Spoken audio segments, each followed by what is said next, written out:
Chapter 363 Standoff. Chapter 363 Standoff. Su Xiaoning furrowed her brows slightly. Since the four mounted bandits are so villainous, why aren't there anyone from the Immortal Sects coming forth to uphold justice? In her mind, those of the Immortal Sects are obligated to slay evil and uphold justice. How could they stand by the sidelines? Ji Qingtian shook his head. There's no such thing as righteous warriors in the cultivation world, and it's the same for those in the immortal sections. Immortals and fiends merely differ in terms of the Tao they seek. That's right. None of those warriors get to live a long life. Little Fatty nodded. Langro added. The Buddhists live with compassion and speak of purifying the masses. However, look at the number of monks passing through Xiantian City, and yet, none of them are coming forth to try and purify the villainous four-mounted bandits. Suddenly, Su Zimo spoke. What's the cultivation of the four-mounted bandits? Little Fatty replied. Their leader, Chili, is at 7 Meridian Foundation establishment, while the other 3, Lang Tan, Hu Meng and Bao Yufeng, are at 6 Meridian Foundation establishment. It's said that they grew up drinking the milk of ancient remnant beasts and lived in the jungles for many years, dominating the place while building up their bodies. Every single one of them is immensely strong and is comparable to demon beasts. When he heard that, Su Zimo's heart skipped a beat. 7 Meridian Foundation establishment. They were finally coming across a 7 Meridian Foundation establishment cultivator in the depths of the ancient battlefield. Su Zimo's current strength could suppress all 6 Meridian Foundation establishment cultivators, be it through immortality cultivation techniques or melee combat. However, he had no confidence against 7 Meridian Foundation establishment cultivators without using his power of blood chi. After all, his cultivation realm was only at 4 Meridian Foundation establishment, and he had yet to achieve lesser mastery of the orifice clearing section for the mystic classic of the 12 demon kings of the great wilderness with his mouth and eye orifices yet to be cleared. The 8 meridians are progressively tougher to unlock. Comparatively, the gap between the later meridians was wider as well. On the surface, a 7 Meridian Foundation establishment cultivator was merely a single meridian above a 6 Meridian Foundation establishment cultivator. However, the difference in strength was exponential. Even if dozens of 6 Meridian Foundation establishment cultivators joined forces, they might not be a match for a 7 Meridian Foundation establishment cultivator. In the end, if one unlocked all 8 meridians, the difference would be even more significant. If the 4 mounted bandits had a 7 Meridian Foundation establishment cultivator among them with a demon beast-like physique and specialized in melee combat, even Su Zimo would have a tough time dealing with him. There was a long period of silence in the mansion. A while later, Little Fatty continued. However, I heard that Bao Yufeng, the number 4 of the 4 mounted bandits, is the only one in Xiantian City right now. The other 3 have gone out and might only return a couple of days later. Su Zimo's group was in a passive position in the current situation. Now that night had descended, they would be faced with countless ferocious beasts and ancient living beings if they escaped from Xiantian City. Apart from Su Zimo, the rest were most likely doomed.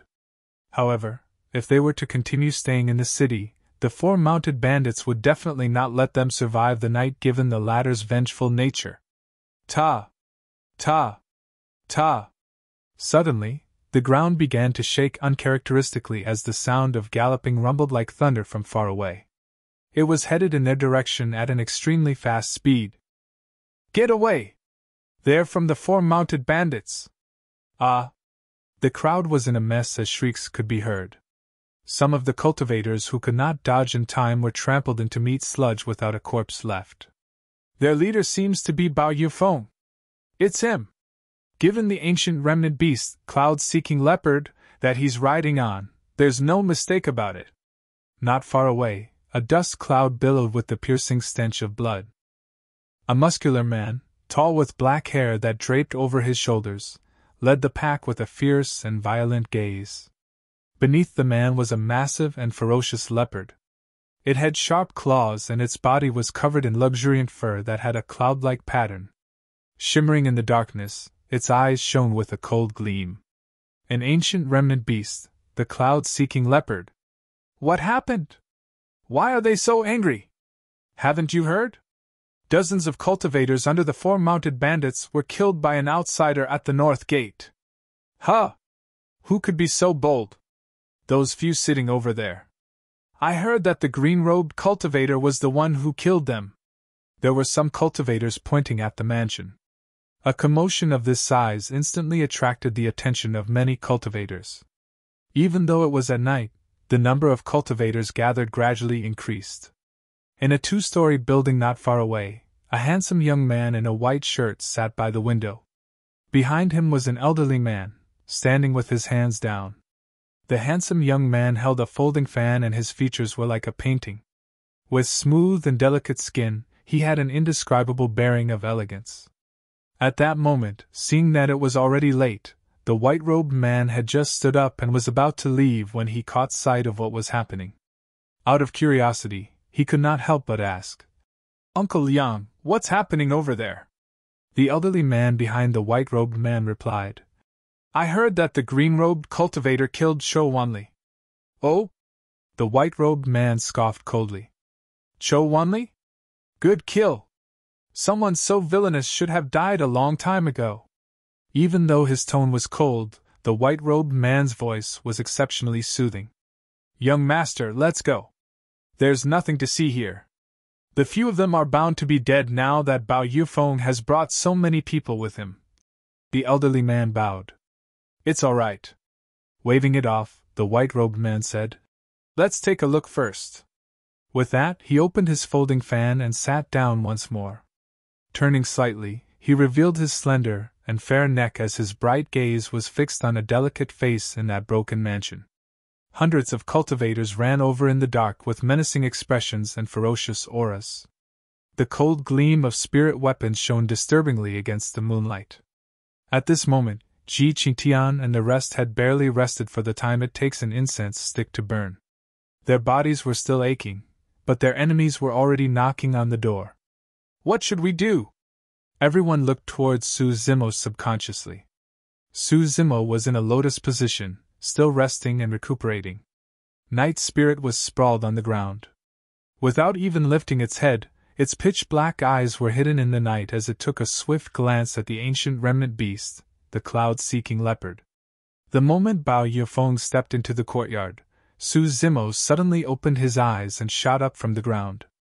Bao Yufeng had led more than 100 desperados for the attack.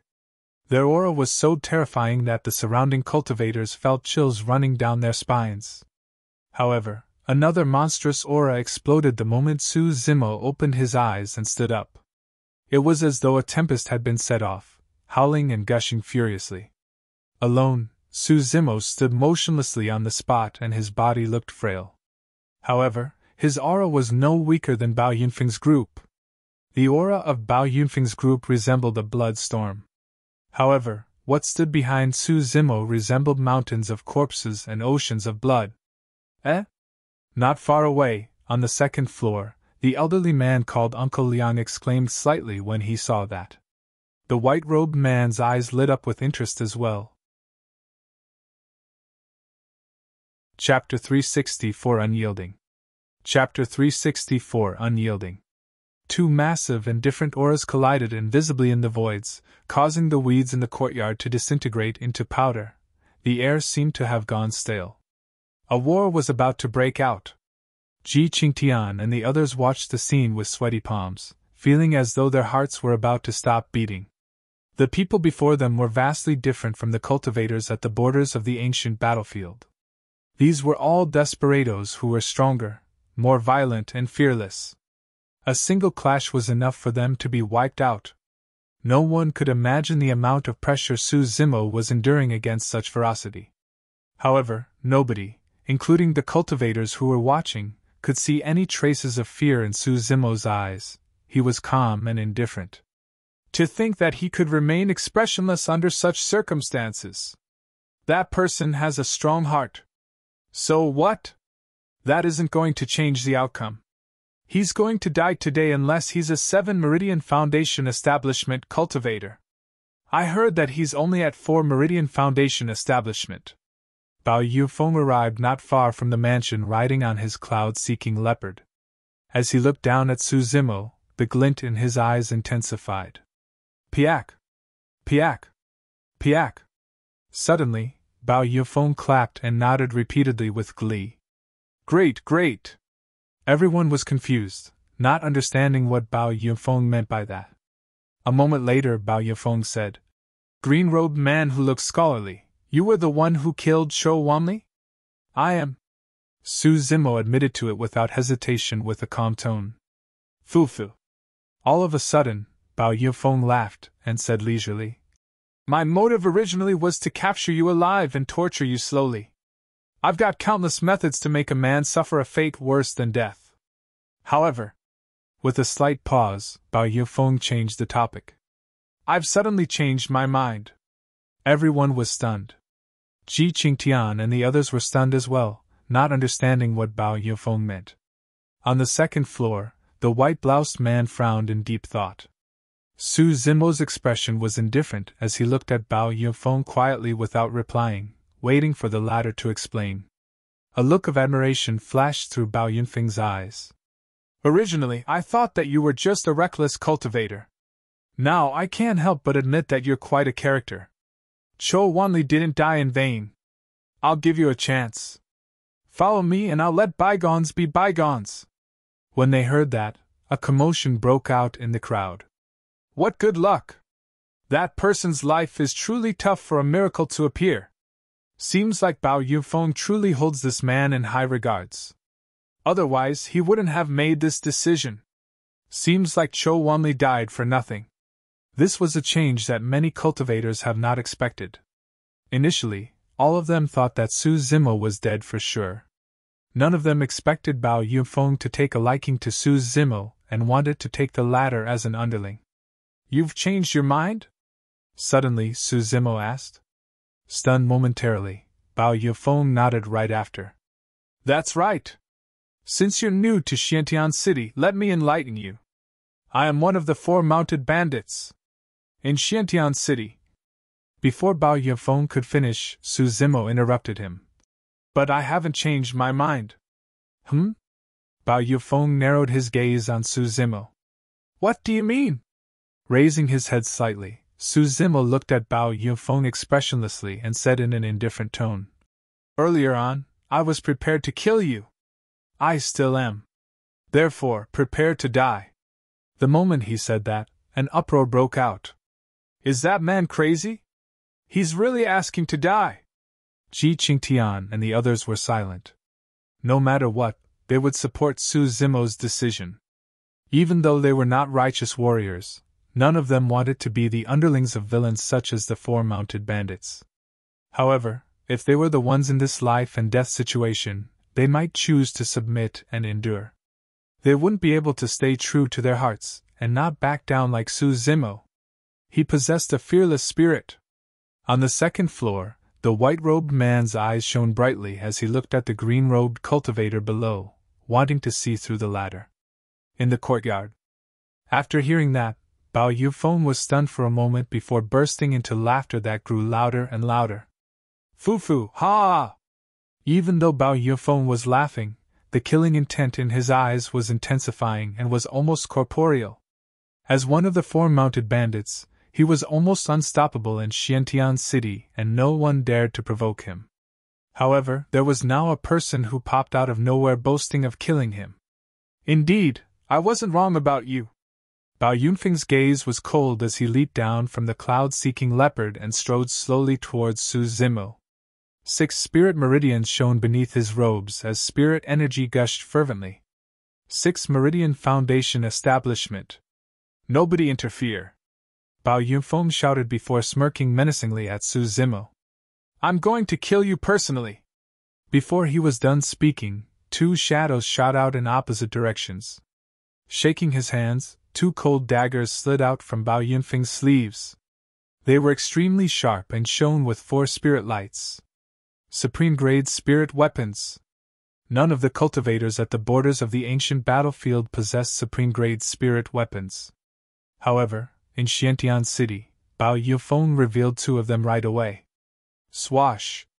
Intertwining his hands, Bao Yunfeng stabbed both daggers towards Su Zimo's throat at an extremely fast speed.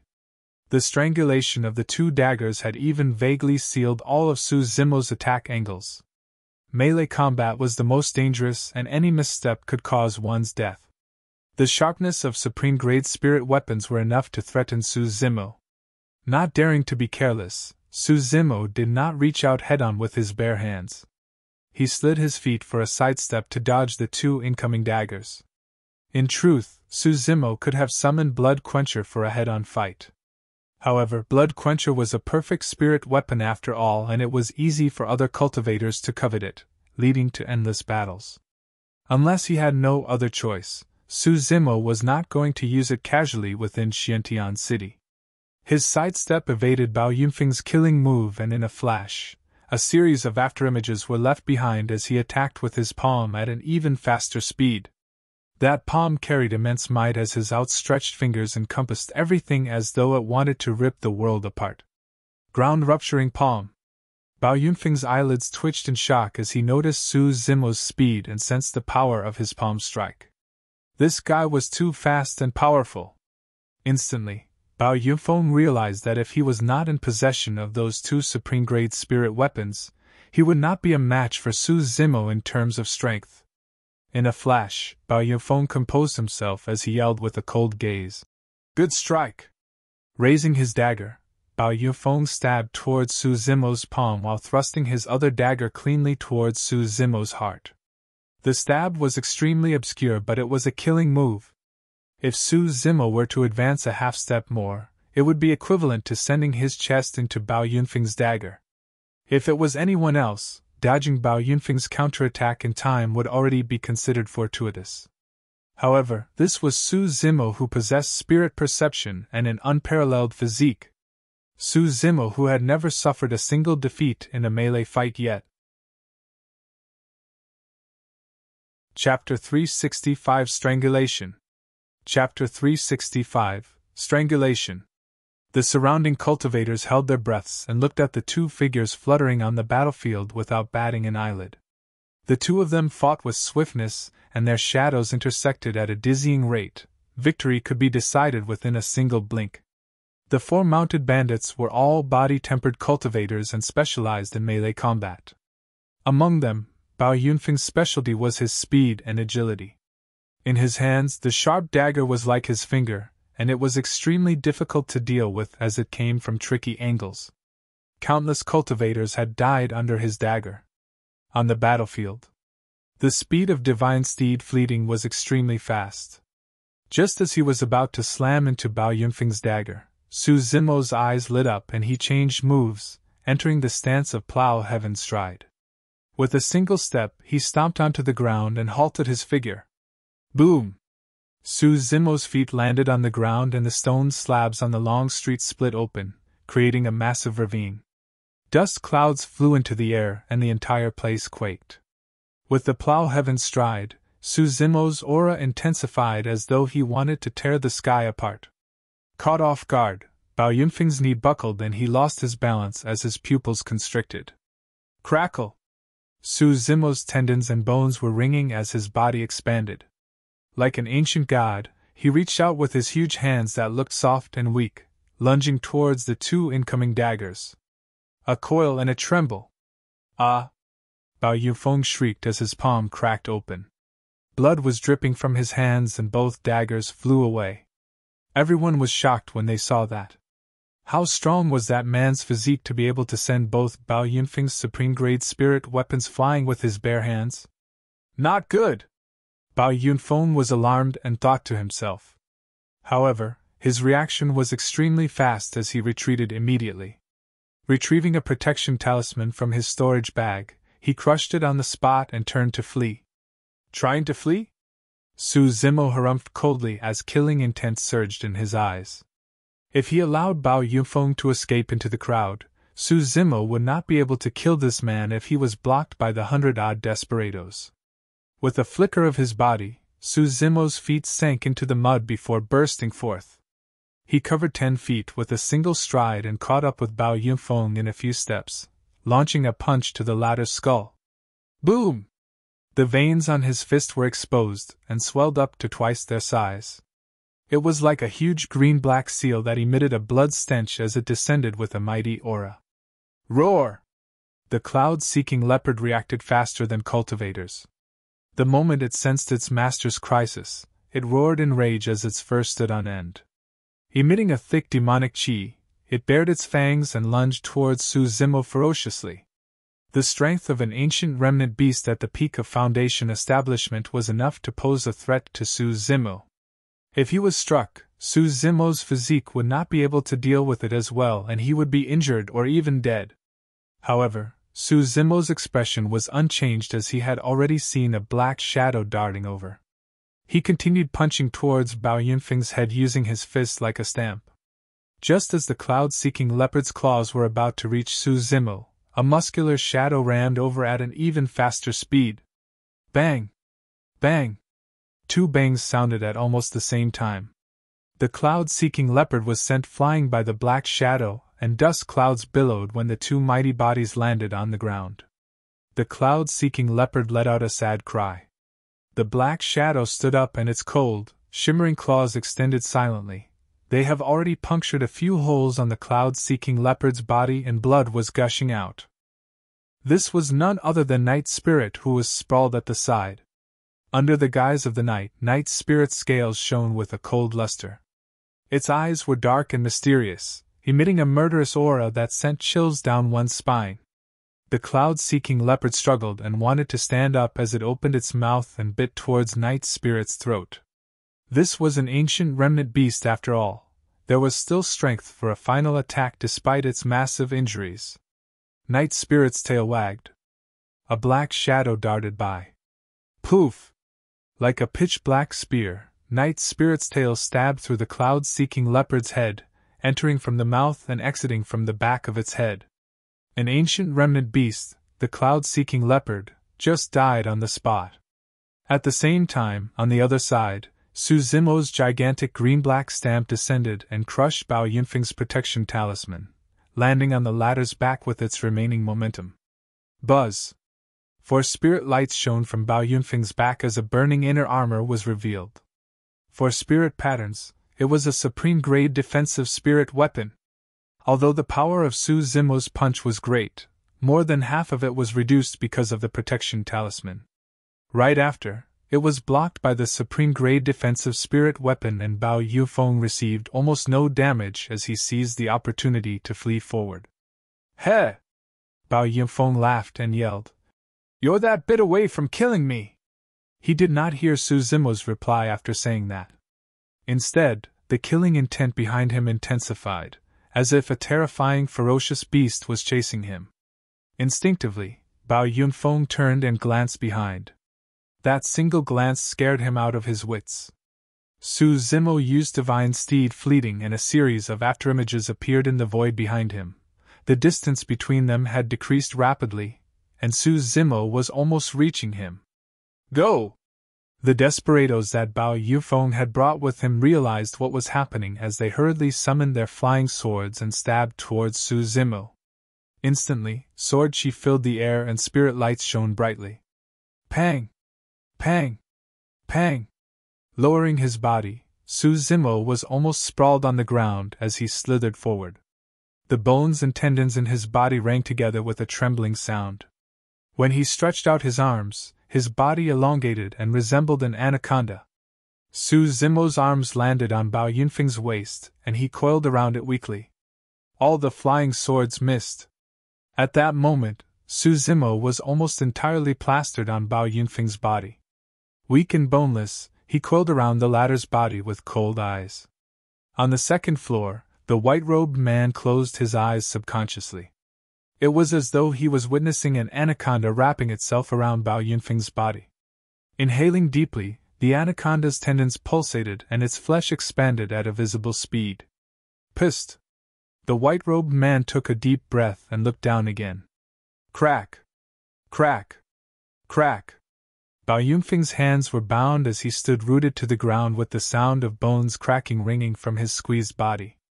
Even though the supreme-grade defensive spirit weapon could defend against the sharpness of weapons and soften impacts, It could not withstand this sort of compressional strangulation. Anaconda strangle. Bao Yunfeng's eyes were bloodshot and bulged as his tongue stretched out, turning into a terrifying shade of purple. From the depths of his throat, he croaked. The 100-odd desperados were shocked at the sight and froze on the spot. At that moment, Su Zimo and Bao Yunfeng were entangled together. If they were to attack, there was a high chance that they might injure Bao Yunfeng instead of save him. Splash! The sound of bloodline rumbling echoed from Su Zimo's body like a terrifying tsunami. Die! He hollered, and his body expanded once more as his muscles swelled. Bursting forth with immense strength, Bao Yunfeng was squeezed into a blood mist. One of the 4 mounted bandits had died in Xiantian City. Chapter 366 Reap. Chapter 366 Reap. There were at least thousands of cultivators gathered by now. However, at the moment, it was entirely silent outside the courtyard, as though everyone was strangled and could not breathe. What happened was way too tragic. The 4 mounted bandits were renowned for their physiques and melee combat capabilities. Among them, Bao Yunfeng was extremely fast and agile. He was practically invincible among 6 Meridian Foundation establishment cultivators, and could only be taken down by 7 Meridian Foundation establishment cultivators. If they hadn't witnessed it personally, nobody would have believed that Bao Yunfeng would have been killed by strangulation in melee combat by a 4 Meridian Foundation establishment cultivator, dying without a corpse. More than that, no one could believe that someone would dare kill Bao Yunfeng in Xiantian City. This was big. Bao Yunfeng's death was not important. The issue was that many innocent cultivators might be implicated by the rage of the other 3 violent mounted bandits. On the 2nd floor, the white-robed man put away his fan and suddenly asked with sparkling eyes, "Uncle Liang, what do you think of this person? He's very strong in melee combat, ruthless and decisive in killing." Uncle Liang replied in a low voice. "However, that kid is brash and does not know how to hold back. While he's straightforward, there is now no room to back off against the 4 mounted bandits, and he's bound to die. I'm actually rather interested in him." The white-robed man smiled gently and said. Frowning, Uncle Liang asked, "You intend to recruit him, young master?" "Indeed." The white-robed man nodded. Uncle Liang continued, "Recruiting him now would be equivalent to offending the 4 mounted bandits. That's irrational. The reason why we entered the ancient battlefield this time round is for the ruins of Elixir Pool's Sect. It's inconvenient for us to make such strong enemies." Pausing for a moment, Uncle Liang added, "Right now, Glass Palace, Malevolent Earth Sect and some of the other strong factions are lingering around Xiantian City. It's quite likely that they're all here for the ruins of Elixir Pool's Sect.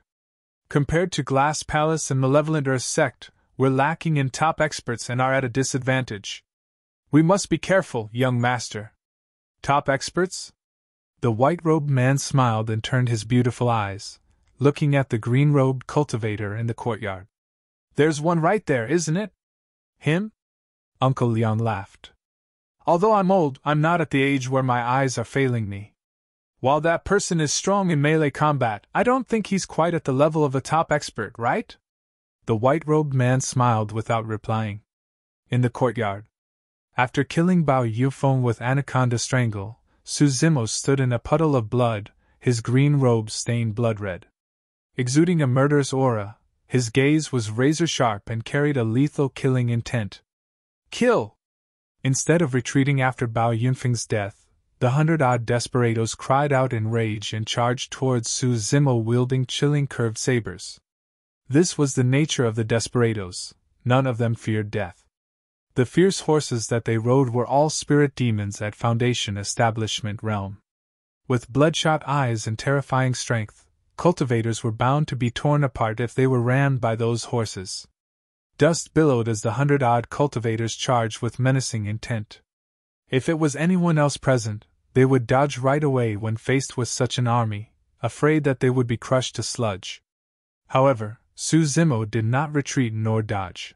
His eyes lit up as his bloodline churned with the furious sound of tsunamis mixed with rumbling thunder. His strength increased massively with the churning of his bloodline. Bang! Exhaling, Su Zimo extended a pair of gigantic palms and pushed against the heads of two furious horses that were charging over. Instantly, his sleeves exploded, revealing two ripped arms where his muscles were knotted together inch by inch. Like molten steel, they exuded the feeling of immense strength. The momentum of charging, galloping horses was intense. Cultivators aside, even in the jungle, few spirit demons would dare go against it head-on. However, the two horses were pressed on the spot by Su Zimo's palms and could not advance a single inch. Su Zimo's feet sank deep into the mud as he stood like an ancient god with a deep and unwavering gaze. Caught off guard, the two desperados riding on the horses were sent flying.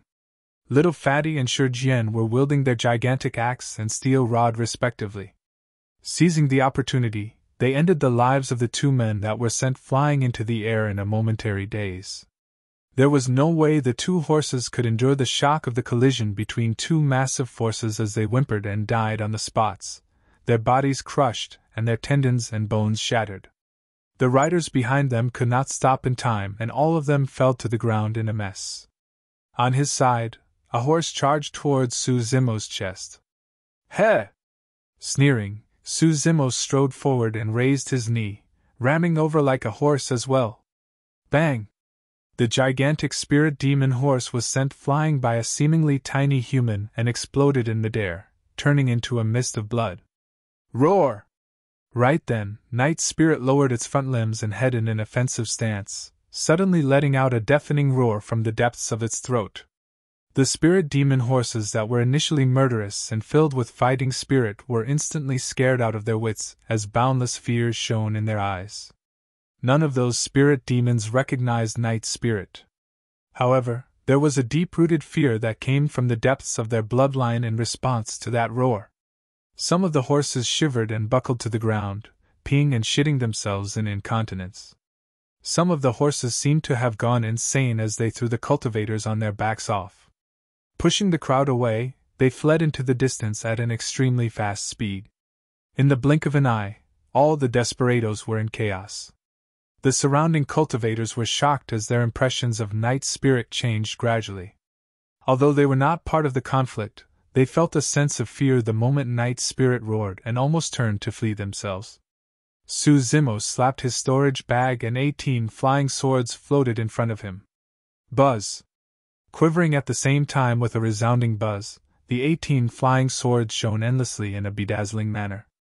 Ah! Supreme-grade flying swords! All of them are supreme-grade flying swords. How many people must he have killed to be able to amass 18 supreme-grade flying swords? Cries of surprises came from the crowd. On the second floor, the white-robed man and Uncle Liang exclaimed softly at the same time. Uncle Liang frowned tightly with an odd expression as he shook his head. Something isn't right. Those 18 flying swords are identical in terms of length, width, thickness, and even their spirit patterns. They don't seem to have been mixed. Instead, they should have originated from the same weapon refinement master. As expected, he should be a sword formation master. Suddenly, the white-robed man said. Before the white-robed man finished his sentence, Su Zimo waved his hands in the courtyard and the 18 flying swords intertwined in the void, leaving sword scars in their wake. Whoosh! A formation light shone brightly and illuminated the night skies. Right after, the 18 flying swords gathered together with their tips pointing outwards in unison, forming a gigantic sword-shaped circular disc. 18 rays of sword chi were released like a blazing sun, and was extremely dazzling. It was the candlelight sword formation. Go! Su Zimo pointed forward. The sword-shaped circular disc charged into the crowd, circling around the desperados. Boundless blood chi was released and a blood mist formed as limbs were sent flying. Chapter 367 Elixir Young Sect. Chapter 367 Elixir Young Sect. Sword Formation Master! He's a Sword Formation Master! No wonder he is able to reach Xiantian City despite only being at 4 Meridian Foundation establishment. So, that's his secret. Sword formation masters were extremely rare in the cultivation world, and everyone was shocked. On the second floor, Uncle Liang took a deep breath. His expression changed slightly as he whispered, "The killing power of that sword formation is so strong! Do you recognize it, Uncle Liang?" the white-robed man asked. After a long while, Uncle Liang shook his head. "I've never seen it before. The might of that sword formation isn't weaker than those of ancient Array Sect." The four unorthodox groups were Elixir Young Sect, Thousand Cranes Sect, 100 Refinement Sect, and Ancient Array Sect. Gathering all the top elixir, weapon, talisman, and formation masters of Tianhuang mainland, those were the havens for these types of cultivators. All the renowned sword formation masters of the cultivation world were mostly from Ancient Array Sect. Uncle Liang shook his head again. "It's a pity that his cultivation realm is too low. If he was at 7 Meridian Foundation establishment, he would definitely be able to hold out against the legacy disciples of Glass Palace and Malevolent Earth Sect with just that sword formation alone. Let's head down and take a look." The white-robed man rose and led the way. Uncle Liang persuaded him. "Young master, that man isn't going to live for long despite his immense potential. He'll be dead the moment the other 3 mounted bandits return to Xiantian City. It's truly not a wise choice to recruit him now." "Not necessarily." The white-robed man smiled meaningfully. In the courtyard, all the desperados were 6 Meridian Foundation establishment cultivators. If they worked in unison against Su Zimo, they would definitely be a force not to be reckoned with and might even be able to break the Candlelight Sword formation. But now, their formation was scattered into chaos by Su Zimo and Night Spirit and were in a mess. There's no way they could deal with the killing power of the Candlelight Sword formation at this point. Clang! Clang! The sounds of swords ringing rang incessantly, accompanied by tragic shrieks. Lives were being reaped mercilessly like grass as the desperados truly lost their lives. The dilapidated mansion was dyed with blood. Flesh aside, even superior-grade spirit weapons would be shattered if they were sucked in by the Candlelight Sword formation. The air was filled with the thick stench of blood. At this moment, even desperados could not take it any longer as they scattered and fled in all directions. In the blink of an eye, the courtyard was left with nothing but corpses that were still warm. The surrounding cultivators were shocked. To them, the red-stained figure standing in the pool of blood resembled an Azura that had just walked out of hell. Now that Bao Yifeng is dead, that man is definitely doomed when the other 3 mounted bandits return. Maybe not. They'll definitely leave this place tomorrow morning and flee far away. They might be able to escape this calamity. Foo-foo. The person who spoke at the start sneered. Do you think the 3 mounted bandits are fools? They have survived in the jungles for many years and specialize in tracking people down. Nobody will be able to hide from them. Su Zimo put away his 18 flying swords as well as the storage bags of Bao Yifeng and the others. He was calm as usual, indifferent towards the gossips at the sidelines. Ji Qingtian and the others heaved a sigh of relief. The crowd gradually dispersed. Sensing something, Su Zimo glanced sideways and caught sight of a white-robed man walking over. The white-robed man was extremely handsome and could be described as perfect. At first glance, he seemed to be even more beautiful than a woman. However, what shocked Su Zimo was the fact that an elderly man with a long beard was following behind the white-robed man. Even though there was no age restriction for the ancient battlefield, the people that entered were typically geniuses and talents of the current generation. The sudden appearance of an elderly man was particularly striking.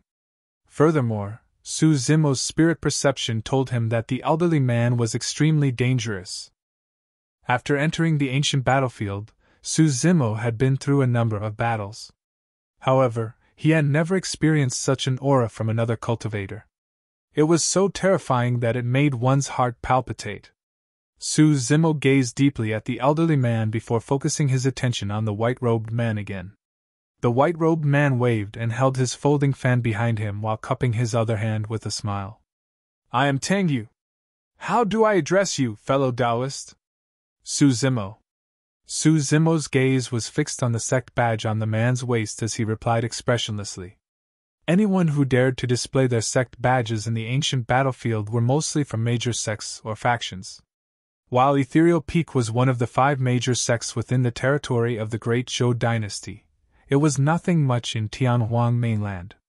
Su Zimo and the others hung nothing but a storage bag around their waists. Although Su Zimo could guess that the white-robed man's background was far from simple, he could not identify the sect badge nor motive of the latter. Tang Yu flicked his folding fan open with his slender wrist, and waved it gently. "Fellow Taoist, you've just arrived in Xiantian City, so I think you might not have much of an understanding towards the 4 mounted bandits. However, I do know some stuff about them. I'm willing to hear it in detail." Su Zimo nodded. "The so-called 4 mounted bandits are arranged based on the dhole, wolf, tiger, and leopard. Each of them rides on a different ancient remnant beast that is extremely strong. Among them, the leader, Chili, is at 7 Meridian Foundation Establishment. The others are all at Peak 6 Meridian Foundation Establishment, and can advance to 7 Meridian Foundation Establishment at any moment." Tang Yu continued. "In Xiantian City, the 4 mounted bandits are not the strongest.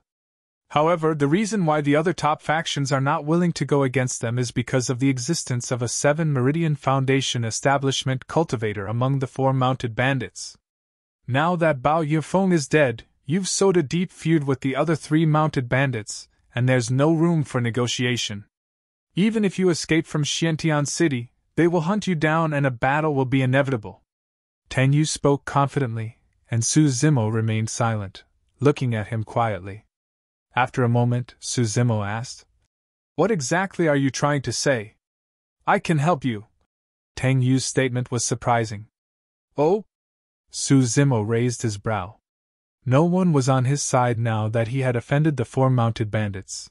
He had not expected that anyone in Xiantian City would offer to help him. Tang Yu added, "Of course, by help, I don't mean that I'm on your side entirely to go head-on against the 4 mounted bandits. That's not going to benefit me. However," changing the topic, Tang Yu continued, "I can take away any burdens you have." "What do you mean?" Su Zimo raised his brow slightly. Tang Yu's gaze darted past Ji Qingtian and the rest before landing on Su Xiaoning. After pondering for a while, he suddenly said, "This girl here is an elixir refinement master, right?" Su Zimo did not reply and was expressionless. However, Su Xiaoning was stunned and shock flashed through her eyes. Right from the beginning, she had not revealed anything related to elixir refinement. Yet the handsome man in front of her saw through her identity immediately. How could she not be surprised? When he caught sight of Su Xiaoning's reaction, Tang Yu smiled gently and nodded. "Seems like I was right," he continued. "This girl will not be of much help once the battle with the 4 mounted bandits begins, since her cultivation realm is too low. Instead, she will become a burden. However, I can ensure her safety. If a massive battle were to break out and everything was chaotic, even Night Spirit might not be able to protect Xiaoning from harm." Tang Yu continued, "If she's talented in elixir refinement, I can even offer her a chance to join my sect." "What sect are you from?" Su Zimo asked instead. Proudly, Tang Yu declared, "One of the 4 unorthodox groups, Elixir Yang Sect." Chapter 368 Young Master Tang? Chapter 368 Young Master Tang? On Tianhuang mainland, 9 major factions ruled over the place. 9 immortal sects, 8 demon races, 7 fiend sects, 6 Buddhist monasteries, 5 heretical doctrines, 4 unorthodox groups, 3 aristocratic families, 2 islands and 1 palace. Elixir Yang Sect belonged to one of the 4 unorthodox groups and had a deep foundation. It was said that the sect's history traced back to the ancient era. Most of the renowned elixir refinement masters of the cultivation world originated from Elixir Yang Sect. The strength of Elixir Yang Sect was naturally lesser than the other sections. However, due to their capabilities in elixir refinement, they were well connected with the other major factions, and there was no lack of powerful beings from the cultivation world that joined them. Elixirs were essential consumables. Be it for cultivation or in the battlefield, they were extremely important. Elixir Yang Sect was one of the major factions within Xiantian City. As a legacy disciple of Elixir Sect, Tang Yu was indeed qualified to make his claims. Su Xiaoning was very moved upon hearing the words Elixir Sect as her eyes lit up. She looked at Su Zimo expectantly but kept quiet obediently. Su Zimo remained silent and undecided. Suddenly, Tang Yu's eyes were filled with resolve and he said, If, and I mean if, you're able to survive 15 minutes against the attacks of the other 3 mounted bandits, Elixir Sect will come forth to your aid. Young master! Uncle Liang frowned and could not help but remind. To Uncle Liang, it was not enough of a reason for Elixir Sect to step forth even if Su Zimo could survive 15 minutes against the other 3 mounted bandits. The moment they did so, it would mean becoming enemies with the 3 mounted bandits, and if they didn't handle that well, it would result in a bloody battle. That's too risky. Even though this man has great potential, he's not worth it, Uncle Liang whispered. Tang Yu shook his head with a resolute expression as he looked at Su Zimo, awaiting the latter's response. Why are you helping me? Su Zimo looked at Tang Yu and asked calmly. Admiration flickered through Uncle Liang's eyes when he saw Su Zimo's reaction. Although he did not recommend Tang Yu helping Su Zimo, he acknowledged the fact that this green-robed cultivator was indeed a talent as well. If it was anybody else, they would have agreed to such a sweet free deal immediately. However, this man was still rational and did not agree to it readily. Everything else, his calmness alone was far superior to the other disciples of the younger generation. Tang Yu smiled. There's 2 reasons why I want to help you. First, it's naturally out of selfish reasons. I value your potential. Su Zimo was much less guarded when he saw how honest Tang Yu was. Nodding, he gestured for the latter to continue. Tang Yu added, Second, it's quite a pleasure seeing someone reject Bao Yunfeng's advances in Xiantian City and kill him instead. I'm impressed. There's nothing to be impressed about. I merely don't want to be in the same league as the 4 mounted bandits, Su Zimo replied casually. That's the point. Waving his folding fan, Tang Yu pointed at the crowd that was gradually fading away. I guarantee that most cultivators in Xiantian City would not want to be in the same league as the 4 mounted bandits. However, none of them would dare provoke the 4 mounted bandits, much less resist them. At the beginning, every cultivator might have aspired to be a just and righteous person. However, as time passes, their resolve fades as well as they eventually bow down in the face of the cruel reality. In fact, they might even turn into the type of people that they have once looked down on. However, you are different. Tang Yu's gaze landed on Su Zimo eventually as he said with a bright tone. I can still see your resolve, your conviction. There are not many people who can stay true to their hearts and push forth courageously in the cultivation world. You are one of them. Ji Qingtian and the others were the most emotional over Tang Yu's words. As Tang Yu had mentioned, all of them hated the 4 mounted bandits, and did not want to be in the same league as them. However, when Bao Yufeng came forth to recruit them, they felt a heavy load on their shoulders and went against their hearts, bearing intentions of bowing down. Smacking his lips, Su Zimo said in a self-deprecating manner, Most people like me don't live long lives. And that is why I'm here to help. Tang Yu smiled. Su Zimo was slightly dazed when he met with the sparkle in Tang Yu's eyes as he felt a strange sensation surging in his heart. Hurriedly, he changed the topic and asked, You said that you value my potential. Is there something that you want me to do? That's right. Tang Yu nodded. Right now, there are many powerful figures gathered within Xiantian City all for the sake of the ruins of an ancient sect. At that time, I hope that you'll be on the side of Elixir Sect. Ancient sect ruins. Ji Qingtian and the others were excited at the sound of that. The opportunities and treasures within the ruins of an ancient sect were much more than a golden core's cave abode. Furthermore, if even cultivators of Glass Palace, Malevolent Earth Sect and the unorthodox groups were gathered here, it was proof that the ruins were not ordinary. Suddenly Uncle Liang said, That's for the future. We'll talk about it if you manage to survive. Su Zimo pondered for a moment before saying, I'll give you an answer tomorrow morning. All right. Tang Yu nodded. Just as he was about to turn and leave, Xiaoning stepped forth and asked with a slightly blushed face. Why, young Master Tang, how did you manage to identify that I was an elixir refinement master? Suddenly, Su Zimo spoke. Fellow Taoist, although your male disguise is superb, there are still some flaws. Male disguise? Ji Qingtian and the others were slightly stunned and turned to look at Tang Yu instinctively. Even though Tang Yu was extremely good-looking with eyes like a painting, there was an Adam's apple and his chest was flat. How was he a woman? Instinctively, Tang Yu asked. What flaws? Although the fragrance you emit is very faint, you can't hide it from me. By cultivating the mystic classic of the 12 demon kings of the great wilderness, Su Zimo had already cleared his nose orifice, and he was much more sensitive towards scents compared to others. Chapter 369 Separate Ways. Chapter 369 Separate Ways. Ji Qingtian and the others came to a realization when they saw Tang Yu's reaction as well as 2 pink spots flushing on the latter's cheeks. Initially, Tang Yu merely wanted to tease Xiaoning out of playfulness, yet she ended up as the one teased. Everyone held back their laughter as they looked back and forth at Tang Yu and Su Zimo. Even though she was disguised as a male, Tang Yu was a woman after all and was easily embarrassed. There was no way she could handle the playful gazes that everyone was casting her, as she raised her head and turned to leave in a huff. Xiaoning looked at Tang Yu's back view in a dazed manner for a long time. Xiaoning, don't harp on it. Su Zimo coughed gently and patted Xiaoning's shoulders. Turning to look at Su Zimo, Xiaoning raised her brows slightly. Still somewhat unwilling to accept the truth, she asked. Young Master Tang is really a woman? Su Zimo nodded. Heis. Xiaoning sighed and could not conceal her disappointment. Su Zimo smiled bitterly in secret.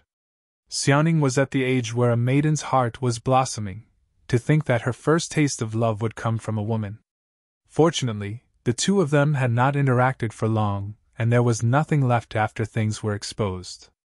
Not long after, Xiaoning recovered and came before Su Zimo, saying sternly, Brother, I want to join Elixir Yang Sect. Why?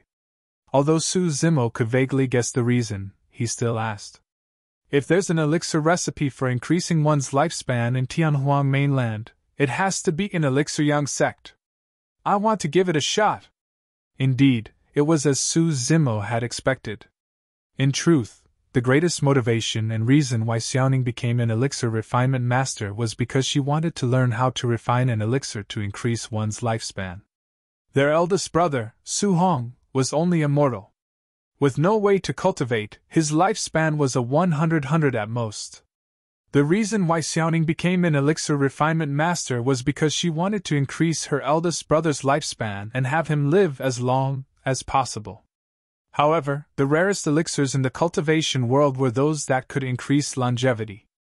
Those elixirs and recipes had never appeared in the territories of the Great Zhou dynasty, much less Azure Frost Sect. This was an extremely rare opportunity that Xiaoning did not want to give up. In reality, Su Zimo hoped that Xiaoning could join Elixir Yang Sect as well. First, he had a deep feud with Blood Crow Palace, and it was highly likely that he would experience a great calamity of life and death upon returning to the sect. If Xiaoning could join Elixir Yang Sect, she could avoid the calamity. Second, Elixir Yang Sect was one of the 4 unorthodox groups and had a deep foundation and decent strength. It was far superior to the likes of Azure Frost Sect and would suit Xiaoning's path of cultivation. Su Zimo said, All right, I'll have Night Spirit accompany you there when the time comes. After all, he did not have much of an understanding towards Elixir Yang Sect and could only feel more relieved if Night Spirit was by Xiaoning's side. Turning around, Su Zimo looked at Ji Qingtian and the others. He pondered for a moment before saying in a deep voice, I'll stay in Xintian City for the time being. You guys rest a while to recover your energy, and leave this place as soon as possible. Little Fatty frowned and shouted, Bro, we'll either leave or stay together. That's right. Ji Qingtian nodded as well. Su Zimo waved it off. I'm the target of the 3 mounted bandits. If I leave with you guys, none of us will be able to escape. My strength is enough to protect myself, but if you guys stay in the city, you'll only be sacrificing your lives for nothing. There's no need to act on impulse. Ji Qingtian and the others were silent. They knew that Su Zimo was stating the facts. There was a 7 Meridian Foundation establishment cultivator among the 3 mounted bandits, and they had hundreds of 6 Meridian Foundation establishment desperados. Given the strength of Ji Qingtian and the rest, they would not be able to survive against the attacks of hundreds of desperados even if they were in peak condition. Right now, the help that they could provide Su Zimo was almost negligible, and they might even be a burden for him. Leaving Su Zimo and Xiantian City was perhaps the best option for them. In reality, Su Zimo wasn't entirely helpless against the 7 Meridian Foundation establishment cultivator.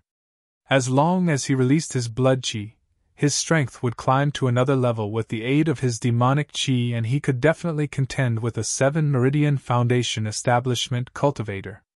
However, if he did that, he would become a mass target and might attract even stronger foes or be surrounded by all the cultivators of Xiantian City. However, if he had to hide his demonic qi and merely work with his bloodline, Su Zimo would most likely be able to match a 7 Meridian Foundation establishment cultivator at the most with the aid of Blood Quencher. It would be extremely difficult for him to defeat, or even kill a 7 Meridian Foundation establishment cultivator. The exception to that was if he could unlock his mouth, eyes, and all 7 orifices to attain lesser mastery of the orifice clearing section. However, that was unrealistic. In other words, Su Zimo's only chance was to hold out for 15 minutes against the attacks of the 3 mounted bandits, and wait for the assistance of Elixir Young Sect. 15 minutes. Su Zimo murmured softly. A cold glint flickered through his eyes as he began cultivating. The next morning, Tang Yu did not appear. Instead, a disciple of Elixir Young Sect came forward and asked Su Zimo about his decision. "I'll stay," Su Zimo said before turning to look at Su Xiaoning. "Xiaoning will return with you. Please tell young Master Tang that I hope that he will take good care of her." The disciple of Elixir Young Sect smiled gently. "Our young master has already expected this, so he told me in advance to inform you not to worry and that he will definitely protect Xiaoning well. Also, these are some healing elixirs courtesy of senior brother. Hopefully, they'll be of use to you guys." Before leaving, the Elixir Yang Sect disciple handed Su Zimo a storage bag containing many jade bottles of various elixirs. Su Zimo took a quick glance and did not spot any perfect elixirs. He then passed everything to Ji Qingtian and the rest. With Night Spirit's company, Xiaoning left with the Elixir Young Sect disciple. Su Zimo continued cultivating. Under such a pressing situation, the 5th Spirit Meridian in his body also appeared, and there was a chance he could unlock it within the next few days. With the help of the healing elixirs gifted by Tang Yu, Ji Qingtian and the others recovered swiftly and were mostly healed by the next day. This morning, Su Zimo said in a deep voice, "Senior Brother Ji, you guys should leave today. The 3 mounted bandits are going to return any time now. If we drag on, things might change and it might be too late to leave." "All right." Ji Qingtian and the others nodded without hesitating. Ling Ro, Little Fatty, and Shi Jian got up one after another as well, bidding farewell to Su Zimo. On the way, all 3 of them were silent, deep in their own thoughts. After exiting Xiantian City, Little Fatty suddenly came to a stop at the north gates. He turned and said, "Senior Brother Ji, Sister Ling Ro, and Silly Jian, I intend to explore the ancient battlefield myself. Let's bid farewell here." "I'm not silly," Shi Jian murmured. Ling Ro nodded with a cold expression. "All right." Ji Qingtian smiled. "That's my intention as well. I don't know when we're going to meet again after separating today. Everyone, please take care." "Take care!" Everyone bid farewell with cupped fists, and Ji Qingtian, Ling Ro, and Little Fatty split into 3 directions on their flying swords. They disappeared in the blink of an eye, leaving Shi Jian the only one remaining. Scratching his head, he picked a random direction and sprinted with huge strides. Chapter 370 Incoming Storm. Chapter 370 Incoming Storm. Part of the reason why Su Zimo stayed on in Xiantian City was to resolve the feud with the three mounted bandits. At the same time, he was curious about the ancient sect ruins that Tang Yu mentioned. A sect ruin that could gather a few of Tianhuang mainland's major factions was definitely far from ordinary. Of course, the prerequisite of exploring the ruin was that he had to establish a firm standing and reputation within Xiantian City. The battle against the four mounted bandits was inevitable. From the moment he killed Bao Yufeng, Su Zimo had no intention of resolving things amicably with the four mounted bandits. Against these villainous and violent people, there was no way Su Zimo was going to swallow things and go against his heart just because of their formidable strength. If he had any unhappiness, he would just go for sweet, direct vengeance furiously to quell that displeasure. The worst-case scenario would be for his demonic cultivation to be exposed. At the most, he would just raise hell at that time. For the next few days, Su Zimo sat at a street corner exposed to all motionlessly. With an empty mind, he cultivated with the calmness of an old monk. On the third day, Su Zimo's fifth spirit meridian appeared and took shape, stabilizing completely with spirit energy surging within it in a full manner. Su Zimo's breakthrough did not cause much of a reaction in Xiantian City. After all, to most of the cultivators, it did not matter whether Su Zimo was at 4 or 5 Meridian Foundation establishment. In fact, even if he got to 6 Meridian Foundation establishment, the outcome would not change much. Most of them were just waiting to watch the show. Everyone wanted to know how the three mounted bandits were going to torment Su Zimo given their methods and the number of innocent cultivators who would be implicated due to their wrath. As time passed, the tension in Xiantian City got heavier as it meant that the three mounted bandits were closer to returning. This day, dark clouds shrouded the city and thunder rumbled. The skies seemed to be painted ink black as the clouds changed rapidly and rumbled. The air was filled with a damp scent indicating the arrival of a thunderstorm. A perfectly retained residence stood at the east side of Xiantian City. At the entrance, a handsome man in luxurious robes stood with hands behind his back, looking at the dark clouds with a slightly raised chin. His eyes were clear, resembling glass. A cultivator sped over from the distance with a sect badge hanging on his waist. The handsome man in the residence had an identical one as well. If one were to pay attention, they could vaguely make out a single word, glass. "Greetings, Senior Brother Pei." The disciple arrived before the luxuriously robed man and bowed slightly, greeting with politeness. "We have news. The three mounted bandits have returned to the city." "All right," the luxuriously robed man replied indifferently, still gazing at the skies. The disciple continued. "I heard that Elixir Young's sect is up to something. Young Master Tang Yu is leading a group of cultivators towards that mansion, but we don't know why." "Fu!" Extending his palm, the luxuriously robed man looked at his long, slender fingers with a mocking expression as he said indifferently. "The four mounted bandits, the dhole, wolf, tiger, and leopard. Now that the leopard is dead, the remaining 3 beasts will definitely go mad. Anyone who offends them at a time like this is only asking for it. Our aim is the ruins of Elixir Pool Sect. There's no need for us to waste our strength here. That Su guy is merely an ant that's overestimating his own strength." West side of Xiantian City. In a palace, a black-robed cultivator sat in the middle with a huge gold saber. A bone spear laid across his knees horizontally. Although his eyes were shut, there was a murderous aura around him. "Fiend air, the 3 mounted bandits have returned to the city." "Got it," the black-robed cultivator replied casually without opening his eyes. Almost at the same time, Puppet Sect, Thousand Crane Sect, the few factions within Xiantian City caught wind of the news as countless gazes watched the long street. Before long, a storm poured and lightning flashed in the skies, interweaving like a web that threatened to engulf the ancient city. The storm was heavy and fierce. In the blink of an eye, the green robes that Su Zimo was wearing were drenched.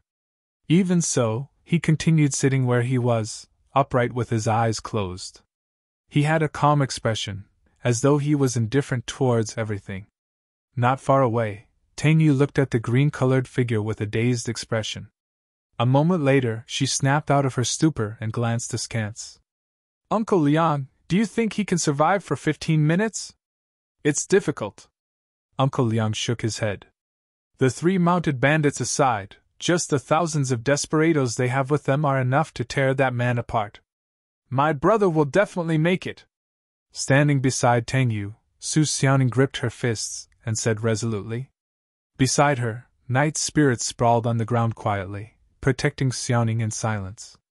On the long street, the rain grew heavier and the wind gusted more intensely. In that storm, the sounds of hooves could be heard from far away, intensifying in volume and clarity. Gradually, the hooves sounded like thunder. Even the storm could not cover up the surging killing intent coming from the end of the long street. Vaguely, 3 figures appeared in the misty rain, approaching from afar.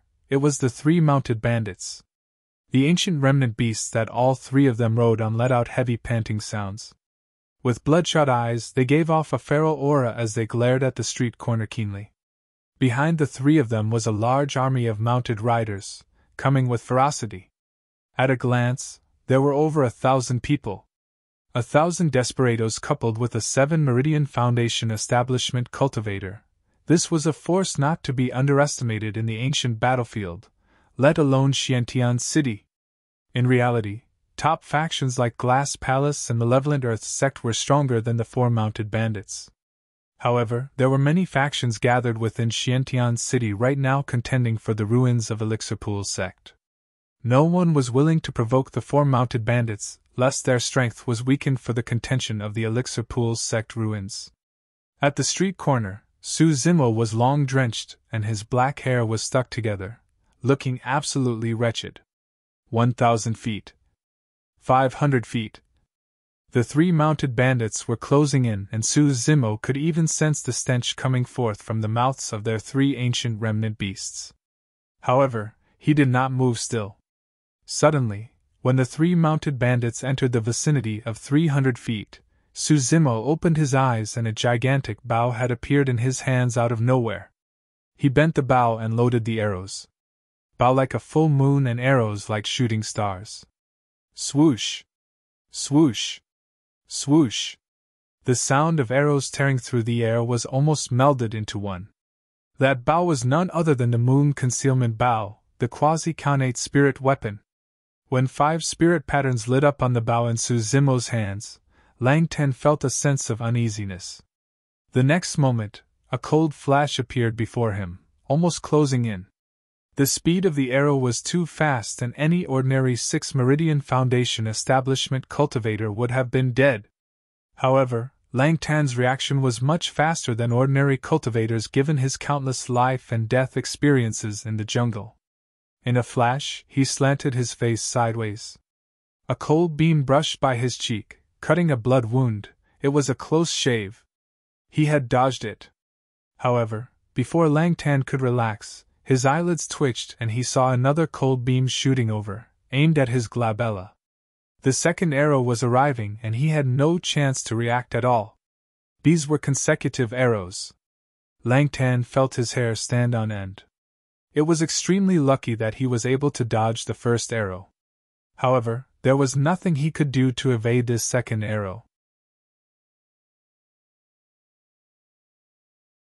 Chapter 371 10 Consecutive Arrows. Chapter 371 10 Consecutive Arrows. Clang! Chiley, who was beside Lang Tan, was the first to react. Withdrawing the long saber at his waist, his spirit energy surged and 7 spirit meridians lit up. With a holler and furious killing intent, Chiley swung a reverse slash onto the incoming arrow. The cold light dissipated and the arrow was split into 2. Su Zimo's gaze narrowed. It was extremely difficult if one wanted to stop an arrow that was tearing through the air. It was not just the test of one's eyesight and reaction, but also their accuracy as well as the timing of striking with the saber. Given Su Zimo's bloodline, arm strength and the fact that he was using a quasi-cognate spirit weapon, the Moon Concealment Bow, the arrow was extremely powerful and even the strongest 6 Meridian Foundation establishment cultivator would not be able to deal with it. However, for Chiley who was at 7 Meridian Foundation establishment, he was able to take on that arrow unscathed. That was the reason why 7 Meridian Foundation establishment cultivators were terrifying. Be it in terms of reaction, speed, or strength, they were significantly superior in all aspects. In reality, Charlie was the one feeling shocked at the moment. Even though he had defended against that arrow, his palm felt like it was about to split, and his wrist was a little numb.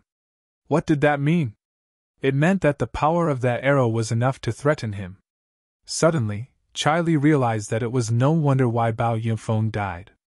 Before he was finished with his thought, the third arrow right after the second. The next moment, the fourth, fifth, sixth, and 10th arrows. 10 consecutive arrows enveloped the 3 mounted bandits. The storm poured and the arrow rain was incoming. Charlie and Hu Meng's expressions changed starkly, and they were no longer bothered to save Lang Tan as they scurried to protect themselves. Thanks to Charlie's defense of the previous arrow, Lang Tan managed to catch some breathing space. He whipped out a saber with his left hand and crushed a protection talisman with his right. The moment the protection barrier was formed, the cold beam arrived. Snap! Cracks spread out on the surface of the protection barrier. It was pierced with a single arrow. Pissed! Lang Tan's expression changed. The killing power of that single arrow was so terrifying. His protection talisman was one of the top-tier grade 2 talismans, and could defend against a full-powered attack of a 7 Meridian Foundation establishment cultivator. However, it was destroyed by a single arrow right now. Yet another flash of light shot through the misty rain and approached. By now, Lang Tan had nowhere to dodge with his protection talisman crushed. The only thing he could do was to grip his saber with both hands and slash forward with all his might. Clang! When the saber collided with the arrow, sparks flew everywhere and the saber was actually repelled. The cold light paused for a moment before it pierced through Lang Tan's chest, causing a bloody arrow to exit from the back. Lang Tan fell from his black bane wolf, and his eyes gradually dimmed as his life force left his body. The entire process of Su Zimo opening his eyes, withdrawing the moon concealment bow and loading it happened at almost the same time. He had only attacked when the 3 mounted bandits were within 300 feet. If the distance was too far, the power of the arrows would be reduced, and they would be too slow, giving a longer reaction time to his opponents. If the distance was too near, a bow wouldn't be too useful. Around 300 feet or 100 meters was sufficient for Su Zimo. The arrows would be almost instant against the 3 mounted bandits, who were charging over. Within 100 meters, the 10 consecutive arrows killed Lang Tan of the 4 mounted bandits on the long street. All the cultivators who saw it happen were secretly shocked. If they were in Lang Tan's place, it would be difficult for them to survive the 10 arrows as well. Not far away, Uncle Liang nodded.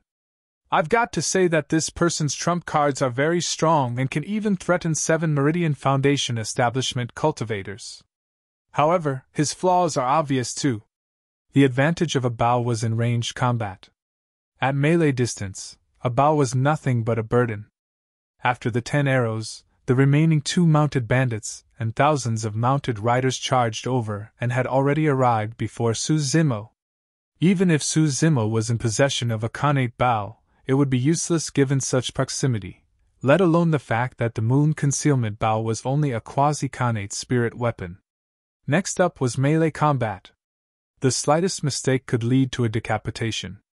Die! Hu Meng was the first to arrive as he wielded a massive copper spear with a face on its tip and shone with 4 spirit patterns in his hands. It looked like it weighed 5 tons as Hu Meng swung it towards Su Zimo. The copper spear was so powerful that rain could not even fall through its arc of attack. Look! It's a 7 Meridian Foundation establishment cultivator! Hu Meng has also advanced to 7 Meridian Foundation establishment. 7 spirit meridians shone on the surface of Hu Meng's body. The remaining 2 of the 4 mounted bandits were both at 7 Meridian Foundation establishment. Uncle Liang sighed. That Su Zimo is unlucky.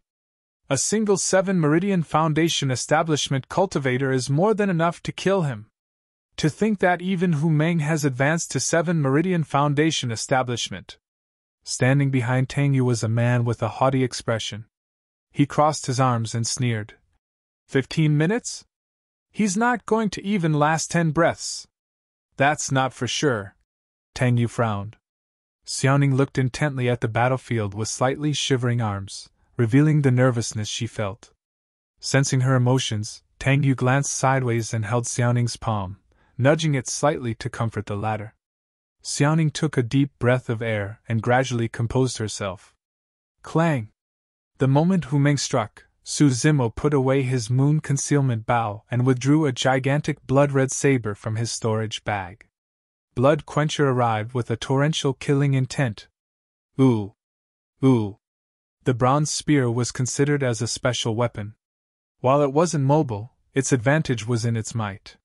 Furthermore, the features on its face were extremely lifelike, resembling an enraged Vajra with formidable might that rattled one's heart.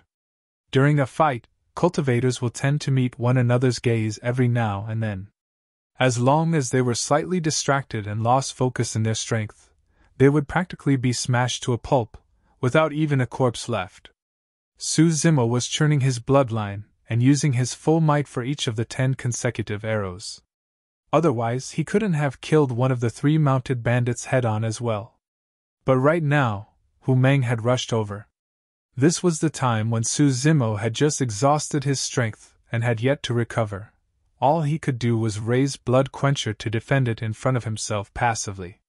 Clang! An ear-piercing sound of metal clashing echoed when the copper spear collided against Blood Quencher. Su Zimo's body trembled, and he staggered 3 steps back. Right after, Charlie did not give Su Zimo any breathing room and charged over on the black feather doll that he was riding on. He slashed his saber horizontally, aimed at Su Zimo's throat. Su Zimo raised his saber to defend once more. Clang! Once again, Su Zimo's body shook as though he was struck by an irresistible force. His body retreated and his feet dug through the ground, opening up 2 ravines that were filled with rainwater instantly. The difference in strength is too great. He's not a match for them at all. That's right. That person is going to die instantly once the 1,000-odd cultivators strike. I reckon that his internal organs are probably ruptured after receiving 2 blows from Charlie and Hu Meng. He's probably putting on a strong front. Both sides had only exchanged a few blows, but it was enough to give many hints about the situation. Su Zimo was indeed disadvantaged on the surface. However, in reality, it was only because his energy had run out due to the consecutive arrows. His enemies had merely seized the opportunity while he was weak to strike, creating that false appearance of an advantage. In fact, the moment he received the second attack from Charlie, Su Zimo's killing intent had already surged. He almost could not contain the demonic chi in his body and wanted to retaliate by bursting forth with his power of blood chi. Chapter 372 Fierce Battle in the Rain. Chapter 372 Fierce Battle in the Rain. Kill! Charlie rode on the black feather doll with a venomous gaze that shone with a cruel glint. Waving his arms, he flew into the air and lunged towards Su Zimo. Roar! Squeak! On the ground, the black bane wolf, black feather doll and Rahu tiger opened their mouths and let out deafening roars. All 3 of them were ancient remnant beasts and emanated boundless demonic chi. With massive bodies and sharp claws, they had already cultivated to the peak of foundation establishment. Splitting into 3 directions, the 3 ancient remnant beasts charged towards Su Zimo. It was especially so for the black bane wolf. After witnessing its owner shot to death by this green-robed cultivator, the only thing it wanted to do right now was to rip this man's throat into pieces. In midair, Charlie wielded his saber and descended from the skies along with Hu Meng and his copper spear. The 1,000-odd desperados had already charged forward, surrounding the place completely and leaving Su Zimo with no room to escape. Kill! Kill! Kill! The desperados chanted furiously and attacked. Some of them summoned flying swords, some of them released spirit arts, and others wielded sabers and axes. When they saw that, the spectators shook their heads and sighed to themselves. Even legacy disciples of factions such as Glass Palace and Malevolent Earth Sect would not be able to escape an attack as such unscathed, let alone a 5-Meridian Foundation establishment cultivators such as Su Zimo. Tang Yu's gaze was burning and fixed on Su Zimo the entire time. To her surprise, she could not spot the slightest bit of panic or fear on Su Zimo's face. In fact, there was a vague trace of excitement in those bright eyes of his. Su Zimo's lips were curled slightly, showing a faint smirk. He was smiling. What sort of a person is he? Tang Yu frowned slightly. She truly could not understand how Su Zimo could smile in such a deadly situation. Ha! Ha! Ha! Suddenly, Su Zimo laughed into the skies, enunciating 3 resounding syllables. After his laugh, the rain around him seemed to be repelled by an invisible force as they spilled outwards. The surrounding desperados were shocked. The voice seemed to be rattling their minds, causing their visions to blur. Everyone's hands trembled. At that moment, Su Zimo's eyes lit up and his figure flashed. Before Chai Li and Hu Meng descended, he charged towards the 3 ancient remnant beasts. In that pouring rain, Su Zimo left behind a series of afterimages that lingered for a brief moment before vanishing in the raindrops. Even 3 beasts are thinking of taking my life? Roaring into laughter, Su Zimo did not hold back the disdain in his eyes as his bloodline churned, letting out the sound of tsunami, thunder and tigers and leopards that caused one to shiver.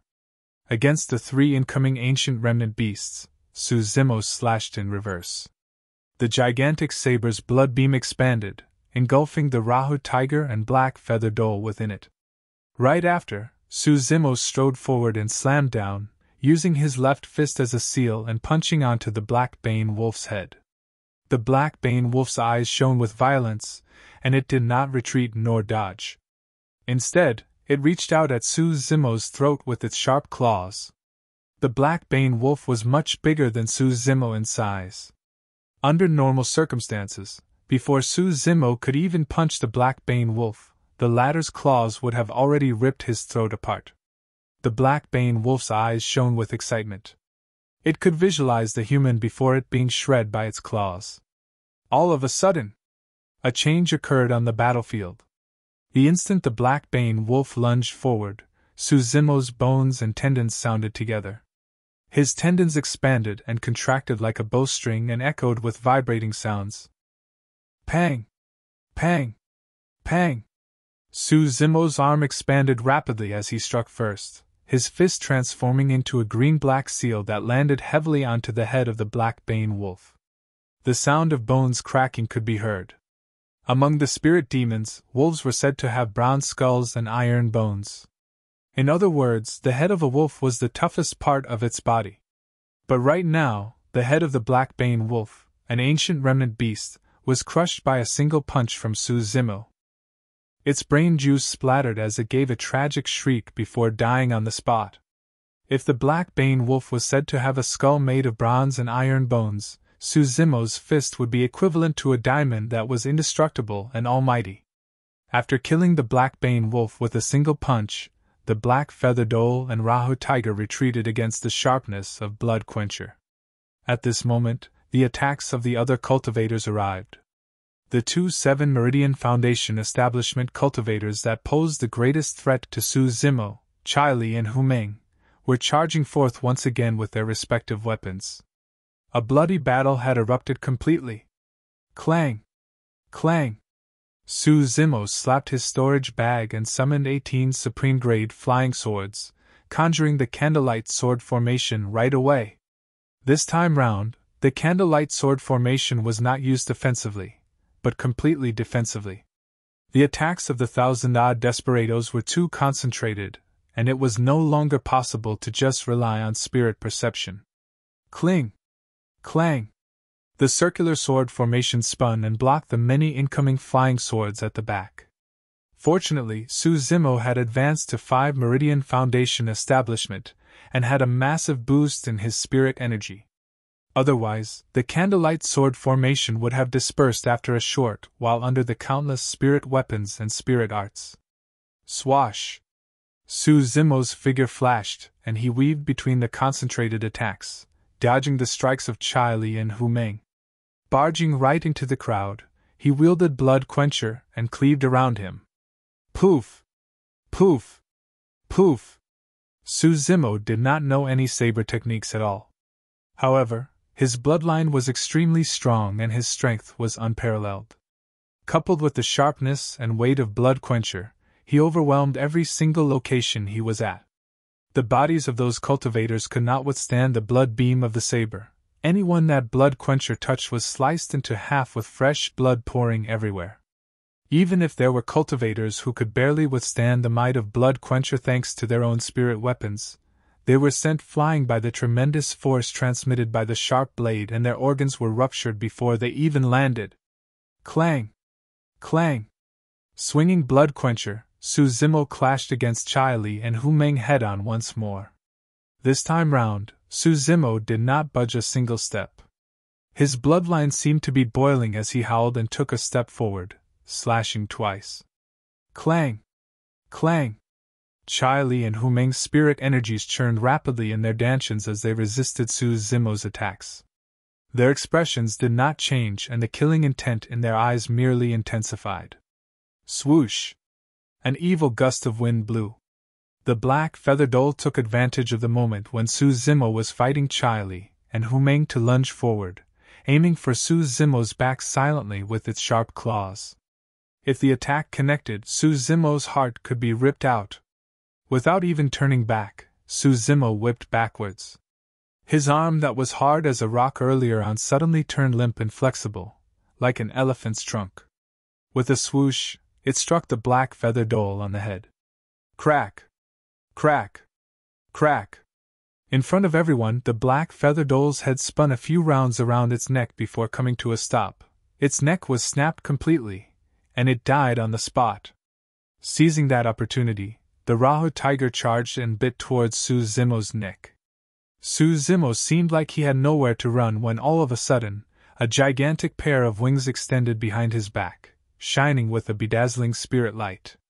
The spirit wings flapped, and Su Zimo rose into the air without anything beneath his feet. Shing! He was still a step too slow. Su Zimo's left leg was scratched by the Rahu tiger's claws and a few cuts appeared on his robes with traces of blood vaguely shown beneath. He was injured. It was less than 15 minutes since the battle started and Su Zimo was already injured. Furthermore, Su Zimo's situation would only turn more dangerous the longer things dragged on. The rain was still pouring relentlessly.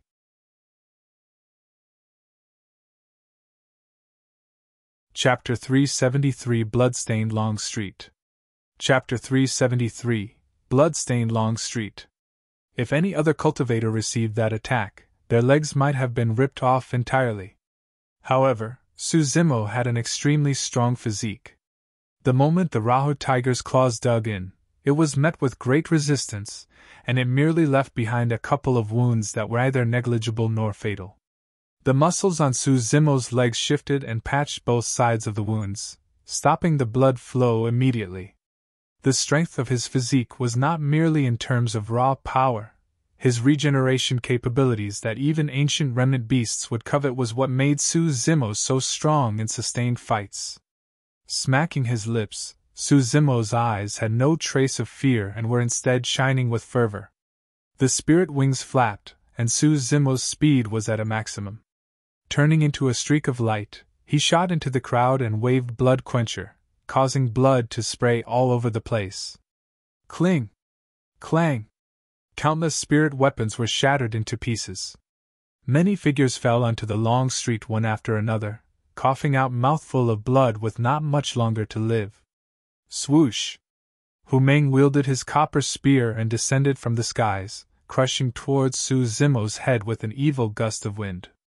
Shadows of swords were still around, flickering coldly. Su Zimo had not much room to dodge at all.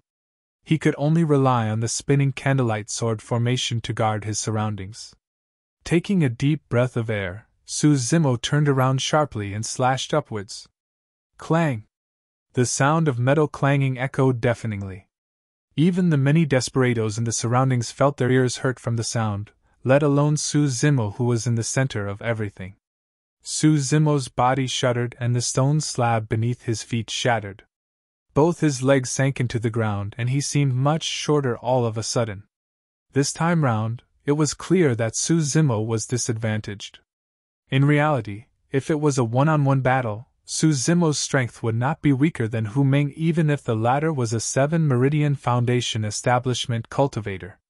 However, apart from Hu Meng, Su Zimo was surrounded by 1,000-odd desperados, an ancient remnant beast and another 7 Meridian Foundation establishment cultivator. Under such circumstances, it was already extremely fortunate that Su Zimo was able to hold out. This situation resembled that night in Mo's spirit weapon workshop when the 2 dying golden cores arrived to assassinate him. In truth, the strength of a golden core was more than enough to kill him. However, with the help of Night Spirit, Su Zimo made use of his opponent's underestimation of him, precise grasp of timing and environment, his blood-bone palm and various other factors to kill the golden cores instead. In a true battle, there was no way Su Zimo would have been a match for the golden cores, not even if he took on his demon form. The formation of a core was the first step of breaking free from the restrictions of heaven and earth, and it was nothing to scoff at. Even golden cores in their twilight years were not people that Foundation establishment cultivators could go against. Their powers and might were not to be trifled with. Right now, even if Su Zimo activated his bloodline, his strength was only enough to match Chai Li and Hu Meng. However, he was definitely disadvantaged with the addition of so many desperados attacking him continuously. Swash! A cold flash of light shot over. Su Zimo merely felt his vision blur, and he could not identify where Chai Li's blade was. It was an extremely advanced saber technique. If Su Zimo had unlocked his eye orifice, his eye power would increase tremendously, and he would be able to see through illusions, thus reading where Chai Li's blade was at. But right now, Su Zimo knew nothing about saber techniques, and he could only retreat in the face of that attack. That single retreat caused many openings in Su Zimo's original defense to be exposed. At this moment when he was surrounded, the use of his spirit perception was almost negligible no matter how powerful it was. The pouring rain resembled the myriad of attacks. Even if Su Zimo could sense them, he could not avoid everything. It was so crowded and intense that it was asphyxiating. Although he managed to dodge Chai Li's fatal attack, a few more wounds appeared on Su Zimo's body in the blink of an eye as his blood was washed away by the rain. He won't be able to hold on for much longer if this goes on. A body-tempered cultivator like him will definitely turn weaker as he loses more blood. His situation's only going to get worse. What a pity! That man truly does have the strength to go against the 4 mounted bandits, sigh. Tang Yu was motionless in the face of the remarks of the crowd, merely looking slightly worried. Su Xiaoning's gaze was fixed on that shrinking green figure battling within the crowd. Pursing her lips tightly, her vision was gradually blurred by a layer of misty rain. Corpses laid all around Su Zimo's feet in a terrifying sight. Despite the fact that he was being held up by 2 7 Meridian Foundation establishment cultivators and the bombardment of 1,000-odd desperados, Su Zimo still managed to kill off more than 100 Foundation establishment cultivators with his terrifying melee combat strength. His green robes were almost stained red by this point. Su Zimo, surrender now and I can let you die with a full corpse. Chai Li's sinister voice sounded. Ha ha! Su Zimo burst into laughter. Chai Li, even if you surrender now, I won't leave you with a full corpse. I'm definitely going to chop your head off. Su Zimo, I'm going to mince you as revenge for my brother! Hu Meng roared. Kill him! Kill him! The desperados' eyes were bloodshot as they swarmed in. As time passed, the number of injuries on Su Zimo's body increased. Some of them had split open once more after healing up. The long street was dyed red with blood. Even the pouring rain could not wash away all the blood on the stone slabs. To everyone, Su Zimo was already sluggish right now. He was no longer as agile as he was earlier, and the candlelight sword formation that he had summoned was also swaying against the continuous attacks and could disperse at any moment. In fact, Su Zimo's spirit wings had already vanished due to his immense expenditure of spirit energy. He was at the end of the road. Uncle Liang shook his head. That lad's bound to die within 50 breaths. Tang Yu frowned and glanced askance at the cultivators behind her. She could still order Elixir Yang Sect to join the battle right now. However, they were bound to suffer immense losses if they were to enter at this moment. That would reduce their chances for the Elixir Pool's Sect ruins contention even further. Personally, she wanted to help Su Zimo. However, she was the leader of Elixir Yang Sect's expedition this time round. Every single decision she made had to be for the Sect's interests, and she could not take part in the battle right now. Heis! Tang Yu's eyes dimmed as she sighed internally. The omnipresent pain struck Su Zimo's nerves repeatedly, and his mind was incomparably clear. I was still forced to this point in the end. The demonic chi within Su Zimo's body rumbled and his eyes shone with a scarlet glint. The moment he released his power of blood chi, Su Zimo would still retain human form. However, he would be shrouded by demonic chi and would resemble an ancient demon that descended into the world, increasing his strength by folds such that he would be able to slay 7 Meridian Foundation establishment cultivators. Just as well. I'll kill to my heart's content today. Right as Su Zimo made up his mind to reveal his demonic cultivation and burst forth with his power of blood chi, a familiar voice sounded from outside the battlefield. Bro, you told me not to act on impulse. But today, I'm going to act on impulse. Right after, another voice came from another direction. Zimo, I'm not going to be your burden this time round. Immediately after that, a cold female voice sounded. I've just crafted a few new talismans. What a coincidence, I was looking to test them out.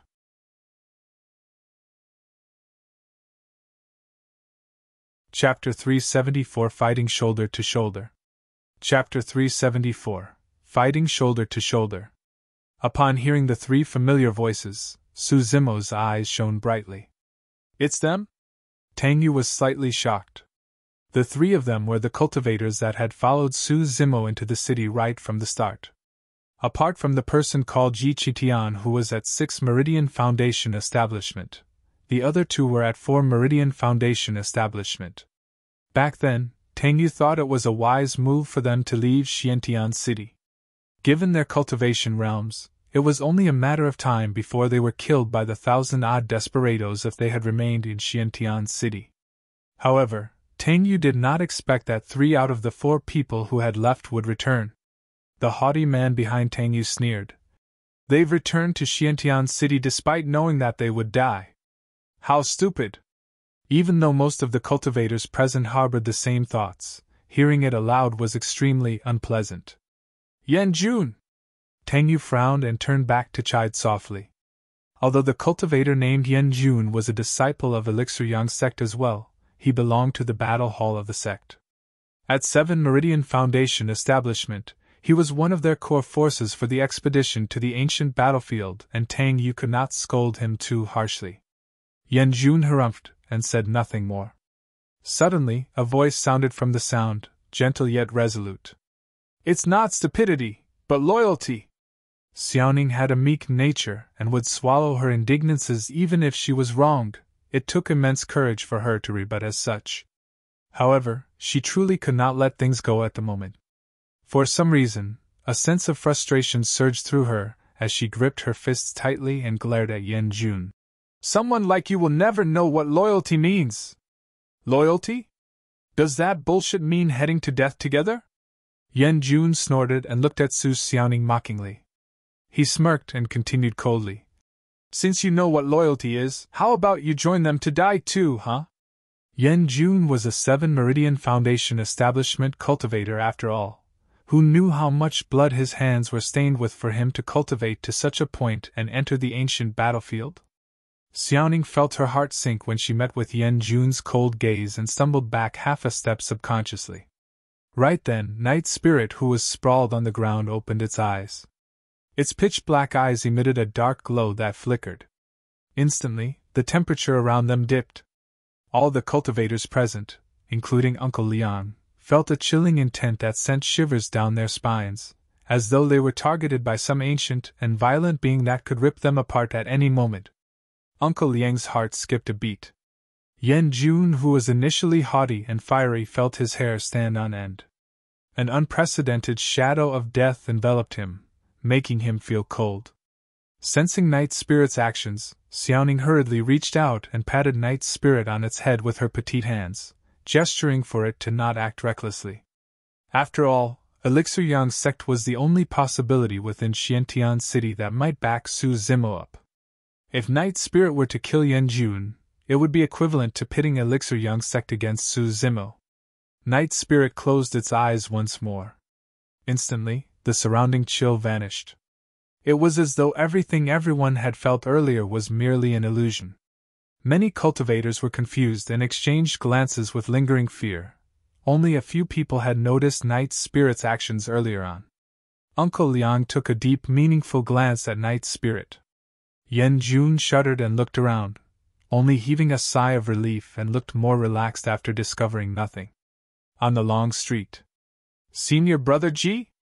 Sister Leng Ro? Little Fatty's eyes were filled with surprise when he caught sight of Ji Qingtian, who was flapping with ethereal wings, and Leng Ro, who was charging in from another direction. It was the same reaction for Ji Qingtian and Leng Ro. This was a battle which they would most likely die, and no one could make the decisions for anyone else. None of them knew what the others thought, and did not want to pressurize anyone else. That was the reason why they parted ways after leaving Xiantian City. But now, they had all returned telepathically to Xiantian City and chose to fight alongside Su Zimo. This was chemistry. Wielding a gigantic axe that shone with 4 spirit lights, Little Fatty charged into the crowd and chopped wildly in front of him. 6 spirit meridians shone on Little Fatty's rotund body. On the other side, Leng Ro threw out dozens of talismans and summoned her flying sword before charging into the battlefield with 6 spirit meridians shining from her body as well. 2 6 Meridian Foundation Establishment cultivators. Both of them were only at 4 Meridian Foundation Establishment when they left Xiantian City. There was only a single possibility how the 2 of them advanced to 6 Meridian Foundation Establishment in such a short period of time. Like Su Zimo, both Little Fatty and Leng Ro broke through to 5 Meridian Foundation Establishment during this period of time. Right after, they consumed the Meridian Unlocking Elixir and advanced to 6 Meridian Foundation Establishment right away. Ha ha! A pair of spirit wings appeared behind Ji Qingtian as he soared into the air, bursting with laughter. 7 spirit meridians appeared imperceptibly beneath his robes. 7 Meridian Foundation Establishment. Ji Qingtian had broken through as well. Given Ji Qingtian's endowment, he had a chance of breaking through to 7 Meridian Foundation Establishment in the ancient battlefield. However, there was no way that could be accomplished so quickly. In other words, he made the same decision as Little Fatty and Leng Ro. He consumed the Meridian Unlocking Elixir. The 3 of them smiled at one another from the depths of their hearts. The Meridian Unlocking Elixir was only effective when consumed for the first time, and neither of them had intended to use it at their current cultivation realms. However, all of them made the same decision to consume it for this battle without discussing or informing one another beforehand. They gave up the chance of a high cultivation and abandoned their possibility of escaping just for this battle. Su Zimo understood. The moment he saw their return, he understood everything. However, even though he was emotional and his lips were quivering at this moment, he could not say a single word. "I'm here too!" Suddenly, an honest-looking cultivator appeared on the battlefield. With a loud roar, he swung his metal rod and repelled 2 desperados. "Silly Jian?" Little Fatty's heart skipped a beat when he heard that voice as he turned in disbelief. At this moment, all 4 of them who left Xiantian City had returned. A warm feeling surged through Su Zimo's heart when he saw that his injuries no longer felt as painful. There was no need for words or thanks. Understanding the fact that the 4 of them had never left and returned to fight shoulder to shoulder with him during the most critical juncture was more than enough. Ha ha! Finally, Su Zimo burst out into laughter. Ji Qingtian was laughing, as was Leng Ro, as was Little Fatty, as was Shi Jian. Amidst the flashing swords and entrapment, the 5 of them looked drenched and wretched. Yet they were laughing wantonly in happiness from the bottom of their hearts. Someone teared, but in the blink of an eye, it was mixed with the rain and rolled down their cheek. Silly Jian, you said that you're not silly, so why did you return? Little Fatty asked. I got lost, Shi Jian replied.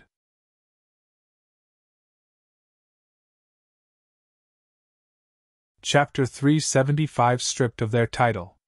Chapter 375 Stripped of their title. Bro, there's no way you're going to chase us away now. Little Fatty burst into laughter. By now, Little Fatty, Shi Jian and Ling Ro were already in the battlefield and were surrounded. Even if they wanted to retreat, there was no way for them to do so unless they wiped the desperados out. Even though Little Fatty, Ling Ro and Shi Jian were at 6 Meridian Foundation establishment, their strength were similar to the desperados around them. It was especially so for Little Fatty and Ling Ro, who had just advanced to 6 Meridian Foundation establishment.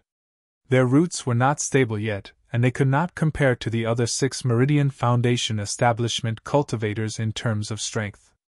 The moment the three of them entered the battlefield, they were surrounded. Thankfully, Ji Qingtian was at 7 Meridian Foundation establishment, and could maneuver the battlefield with ease due to ethereal wings.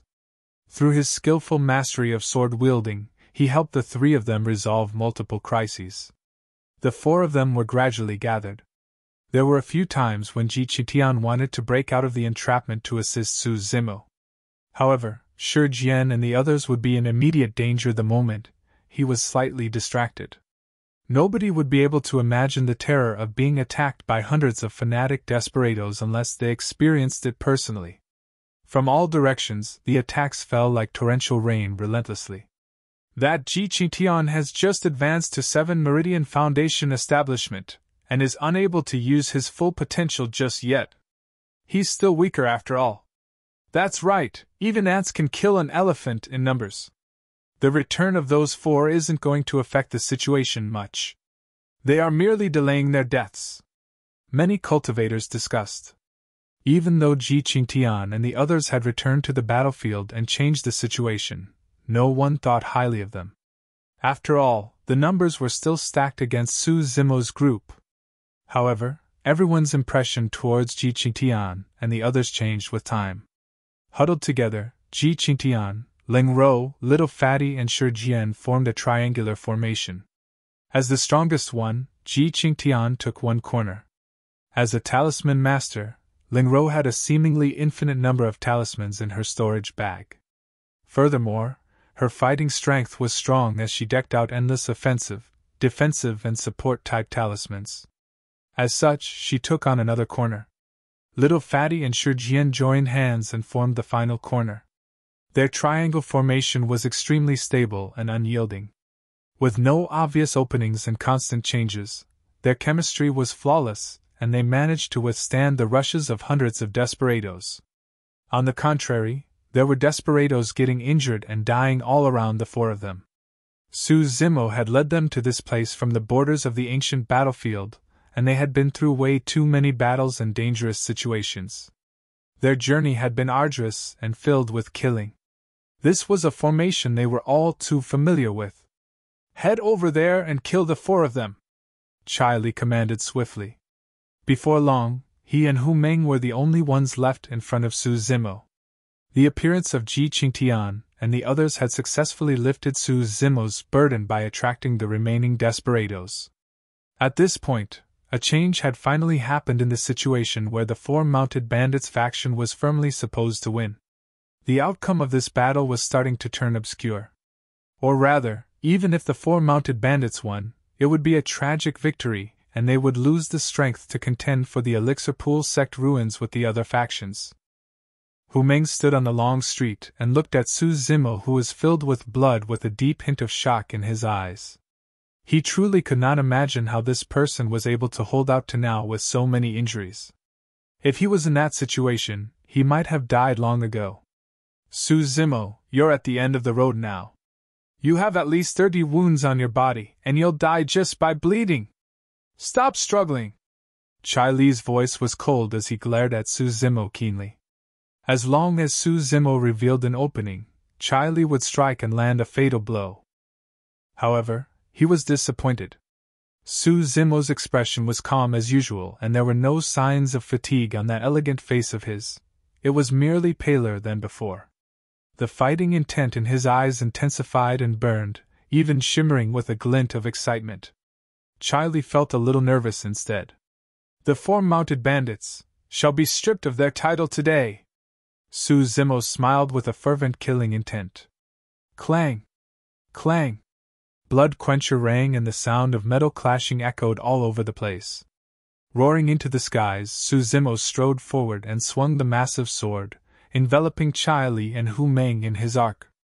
With a torrential aura, there was no way he resembled someone that was injured. Clang! Clang! Blood quencher collided with the copper spear and saber as sparks flew while a deafening screech resounded. It was clear despite the rumbling thunder. Chai Li and Hu Meng shuddered and stumbled back half a step. This was the first time the two of them were forced back since the start of the battle. Again! Su Zimo burst into laughter and strode forward. With a bang, a gigantic ravine formed on the ground as the stone slabs on both sides were knocked up. Making an arc in midair, the blood beam of blood quencher intensified and descended upon the two of their heads. With nowhere to run, Chai Li and Hu Meng could only face it head-on again. Thud! Thud! Thud! The two of them retreated once more with pale expressions. Suddenly, a layer of fear shrouded Chai Li and Hu Meng's hearts. The commotion caused by the battle was too great. The number of cultivators gathered increased, and the major factions of Xiantian City were alerted as well.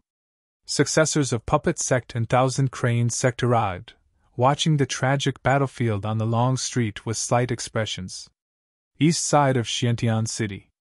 A luxuriously robed man stood in front of a mansion.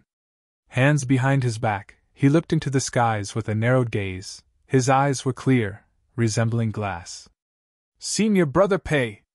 A cultivator of Glass Palace sped over in the rain. Arriving in front of the luxuriously robed man, he greeted with cupped fists. The 4 mounted bandits have returned and there's a massive battle on the long street. Victory is undecided for now. The luxuriously robed man was distracted and his eyes were dazed, as though he had heard nothing.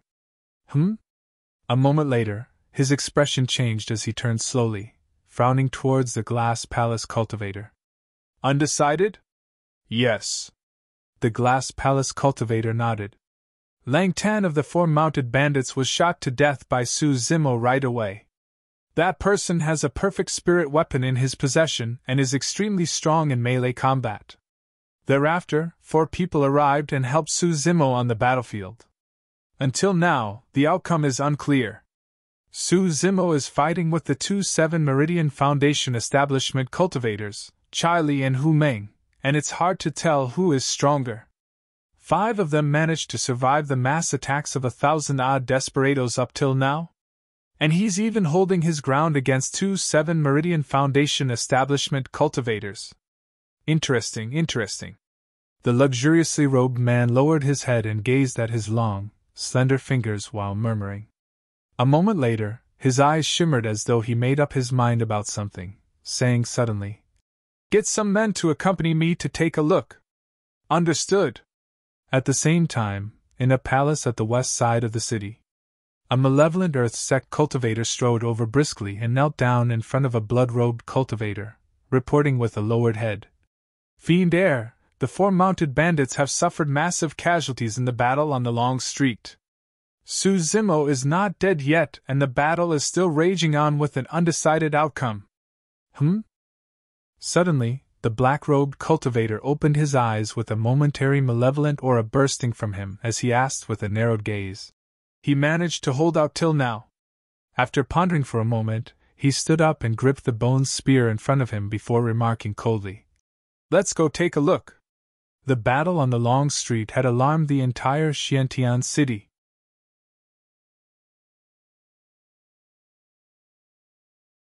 Chapter 376 Wrath of Thunder. Chapter 376 Wrath of Thunder. Dark clouds interweaved with occasional flashes of lightning, streaking through the heavens like electric pythons. The world flickered intermittently with bright flashes of light and darkness. Shadows filled the long street. The battle continued relentlessly and tragically. All the cultivators of both factions were already at the limits of their strength. Ji Qingtian and the other three were filled with injuries. While the triangle formation was still surviving, it was not going to last for much longer. On the other side of the battlefield, Su Zimo grew fiercer the longer the fight dragged on. He had managed to hold out till now thanks to his robust bloodline and terrifying physique, suppressing both Chai Li and Hu Meng instead. The situation was still undecided.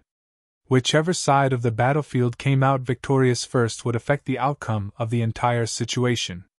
For Su Zimo, it was easy if he wanted to win this battle. He had a final trump card. Demon form. After taking on his demon form, the 2-7 Meridian Foundation establishment cultivators before him would be dead for sure. However, if he did that, he would not only become the mass target and face immense difficulties advancing in the ancient battlefield. Even if he returned to Tianhuang mainland, he would have to live an ignoble existence. Even Ethereal Peak would not want to retain an anomaly like him. Unless he had no other choice, Su Zimo did not want to take that option. As the leader of the 4 mounted bandits, Chai Li also recognized the circumstances and declared loudly, "Factions that are watching out there! As long as you're willing to help us kill the 5 of them, we swear that we'll assist you guys in the Elixir Pool Sect ruins contention." "That's right!" Hu Meng shouted as well. "We will be immensely grateful to the cultivators that are on our side. If anyone manages to kill Su Zimo, I'll offer a Meridian unlocking elixir as thanks." The moment he said that, an uproar broke out. Initially, the factions and cultivators were merely here to watch the show. But now, some of them were tempted. "Look! Peichimu of Glass Palace has arrived with his men. There! The fiend heir of Malevolent Earth Sect, Shuiyang, has arrived as well." The gathering of multiple top factions on the long street of Xiantian City added an additional layer of complexity to the situation. Su Zimo's eyes shone murderously when he sensed the commotion around him. He had to end this battle as quickly as possible. Otherwise, there was a high chance that the 5 of them would end up as sacrificial offerings for the contention between the top factions. Other than taking on his demon form, what other methods did he have that could slay the 2-7 Meridian Foundation establishment cultivators as soon as possible? Su Zimo thought fervently. All of a sudden, a thick thunderbolt landed on the long street, opening up a huge, charred pit that flickered with lightning. This was the might of the universe that no one could go against. The rumbling of thunder was only heard a moment later at the edge of the horizon. Suddenly, a thought flashed through Su Zimo's mind. Without hesitation, he strode forward and the stone slab beneath his feet exploded, shooting gravel all over the place. The immense rebound caused him to soar into the air. Wielding Blood Quencher up high with both arms, he channeled the mental sutra of Void Thunder Manual and his blood churned with the rumbling of thunder, forming a harmony with the thunder in the skies. Bang! Boom! Boom! The sound of thunder intensified and arrived from the edge of the horizon in a terrifying manner, as though thousands of carriages were riding across the firmaments. Crackle! In the skies of Xiantian City, endless lightning flashes and interweaved. In the blink of an eye, it resembled a sea of lightning that shone with a divine light. In the face of that sea of lightning, Su Zimo's leap attracted everyone's gazes. At that moment, he was in the midst of the sea of lightning with a torrential aura, resembling the only true god in the universe that was unparalleled. Snap! A thick blue thunderbolt descended and struck Blood Quencher. Lightning coiled all around that grisly red blade like countless small snakes climbing in a frightening manner. Take my slash! Su Zimo's holler was like thunder that boomed everywhere. Bathed in lightning, Su Zimo swung Blood Quencher that was shining brightly with lightning and descended from the skies, encompassing Chai Li and Hu Meng. That single slash possessed the might of the universe, and the power of thunder that struck was horrifying. Before the blade even arrived, Chai Li and Hu Meng were already scared out of their wits. How could any human defend against that slash? That was clearly the wrath of thunder. Ah! With nowhere to run, Hu Meng could only yell. He bit the tip of his tongue gently, and spat out a mouthful of blood on the eyes of the face on his copper spear. The eyes of the face shone with 2 blood beams and its body lit up with a sacred radiance. Gritting his teeth, Hu Meng raised his copper spear and welcomed the incoming blood quencher. Boom! The weapons collided resoundingly as though the entire world shook for that brief moment. Hu Meng seemed to have turned shorter as a gigantic crack appeared beneath his feet. After a moment, his body shuddered and he was wrapped with the power of thunder. Spitting out a mouthful of blood with dimmed eyes, he was sent flying. The copper spear was also repelled by Blood Quencher and smashed against Hu Meng's chest heavily.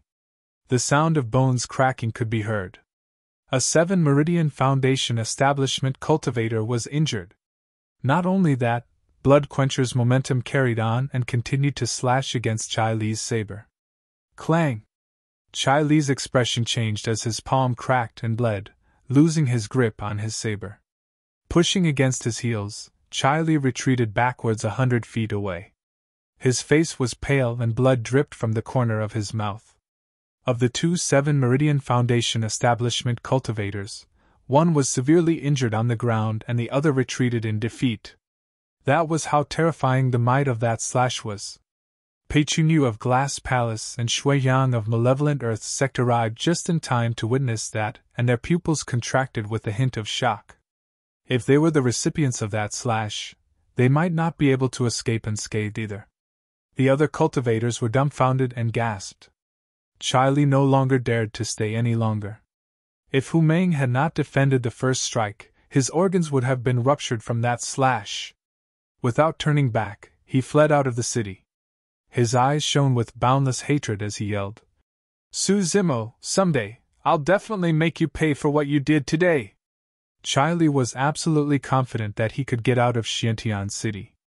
Thanks to Su Zimo's slash, the distance between them was increased and there was no way Su Zimo would be able to catch up to him since they were both at the end of their roads.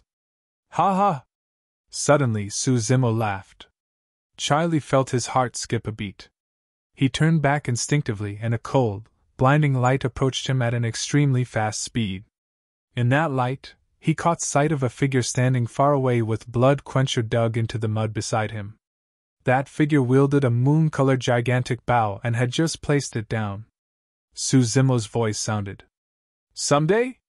I've already told you, the 4 mounted bandits shall be stripped of their title today." Poof! Poof! Poof! The arrow pierced flesh and blood flashed. Chai Li's body was pierced by 10 arrows and he collapsed at the end of the long street, lifeless and dead.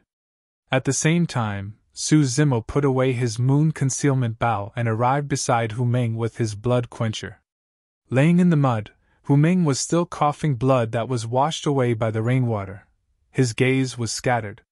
Looking down, Su Zimo's eyes were cold. The next moment, a saber beam flashed. A massive head rolled on the ground. The 4 mounted bandits were buried in Xiantian City.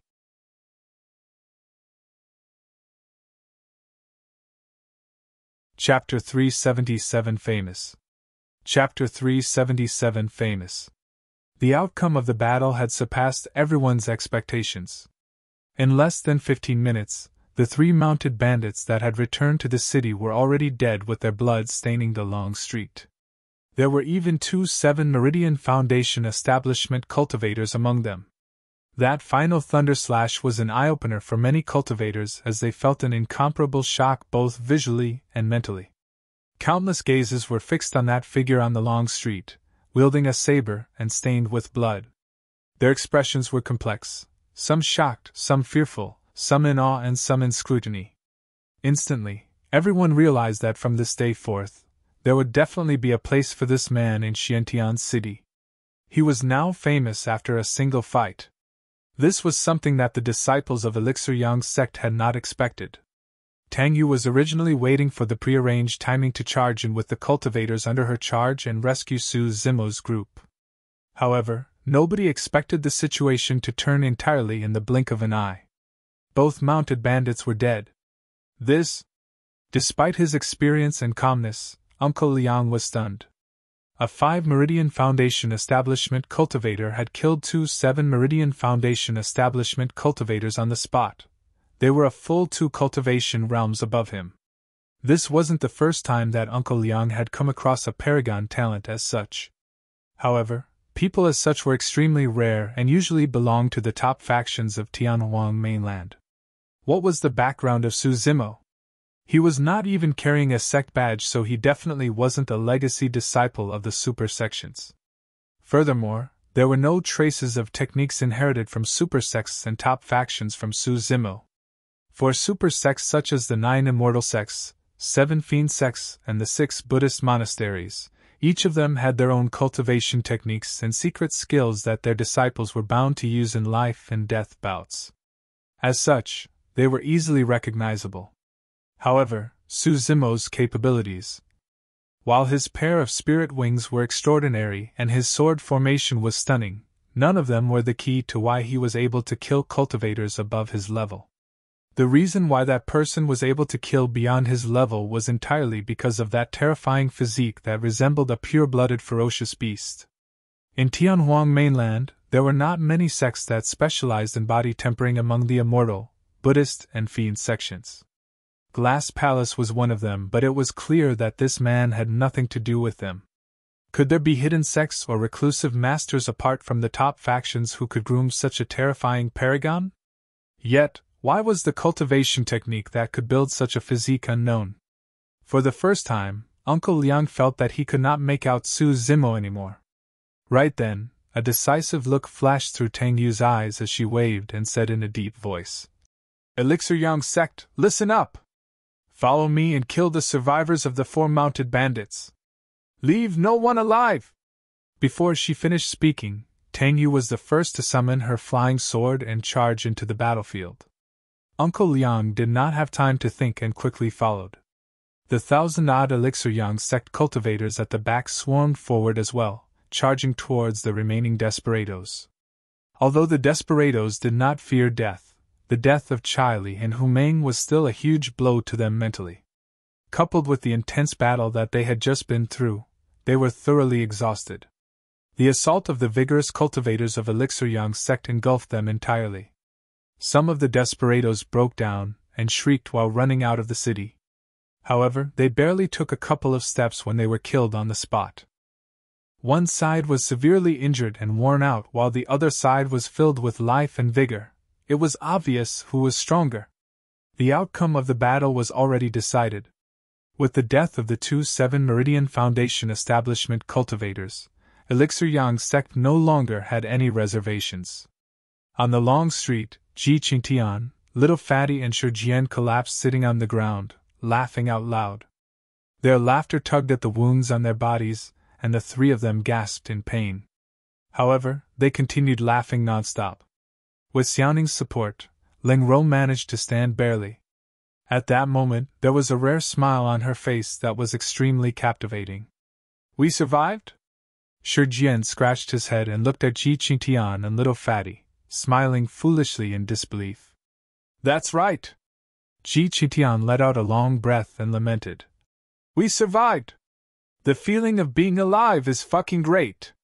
Little Fatty cursed and beamed brightly. When they returned to Xiantian City, the 4 of them had already cast aside all thoughts of surviving. Now that they were celebrating the joy of surviving the calamity, every single breath felt incomparably blessed. After this battle, the friendship between the 4 of them changed considerably. This was a friendship forged through life and death and the baptism of blood. It was extremely precious in the cultivation world. Looking at this scene, Su Zimo smiled faintly and a warm feeling surged into his heart, remaining for a long time. Unknowingly, the heavy rain had stopped. The storm came and went quickly. The dark clouds dispersed and sunlight spilled onto the long street, and the 5 of their faces, radiant with life. It wasn't only Su Zimo. From this day forth, the other 4 of them were going to be famous throughout Xiantian City as well. As Elixir Yang Sect took action, the other factions joined hurriedly as well. 1,000 Crane Sect, Puppet Sect, and some cultivators of different factions all wanted a piece of the pie. Suddenly, a black-robed cultivator walked over slowly. Wielding a bone spear that had vague blood traces, he was extremely terrifying. He arrived before Su Zimo and stood still. The actions of the black-robed cultivator attracted countless gazes. It's him! The fiend heir of malevolent Earth Sect! What does he want? I don't know. He doesn't seem friendly. Ji Qingtian and the others were no longer smiling, looking grim. They could sense a strong and dangerous aura coming from the black-robed cultivator. This man was extremely strong. In fact, a thought crossed their minds. Even if they were at peak condition and joined forces, they were no match for this person. The black-robed cultivator glared at Su Zimo for a moment without saying anything. Su Zimo was expressionless. Very good. The black-robed cultivator nodded and declared proudly. I am Shui Yang, the fiend heir of malevolent Earth Sect. You are very decent. I'll give you a chance. Join malevolent Earth Sect and be my personal bodyguard. Ji Qingtian and the others were stunned. One of the 7 fiend sects, malevolent Earth Sect. This was one of the top factions of Tianhuang mainland, but it was a fiend sect and was different from their Dao. Furthermore, this fiend heir of malevolent Earth Sect was arrogant and commanding in his tone. He even had a condescending attitude that was truly unpleasant. Ji Qingtian and the others looked at Su Zimo nervously. Given their understanding of Su Zimo, there was a high chance that the latter would reject the fiend heir of malevolent Earth Sect. However, given the fiend heir's temperament and methods, he would definitely turn murderous and attack Su Zimo once he was rejected. After that intense battle, Su Zimo was now at his weakest. How could he be a match for the fiend heir of malevolent Earth Sect? Was he going to meet with another calamity after surviving a life-and-death battle? True enough. Su Zimo smirked. What's malevolent Earth Sect? I haven't heard of you guys. Also, fiend heir of malevolent Earth Sect? What the shit? What's so great about you? All the cultivators were shocked when they heard that. Many cultivators looked at Su Zimo as though they were looking at a dead man. In truth, Su Zimo was not spouting nonsense. Back then, a fiend heir of malevolent Earth Sect died in his hands. In the fiend sects, every cultivation realm could only have a single fiend heir. Therefore, if Su Zimo hadn't killed the previous fiend heir of malevolent Earth Sect, this Shui Yang would not have been able to get his current position.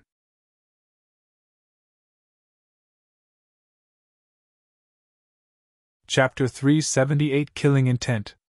Chapter 378 Killing Intent. Shui Yang's expression darkened instantly. His gaze narrowed and the bone spear in his hands quivered like it was alive, giving off a malevolent aura that rattled one's heart. Suddenly, a chuckle came not far away.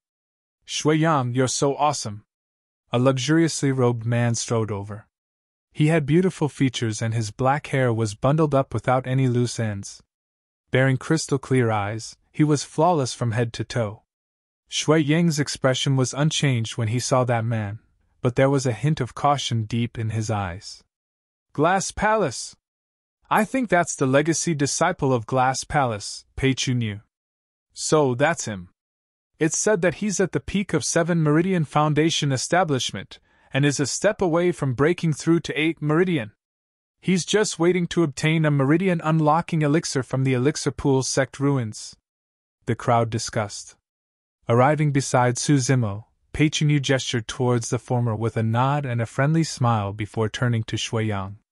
Shui Yang, you'll be going against Glass Palace if you make things difficult for fellow Taoist Su. Fufu. Shui Yang laughed coldly and asked, Since when did this punk have anything to do with Glass Palace? If he was related to you guys, would you have allowed the 4 mounted bandits to attack him and only appear now? No matter what, you're from the Fiend Sects, and we're from the Immortal sections. The paths we pursue are different to begin with. Pei Chu replied icily. Shui Yang, don't waste your efforts. Fellow Taoist Su is clearly righteous and will definitely not be associated with you guys from the Fiend sections. In the blink of an eye, these 2 top cultivators of Xiantian City were in an argument because of Su Zimo. After becoming famous through that battle, these 2 factions are now trying to rope in Su Zimo. That's right. This man's potential is not to be underestimated as he's able to kill 2 7 Meridian Foundation establishment cultivators. Whoever manages to take him in will definitely have use for him in the future. Given this man's endowment, there's even a chance for him to leave the ancient battlefield with Pei Chunyu and join Glass Palace. Many cultivators looked at Su Zimo with envy. With an indifferent expression, Su Zimo suddenly said, "Both of you can leave now. There's no need to waste your breath here. I won't join either side." The moment he said that, the atmosphere turned freezing. The initially noisy chatter faded as well. Everyone's gazes landed on Su Zimo, some in shock, some in surprise, some confused. This was an extremely rare opportunity that anyone else would agree to readily. However, this man had rejected the invitation of two top factions right in front of everyone. Furthermore, Su Zimo's tone was extremely discourteous with a hint of irritation and disdain. "Isn't this man way too arrogant? Fufu, he thinks that he can reign supreme in the city just because he killed 2-7 Meridian Foundation establishment cultivators. This guy clearly has a death wish. I want to see what happens to him now that he's offended two top factions." In reality, among the crowd, Ji Qingtian and the others were probably the only ones who could understand Su Zimo's mind.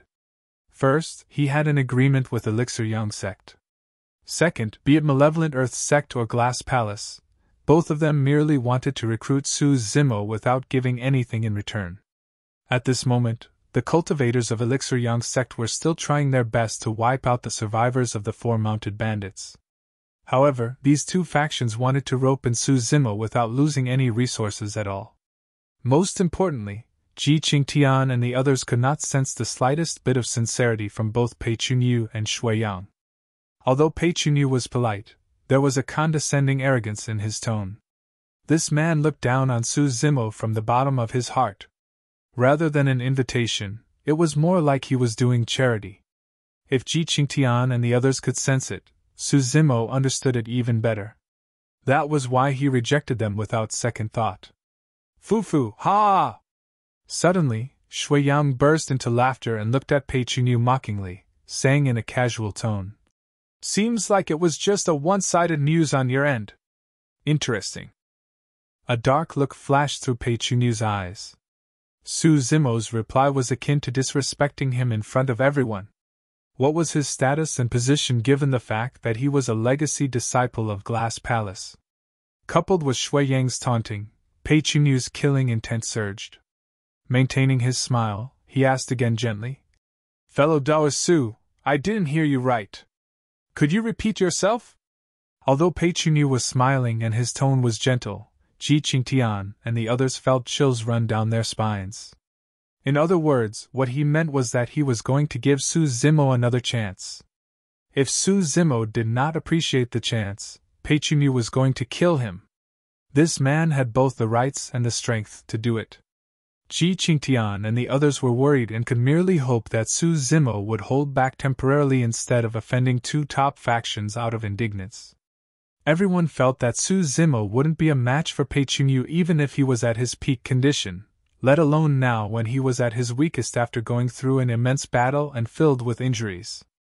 As a legacy disciple of one of the Immortal Sects, Glass Palace, Pei Chunyu wasn't someone in the same league as the 4 mounted bandits. Ji Qingtian and the others looked at Su Zimo nervously. All of a sudden, Su Zimo smiled. "You didn't hear me? Let me simplify things and repeat it once more." After a slight pause, Su Zimo opened his mouth and spat out 2 words that shocked the world. "Get lost!" The moment he said that, the surroundings fell completely silent. Many cultivators looked at that bloodied figure with agape mouths and shocked expressions as a single word filled their minds: lunatic. For some reason, Ji Qingtian and the rest felt relieved instead. This was the true Su Zimo. This wasn't someone that would submit to injustice. It was as Su Zimo had said in the past. "I cultivate so as to go all out to exact revenge. I cultivate as I believe in an eye for an eye."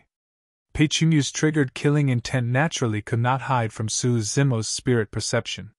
Since that was the case, there was no way Su Zimo would be nice to this guy. The only reason why Su Zimo dared to challenge Pei Chunyu was because of his demon form. This was a trump card that he would not use unless he had no other choice. Otherwise, Su Zimo would have struck first the moment Pei Chunyu's killing intent was triggered instead of wasting time saying so much to the latter. Pei Chunyu was stunned for a moment. Clearly, he hadn't expected such a reaction from Su Zimo.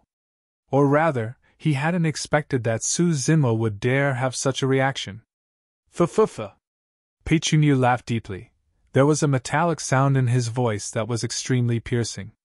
A moment later, he put away his smile and his palm that was originally behind his back slumped downwards.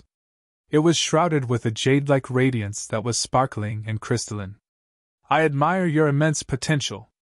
However, his eyes turned cold as he changed the topic. Since you can't be used by me, I'll have to destroy you.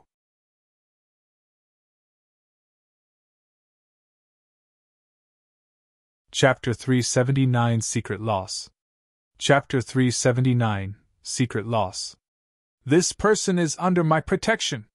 Just as everyone thought that Su Zimo's death was certain, a voice rang out from his side in an unquestionable tone.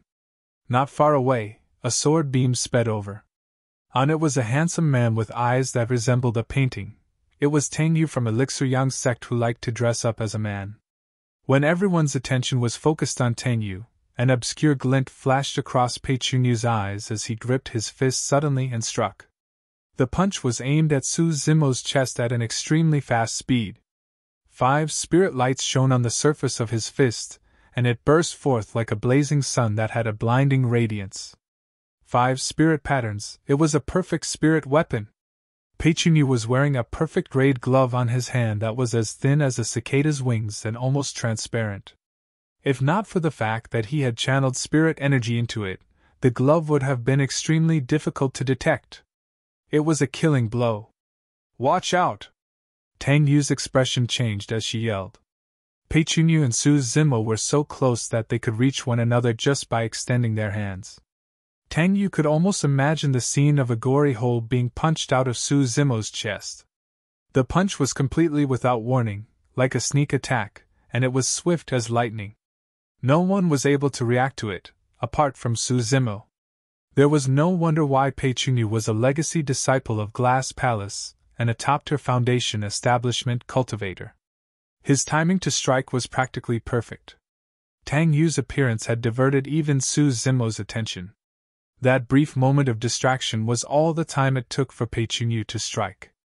If not for his spirit perception, Su Zimo would have died from that punch. However, despite his spirit perception, Su Zimo was still a step slower and could not whip out his blood quencher to defend. Instead, he could only take the attack head-on with his bare fists. Tang Yu's eyes dimmed when she saw that. Although Su Zimo managed to react, the outcome wouldn't be changed by much. To begin with, Pei Chunyu's cultivation realm was 2 levels above Su Zimo. Furthermore, Glass Palace's body tempering technique was renowned through Tianhuang mainland. Pei Chunyu could only be stronger than Su Zimo, there was no doubt. More importantly, Pei Chunyu's glove was a perfect spirit weapon and Su Zimo was using his bare hands.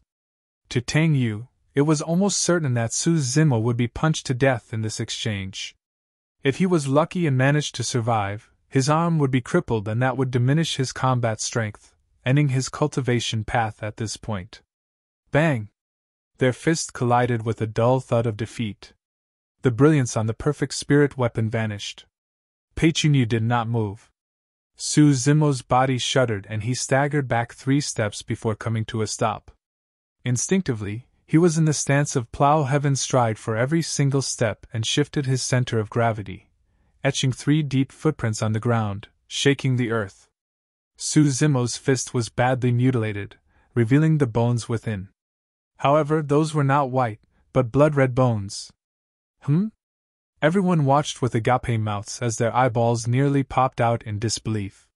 He was not dead. His arm was not crippled either. His fist was merely bleeding and slightly injured. How was that possible? Even a superior-grade spirit weapon would be smashed into pieces against that punch, yet, how was it possible that Su Zimo's bare body? All the cultivators were completely stunned. If they had not witnessed it personally, none of them would believe what just happened. The fiend heir of malevolent Earth Sect, Shuiyang, frowned slightly as he looked at Su Zimo's right hand thoughtfully. Pei Chunyu's pupils constricted as he retracted his hand without a trace and placed it behind his back. Hee hee. Suddenly, Su Zimo burst into laughter as he looked at the hand that Pei Chunyu retracted. Apart from him, no one else knew what happened at the exact moment of the clash. Although Su Zimo's physique was strong, there was definitely no way he could withstand the might of a perfect spirit weapon. At that moment, even if he took on demon form, Su Zimo's strength would only be raised by a level and he wouldn't be able to defend against the perfect spirit weapon still. It was like when a child turned into an adult and had his strength increased by folds. However, his body wouldn't be able to withstand the sharpness of a blade still. But there was a part of Su Zimo's body that was very special. His right hand. His right hand was covered with flesh on the surface. However, the flesh wrapped a blood-bone palm of unknown origins that was indestructible. Even the sharpness of Blood Quencher couldn't sever it. During that exchange, Pei Chunyu's strength gained the upper hand and he managed to knock Su Zimo 3 steps backwards. However, in reality, Su Zimo did not receive too much damage and merely suffered flesh wounds. As for Pei Chunyu, he suffered a secret loss and was in unbearable pain. Nobody noticed that Pei Chunyu's retracted hand was trembling under the cover of his robes. The feeling of punching a steel board wasn't one that was pleasant. In that short while, Tang Yu had already arrived and descended between the two of them with Uncle Liang close behind. "Fellow Taoist Su, are you all right?" Tang Yu was befuddled and looked at Su Zimo behind her. She could not help but ask in a hesitant tone. "It's fine." Su Zimo nodded. "Are you truly fine?" Tang Yu withdrew an elixir from her storage bag and whispered. "Don't force yourself. Are you injured internally? Take this elixir and stabilize your wounds first." Su Zimo smiled calmly and shook his head to reject. "Pei Chunyu, what do you mean by that?" Tang Yu spun around and questioned with a sharp gaze. "I've already said that he's under the protection of Elixir Yang's sect and yet you attacked him?" "Foo-foo." Pei Chunyu scoffed lightly and replied in an indifferent tone. "I was merely curious seeing how fellow Taoist Su has a strong physique and extraordinary melee combat strength. It was just a mere spar. Why are you so anxious, fellow Taoist Tang Yu?" "Spar?" Tang Yu sneered. That punch was clearly out to take Su Zimo's life. Previously, he was chided and shamed by Su Zimo. Now that he had taken another secret loss, there was no way Pei Chunyu would give up. He would still look for more opportunities to kill Su Zimo here. The person before him, Tang Yu, was nothing to be fearful of. However, a hint of caution appeared in Pei Chunyu's eyes when he caught sight of the elderly man behind Tang Yu. Taking a deep breath of air, Pei Chunyu sighed internally. Now that Elixir Yang's sect was involved, it was unlikely that he would be able to kill Su Zimo today. Furthermore, the fiend heir of Malevolent Earth's sect was watching coldly from the sidelines. This was not the right time to engage in a conflict with Elixir Yang's sect. Otherwise, Malevolent Earth's sect might stand to gain from their disagreement. At that thought, Pei Chunyu cupped his fist towards Tang Yu and eyed Su Zimo deeply before saying with a fake smile, "Fellow Taoist, there's still a long way to go. There'll definitely be another chance for us to spar in the future." Pei Chunyu placed emphasis on the word spar. Smiling faintly, Su Zimo replied indifferently, "I'll take your dog life the next time we spar." "Ha ha!" Pei Chunyu threw his head back and roared into laughter. "Good, good. I'll be waiting." With that, he flicked his robes and turned to leave along with the other Glass Palace cultivators. On the other side, Shuiyang followed suit. In the blink of an eye, two top factions in Xiantian City disappeared completely, as if they never appeared. Ji Qingtian and the others heaved a sigh of relief. Unknowingly, all four of them were already drenched in cold sweat.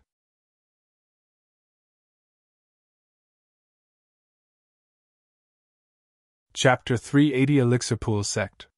Chapter 380 Elixir Pool Sect. On the long street, the remaining desperados fled in all directions, unable to resist. They were no longer a threat. It was also fortunate that Tang Yu had returned. Otherwise, Another bloody battle would definitely break out if Su Zimo took on demon form, and the consequences would be unimaginable after everything spiraled out of control. Tang Yu took out some elixirs from her storage bag and handed them to Ji Qingtian and the others. The four of them did not decline. Even though they also had healing elixirs in their storage bags, their effects were definitely not comparable to those from Elixir Young Sect. When it was Su Zimo's turn, he merely took a glance and shook his head gently, choosing not to take them. "What's wrong?" Tang Yu asked confusedly. "Your injuries aren't minor, and these elixirs will help your recovery immensely. Don't worry, Elixir Yang Sect's elixirs are definitely the best in Tianhuang mainland." Tang Yu was not wrong. The elixirs she took out were all of decent quality at superior grade. However, Su Zimo stuck to a principle ever since he started cultivating. He would only consume perfect-grade elixirs. The reason was because perfect-grade elixirs had pure medicinal effects without any impurities. Su Zimo would not be tempted by supreme-grade elixirs, let alone those at superior grade. He smiled and declined politely without explaining. While Su Zimo seemed like he was severely injured in the battle with more than 30 wounds and blood covering him from head to toe, in reality, his foundation was unharmed. His organs were perfectly fine, as were his tendons and bones. In just a short while, Su Zimo's wounds were already starting to heal and had stopped bleeding. Given his terrifying regeneration capabilities, he could recover in just a few days. Xiantian City could be divided into 4 generic districts. The east side of the city was occupied by Glass Palace, west by Malevolent Earth Sect, and south by the Heretical Doctrines. The cultivators in the north side were Messier. Originally, the 4 mounted bandits were the strongest apart from Elixir Young Sect and Thousand Crane Sect. However, the 4 mounted bandits were dead and most of the desperados were buried on the streets, with only a minority that managed to escape from Xiantian City. Worn out, injured, and filled with the stench of blood, it was most likely that those desperados wouldn't be able to last a single night outside before they were devoured whole by the various ferocious beasts and ancient living beings out there. With the 4 mounted bandits gone, the north side of the city was now controlled by Elixir Young Sect and Thousand Crane Sect. Before the bloody battle on the long street, Tang Yu had already valued Su Zimo highly and had an agreement with him to deal with the 4 mounted bandits. At that point of time, this agreement seemed fanatic and irrational. But now, everyone realized that Elixir Yang Sect had benefited massively. They managed to recruit somebody like Su Zimo who was both strong and possessed terrifying potential without losing much resources. Furthermore, the 4 mounted bandits were destroyed. It was killing 2 birds with 1 stone. 10 days later. City's north, meeting hall of Elixir Young Sect. By now, Ji Qingtian and the others were almost healed up, and Su Zimo had completely recovered a couple of days ago. Su Zimo's group of 6, Tang Yu, Uncle Liang, and a cultivator of Elixir Young Sect's battle hall, Yan Jun, were gathered. "Everyone, the reason why I gathered you guys here is to discuss information about an ancient ruin," Tang Yu said in a deep voice. "Since I've requested for your help, I'll divulge everything I know without holding back any secrets." Su Zimo's group nodded. All of them could sense Tang Yu's sincerity. During this period of time, Elixir Yang Sect provided a considerable number of high-quality elixirs to help Ji Qingtian and the others with their recovery. In truth, this ruin is related to a major sect back in the ancient era named Elixir Pool Sect. It was clear that the sect had something to do with elixir refinement through its name alone. Indeed, Tang Yu continued, Elixir Pool Sect was extremely famous back in the ancient era and was the foremost elixir refinement sect in Tianhuang mainland. The founder master of our Elixir Young Sect was an elixir refinement master back in Elixir Pool Sect. Su Zimo's group felt their hearts skip a beat when they heard that. If an elixir refinement master of Elixir Pool Sect could create a sect, Elixir Young Sect, that turned out to be one of Tianhuang mainland's 4 unorthodox groups, one could only imagine how strong Elixir Pool Sect was back in the days. The ruins of Elixir Pool Sect are extraordinary, Tang Yu said with a grim expression. Not only will there be a large amount of elixirs within, there will also be many elixir recipes that have been lost. Su Zimo nodded silently. Many things have been lost through the times from the ancient era till now. The reason why the Meridian Unlocking Elixir was so precious was because its recipe had been lost for a long time. One could only imagine the outcome of finding the recipe of the Meridian Unlocking Elixir in the Elixir Pool Sect ruins. Of course, apart from elixir recipes, in the ruins of some sects, there's also a chance of obtaining their inheritance if one is extremely lucky. These inheritances are much more precious than elixir recipes. However, the probability of that happening is extremely low, unless one has a token from Elixir Pool Sect and can obtain the sect's recognition. Tang chuckled bitterly. However, if elixir recipes can be lost from sects from the ancient era, there's no way tokens can remain. The mention of that had Su Zimo's heart skipping a beat.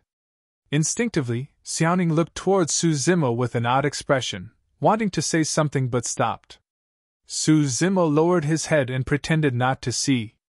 In truth, the both of them thought of something at the same time. The mysterious elixir furnace in Xiaoning's possession. Ever since they entered the ancient battlefield, it had been giving off unusual reactions. That was also the reason why Su Zimo brought Xiaoning in this direction. Now that they knew more about the Elixir Pool Sect ruins, it was only natural that they would relate it to the elixir furnace. However, this was an extremely sensitive issue. A man's wealth was his own ruin by causing another's greed. Now that there were so many people, they would naturally attract trouble if it was revealed. Even Elixir Young Sect might become a threat to them. Xiaoning was naive and revealed an abnormal reaction right away without thinking much about it. However, Su Zimo knew about the dangers of the cultivation world and did not meet with Xiaoning's gaze, merely shaking his head subtly. Smart as well, Xiaoning retracted her gaze and remained silent. Even so, someone noticed Xiaoning's reaction. The battle hall cultivator standing behind Tang Yanjun, raised his brow and asked suddenly, "You seem like you have something to say about the inheritance of this sect, fellow Taoist Xiaoning?" It's nothing." Xiaoning panicked a little after being exposed. Tang frowned slightly and suddenly said, "Xiaoning, did you want to ask if there's a recipe for elixirs that can extend one's lifespan in the Elixir Pool Sect?" "Yes, that's right." Xiaoning nodded hurriedly. With a gentle smile, Tang said tenderly, "Don't worry, there's definitely a recipe for something like that in Elixir Pool Sect. However, we might not be able to get our hands on it. Something like that depends on fate." "Oh." Xiaoning nodded and replied. After Tang Yu's interruption, Yanjun looked at Xiaoning with a confused expression and did not press on, merely assuming that he thought too much. Su Zimo raised his head and swept his head, glancing at Tang Yu subtly. At that moment, she was looking at him deeply. Her eyes shimmered like the surface of water, and she had a fake smile. "What a powerful woman!" Su Zimo sighed internally. Since Yanjun discovered Xiaoning's abnormality, Tang Yu clearly did as well. Furthermore, it was obvious that she had diverted the topic out of goodwill to distract Yanjun, doing Xiaoning a favor. The two of them exchanged glances with an understanding of one another without exposing anything.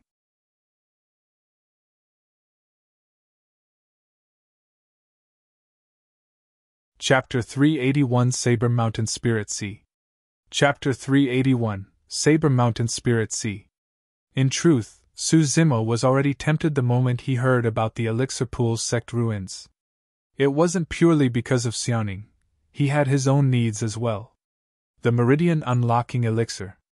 More than that, it was for a perfect-grade Meridian Unlocking Elixir. After hearing Tang Yu's introduction of Elixir Pool Sect, Su Zimo was even more certain that they would most likely find perfect-grade Meridian Unlocking Elixirs in the Elixir Pool Sect. Tang Yu said, "Of course, for a sect as large as Elixir Pool Sect, there will definitely be many other treasures.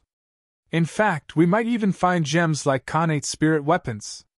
Su Zimo pondered for a moment. "I'll do my best to help Elixir Young Sect get the ruins. Furthermore, I won't want anything else.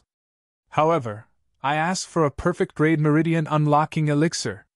Yanjun could not help but burst into laughter as he looked at Su Zimo with a mocking gaze. Perfect Meridian Unlocking Elixir. What a daring demand! Who do you think you are, huh? Who are you? Su Zimo glared at him.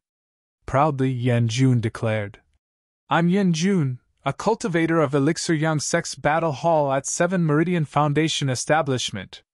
Also, don't think that you have the right to negotiate terms with Elixir Young Sect just because you've killed 2 7 Meridian Foundation Establishment cultivators. Su Zimo, let me tell you, without us, you won't even be able to get close to the main hall of Elixir Pool Sect. Yen Jun! Tang Yu glared at him and said sternly. Harumphing, Yen Jun did not continue, merely crossing his arms and scoffing coldly. Tang Yu turned to Su Zimo apologetically.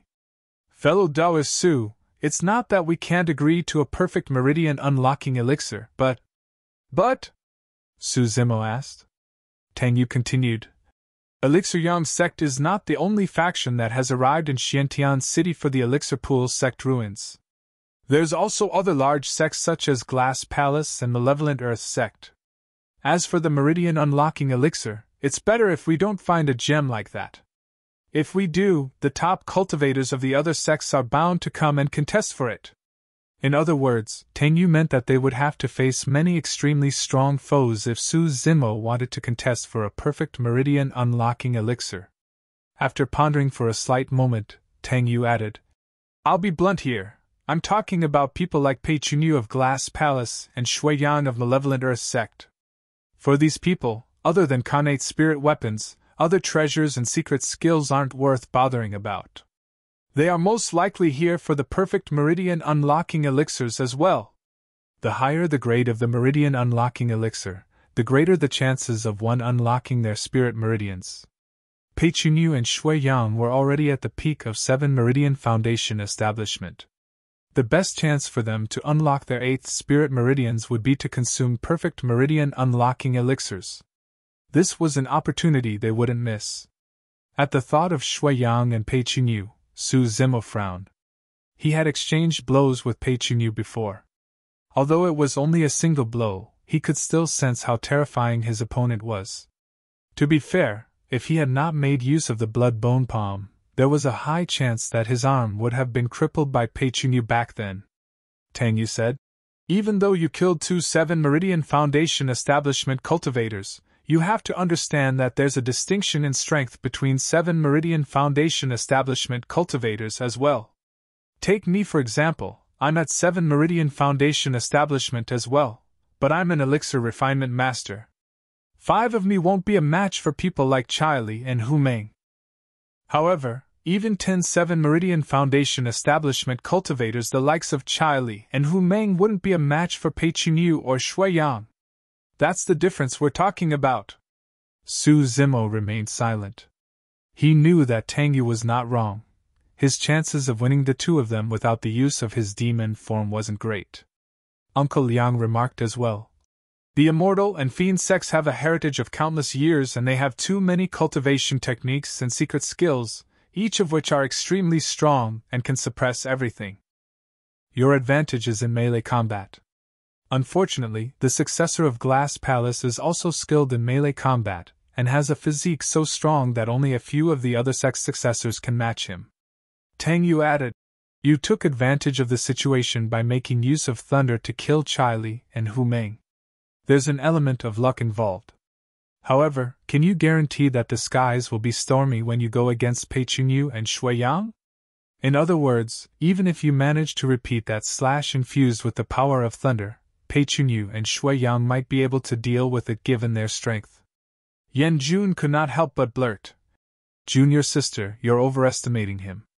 He's not even a match for the legacy disciples of Thousand Crane Sect and Puppet Sect, let alone paragons like Pei Chunyu and Shui Yang. Outsiders aside, even I can smash him to a pulp with ease.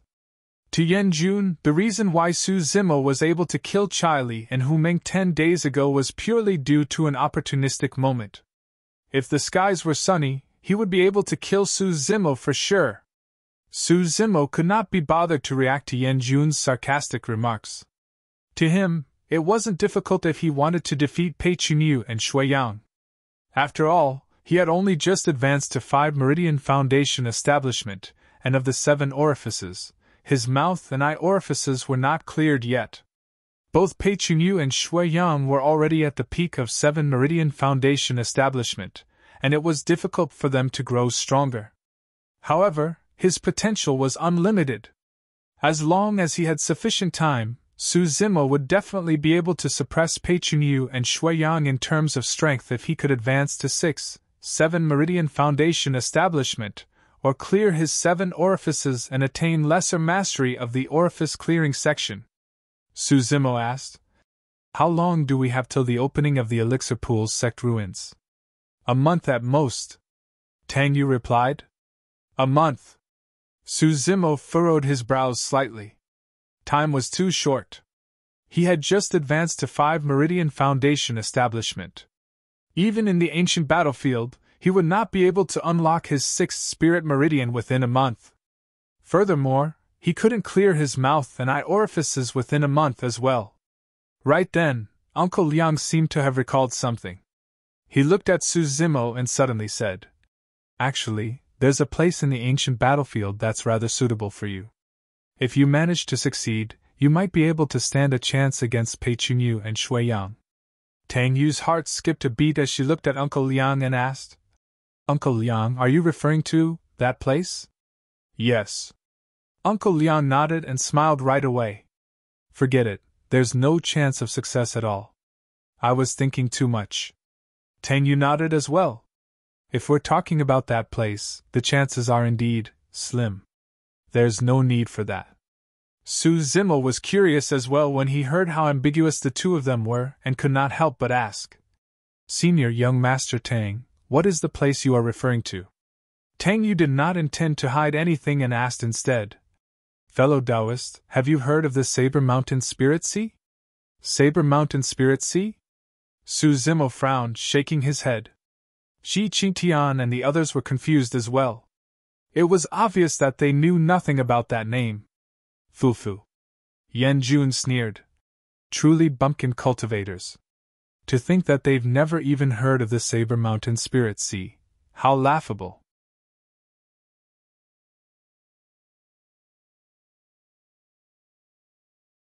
Chapter 382 Legend of the Saber Emperor. Chapter 382 Legend of the Saber Emperor. Each time cultivators of the great Zhou dynasty entered the ancient battlefield, they would only linger around the borders. How could they have heard of the Saber Mountain Spirit Sea? If it was not because Su Zimo had brought Shi Qingtian and the others to this place, they might never have known about Xiantian City, nor would they have the chance to interact with large sects such as Elixir Yang Sect and Glass Palace in their entire lives. Experiences as such were rare and precious, serving as eye-openers. Su Zimo never had any feuds with Yan Jun. However, the latter had been unfriendly to him right from the beginning, shooting sarcastic remarks whenever he had the chance. As for the exact reason, Su Zimo had a vague guess. However, this was a cultivator of Elixir Yang Sect's battle hall after all, and Su Zimo was not bothered since Yan Jun had yet to cross his bottom line. Tang Yu frowned gently and shot Yan Jun a stern look before saying slowly, "The reason why the Saber Mountain Spirit Sea is so famous is because of an old legend related to it." Through her tone, it was obvious that the legend was far from simple. Su Zimo's group looked serious as they sat upright and listened intently. Tang Yu said slowly, "The legend of the Saber Emperor." The Saber Emperor. The moment those two words were said, the void trembled, as if a pitch-dark crevasse had been opened up, sending a chilling gust of wind forth. The mere mention of those words brought forth an indescribable pressure. It was ancient, as though it had crossed through the archaic times with an indestructible intent that was shocking. Instantly, a killing intent filled the hall.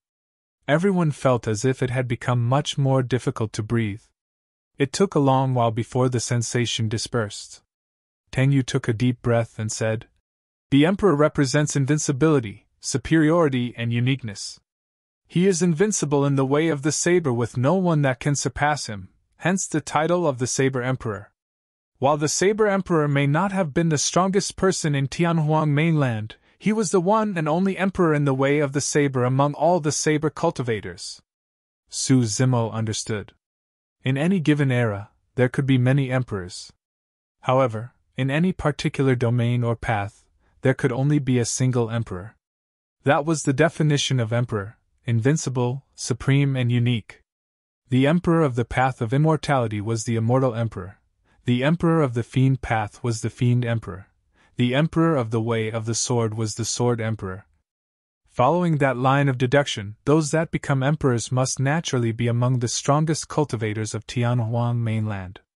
I believe all of you know that the sword reigns supreme in the current Tianhuang mainland, and the most common weapon of choice for immortal cultivators are flying swords.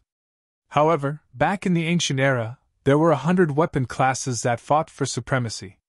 Apart from swords, there were sabers, spears, halberds, axes, bows, and many other weapons.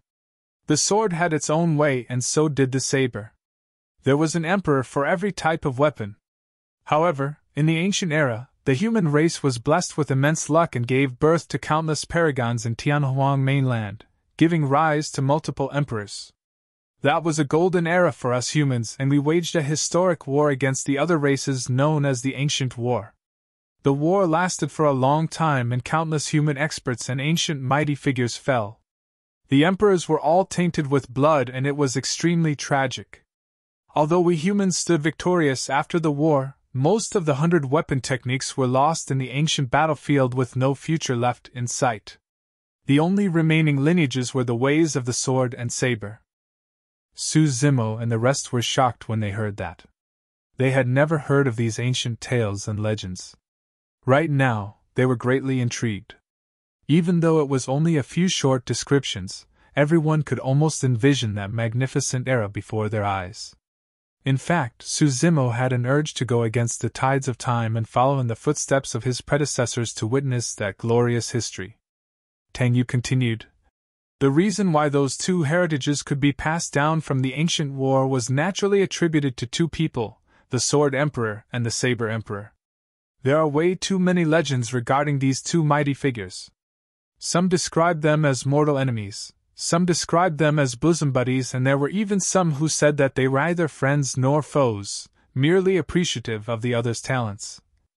No matter what, the final outcome was that the Saber Emperor went far away and left Tianhuang mainland. Thereafter, there were no emperors for all the other weapons, and only the way of the sword reigned supreme, leading to the current state of the cultivation world. Su Zimo's group let out a long breath, unable to calm down for a long time. It was only now that they understood why most of the cultivators in the cultivation world used flying swords instead of flying sabers and other weapons. So, this was the reason. Tang Yu said. The legacy that the Sword Emperor left behind back then is the current Sword Sect, one of the 9 immortal sects. Su Zimo was secretly impressed. Originally, he thought that super sects such as the 9 immortal sects, 7 fiend sects, and 6 Buddhist monasteries only earned their title as the strongest factions of Tianhuang mainland due to their ancient lineage and strong foundations. But judging from the situation now, all of those sects had shocking backgrounds. For example, of the 9 immortal sects, Sword Sect's founder master was the Sword Emperor of the ancient times. In fact, he was someone that influenced the future of the world such that the way of the sword was supreme in the current cultivation world. After a moment of silence, Su Zimo suddenly asked, "Where did the Saber Emperor go?" Tang Yu smiled faintly. "He traveled far overseas and found a lone island in the ocean, leaving his legacy there." Su Zimo's heart skipped a beat as he blurted, "One of the 2 islands?" The top factions of Tianhuang mainland consisted of the 9 immortal sects, 8 demon races, 7 fiend sects, 6 Buddhist monasteries, 5 heretical doctrines, 4 unorthodox groups, 3 aristocrat families, 2 islands, and 1 palace. That's right. Tang Yu's eyes flickered with a hint of admiration as she nodded. The legacy left behind by the Saber Emperor is one of the 2 islands, Divine Phoenix Island. The successor of Divine Phoenix Island rarely steps foot onto Tianhuang mainland. However, each time one of them does, they would definitely be unrivaled paragons that are bound to create waves in the cultivation world. Su Zimo lamented. From this perspective, the Saber Emperor did not lose back then. The legacy left behind by the Sword Emperor is one of the immortal sects, and the legacy left behind by the Saber Emperor is one of the 2 islands. In terms of reputation, status, or strength, the island is not weaker than Sword Sect. What does the Saber Mountain Spirit Sea have to do with the Saber Emperor then? Su Zimo asked. Tang Yu explained. It's said that when the Saber Emperor left Tianhuang mainland, he left behind a legacy, the Saber Mountain Spirit Sea in the ancient battlefield. While the Saber Mountain Spirit Sea truly exists, there has never been any cultivator who has obtained its inheritance for thousands of years. Countless paragons have been produced in this period of time, but all of them ended in failure. Gradually, the Saber Mountain Spirit Sea became a legend that no one believed in, until... With a slight pause, Tang Yu continued. Around 1,000 years ago, a monstrous cultivator appeared in the ancient battlefield. Although he was not from one of the super sects, he had frightening combat strength and could compete against all the legacy disciples of the various major sects. It was said that the person managed to obtain the Saber Emperors in the Saber Mountain Spirit Sea. Su Zimo frowned slightly and asked, The Saber Mountain Spirit Sea still exists after that person obtained the Saber Emperor's inheritance? I don't know the exact reasons why, but it indeed still exists. Tang Yu nodded. You're considered as a Saber cultivator as well, and the Saber Mountain Spirit Sea is suitable for you and can help your strength grow rapidly. Naturally, there's a prerequisite, and that is for you to obtain the inheritance of the Saber Emperor.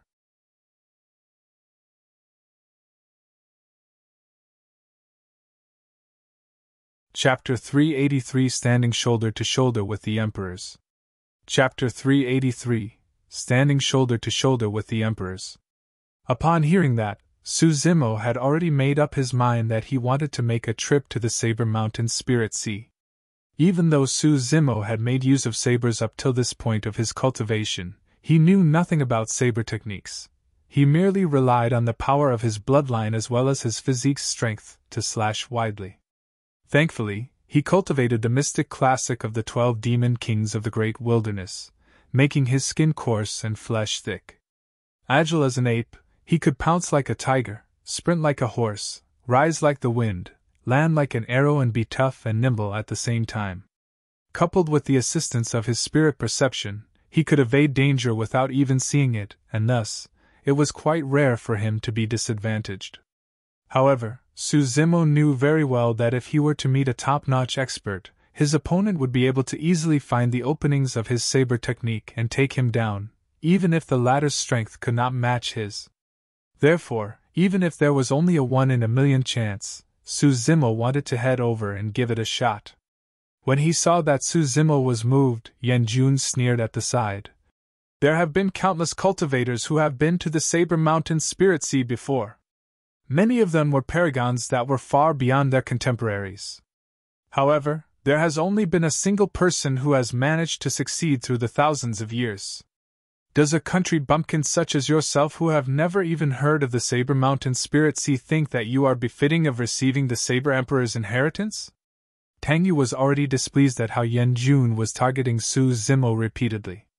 It was only after she noticed that Su Zimo was calm and had no reaction that she became slightly relieved. Also, there's one more thing I have to remind you about, Tang Yu said deeply. I don't know much about the Saber Mountain Spirit Sea either. After all, there has already been someone who received the Saber Emperor's inheritance 1,000 years ago. As such, you might end up making a wasted trip. It's all right. Su Zimo smiled calmly. The many legends that you've told me about are truly fascinating. In the ancient war, dragons and snakes rose together with the emperors in that golden era. The only regret I have is that I wasn't born back then to stand shoulder to shoulder with those emperors, leaving my name through history. The moment he said that, the hall went silent. Everyone watched with shock and slightly agape mouths. The verve of this man. How much verve was required for him to state that he wanted to leave his name through history by standing shoulder to shoulder with those emperors? The fact that such a statement was said by a Foundation establishment cultivator was truly ridiculous and arrogant. For some unknown reason, Su Zimo was not filled with passion or unparalleled pride when he said those words, merely looking extremely natural. However, it felt as though the green-robed cultivator before them was truly qualified to stand shoulder to shoulder with those emperors. Even Yan Jun, who had a grudge against Su Zimo, could not spout out a single sarcastic remark at this moment. He wouldn't have dared to repeat Su Zimo's statement personally, worried that bad luck might befall him from the unknowns. Even for the emperors that have fallen for countless years, their dignities could not be sullied. Uncle Liang looked at Su Zimo deeply. Initially, he had underestimated Su Zimo. However, at that moment, Uncle Liang's previous impression of Su Zimo disappeared entirely. Su Zimo did not notice the strange expressions of everyone around him, merely immersed in his own emotions. Shaking his head gently, he lamented, "Time is merciless through history. Be it the Sword Emperor or the Saber Emperor, both have already passed on along with those eras, leaving only their legends.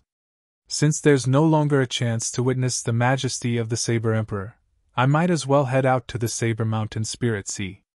Even if I can't obtain the inheritance, I can relive the glory of the past in the ruins to make up for the regrets in my heart." Tang Yu nodded. "Since you have already decided, I won't stop you. However, you have to return to Xiantian City within the month to help us contend for the Elixir Pool Sect ruins." "All right." Su Zimo nodded. Right then, a cultivator of Elixir Yan Sect strode in quickly and greeted with cupped fists. "Young master, Foam Man of Thousand Cranes Sect requests an audience." "Sister Man?" Tang Yu pondered for a moment and shifted her gaze. It paused on Ling Ro for a brief moment before she nodded. "Invite her in," she explained to Su Zimo's group.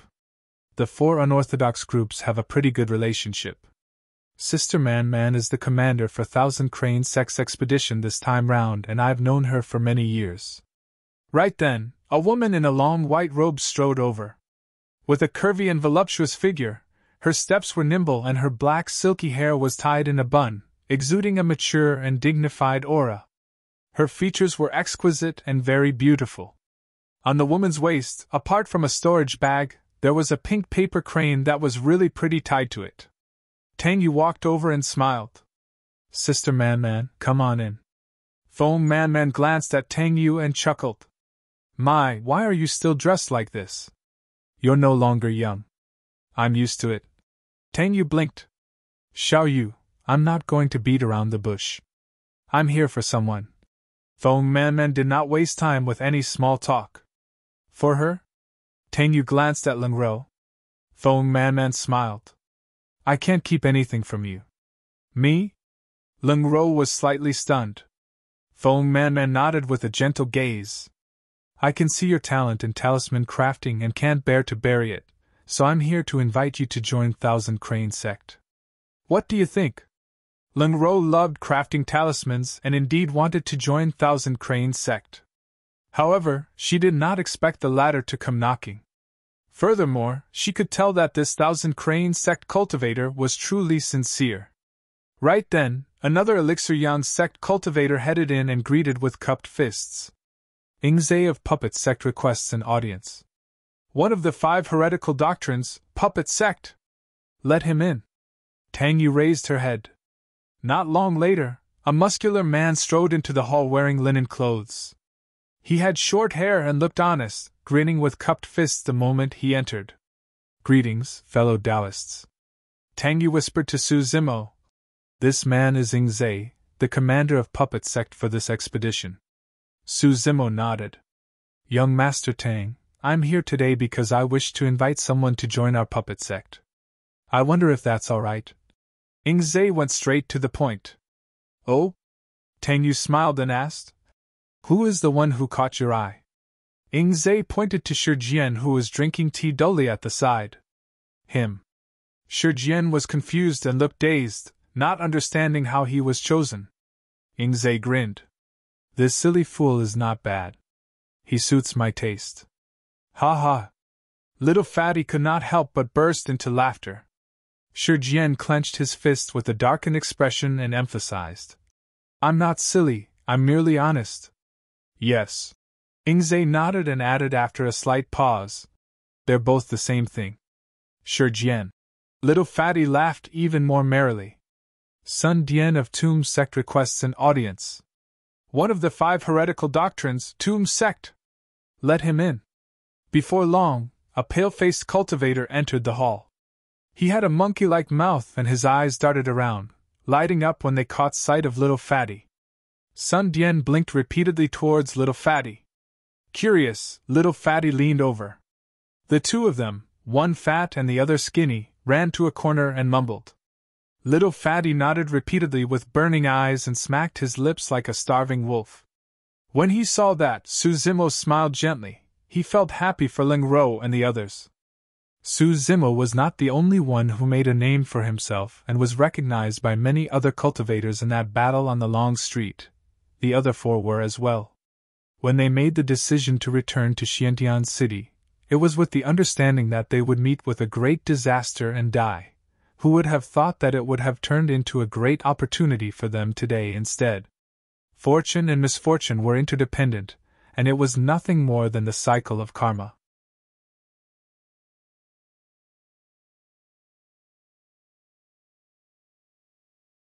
Chapter 384 Hunted by Two Sects.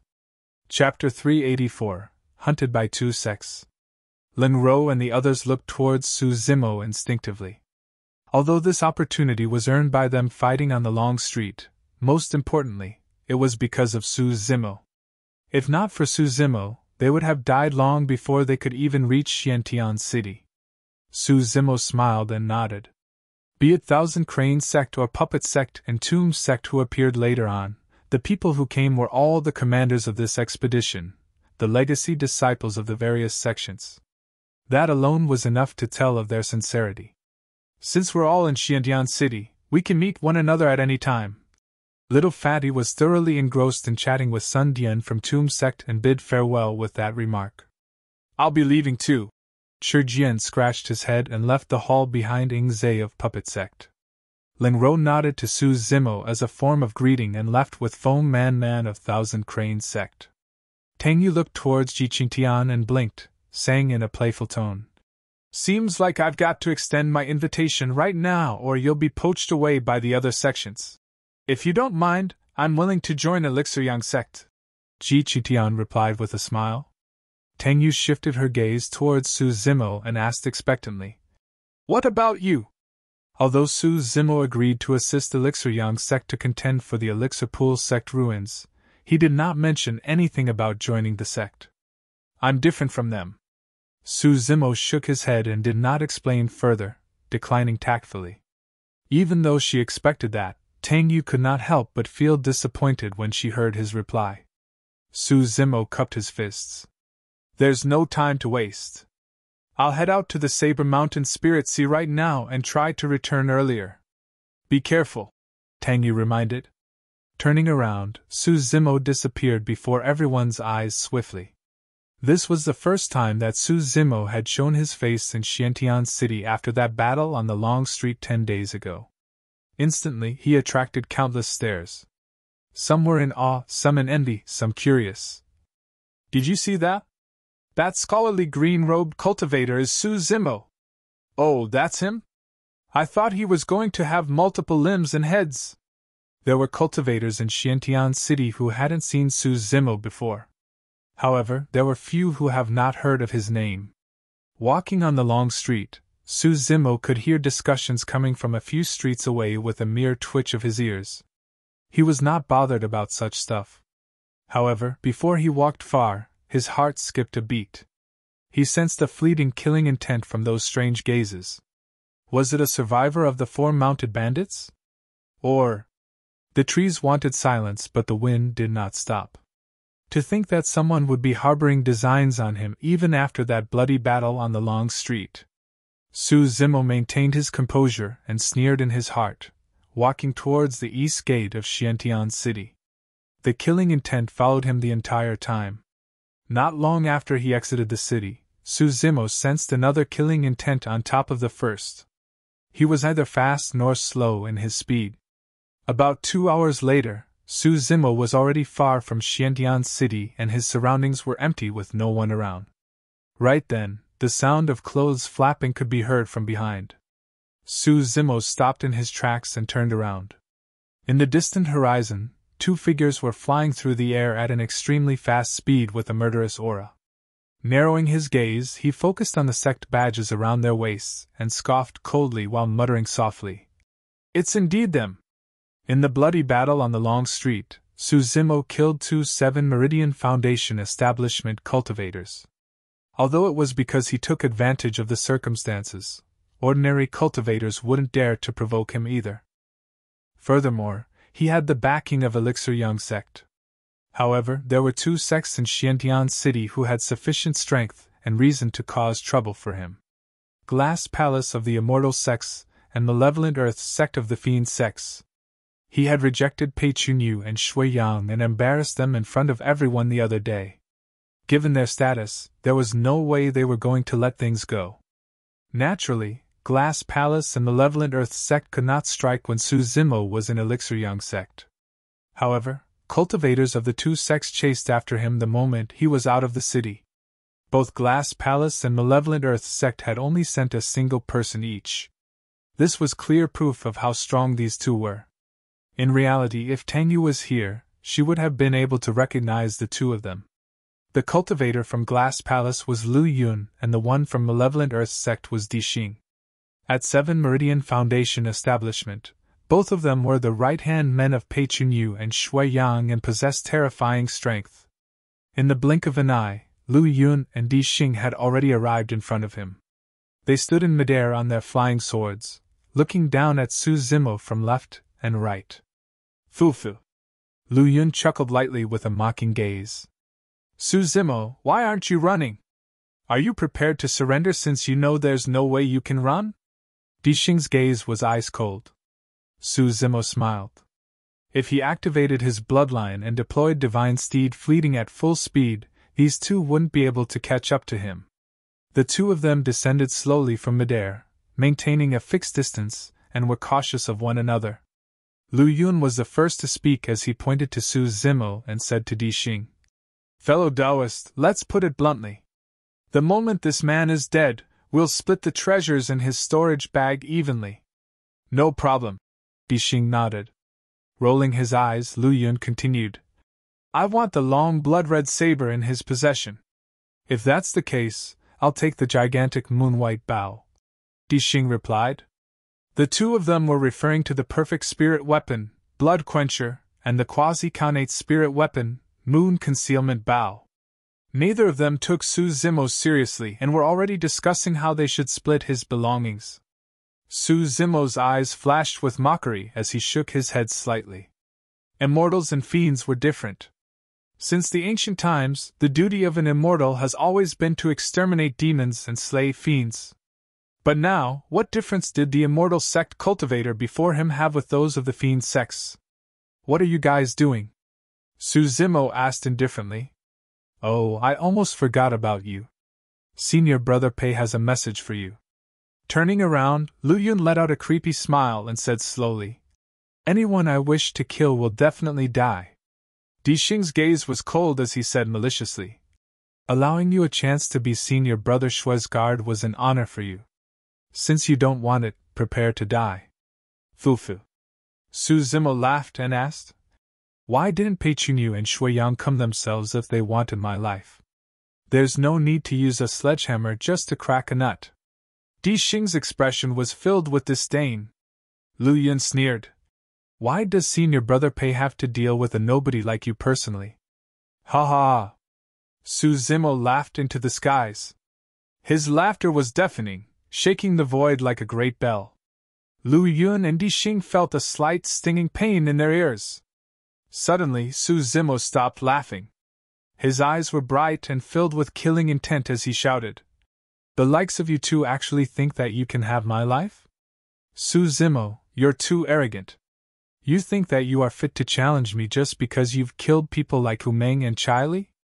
As a disciple of Glass Palace, Lu Yun was fearless as he took a deep breath and channeled spirit energy. Instantly, 7 spirit meridians shone beneath his robes and rumbled furiously with a mighty aura. There's no need to say anything else. Die. Su Zimo strode forward and whipped out Blood Quencher with a backhand. The blood beam expanded and enveloped Lu Yun and Di Xing.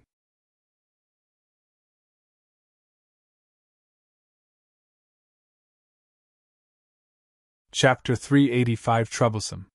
Chapter 385 Troublesome. Whoosh. Su Zimo channeled his bloodline and his bones and tendons sounded together, rumbling with the sound of tsunami alongside thunder cracking. 5 spirit lights shone on Blood Quencher and burst forth into a blinding radiance, akin to a blazing blood-colored sun. It shot through the void with a sharp edge. The power of that slash was extremely strong, and it was fast. Any other ordinary cultivator, even if they were at 7 Meridian Foundation establishment, would have been shocked.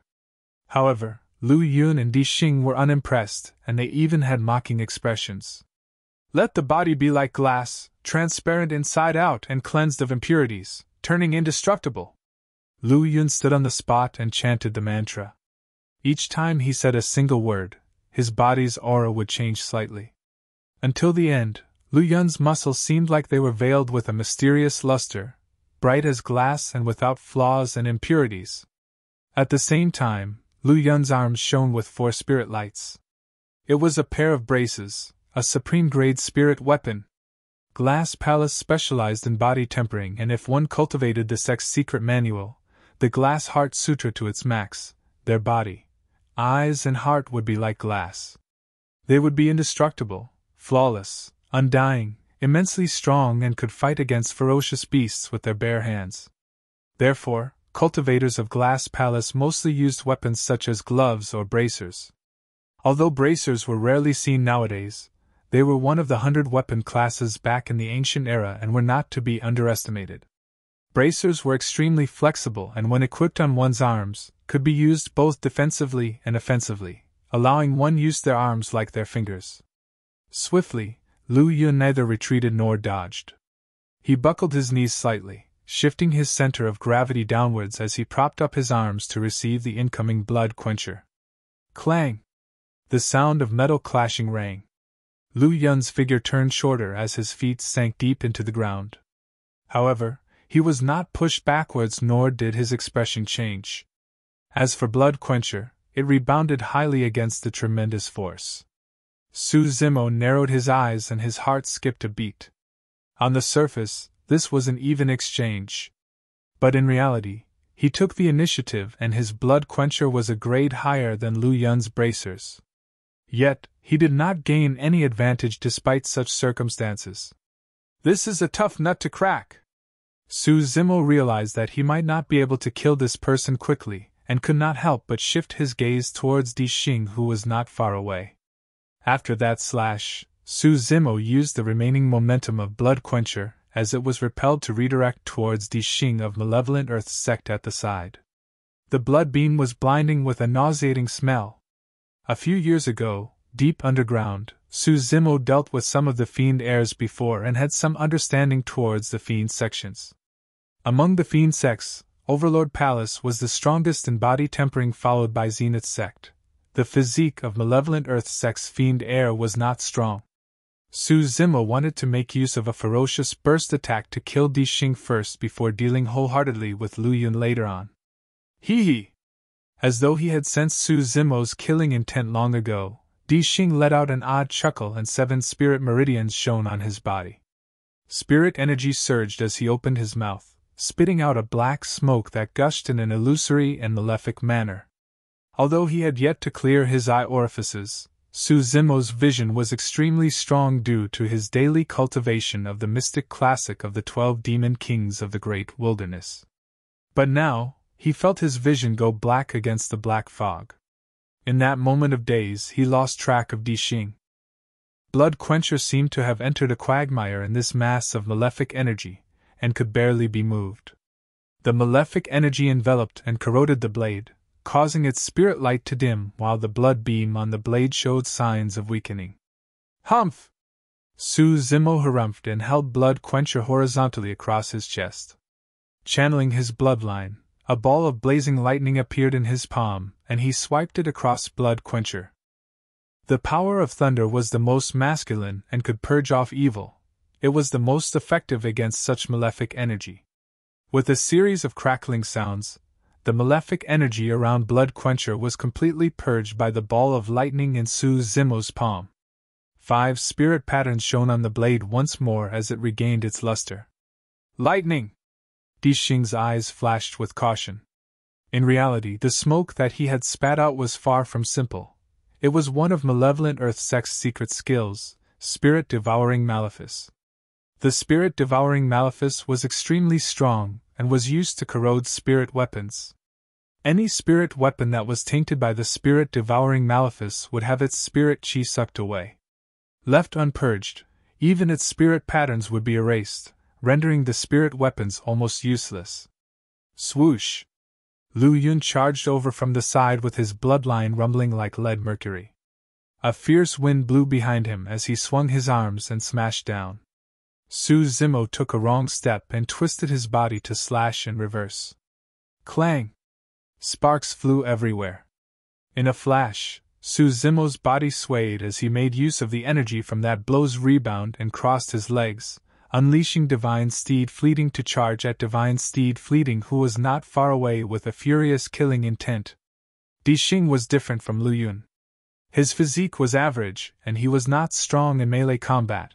Su Zimo would be able to kill him as long as he could get close. Seemingly seeing through Su Zimo's intentions, Di Xing smirked coldly. Go! Suddenly, he threw out the bone spear in his arms and it hovered in midair. A pitch-black smoke surged out from his fingertip, entering the spear. The 10-jointed bone spear shone brightly with spirit light and 4 spirit patterns. Di Xing's fingers shifted continuously as he conjured a hand seal while shouting, Go! The moment he said that, the 10-jointed bone spear broke apart and turned into 10 bone spikes. Each of them were shrouded with malefic energy as they shot towards Su Zimo at lightning speed. Su Zimo had just deployed Divine Steed Fleeting when his mind flashed with a warning.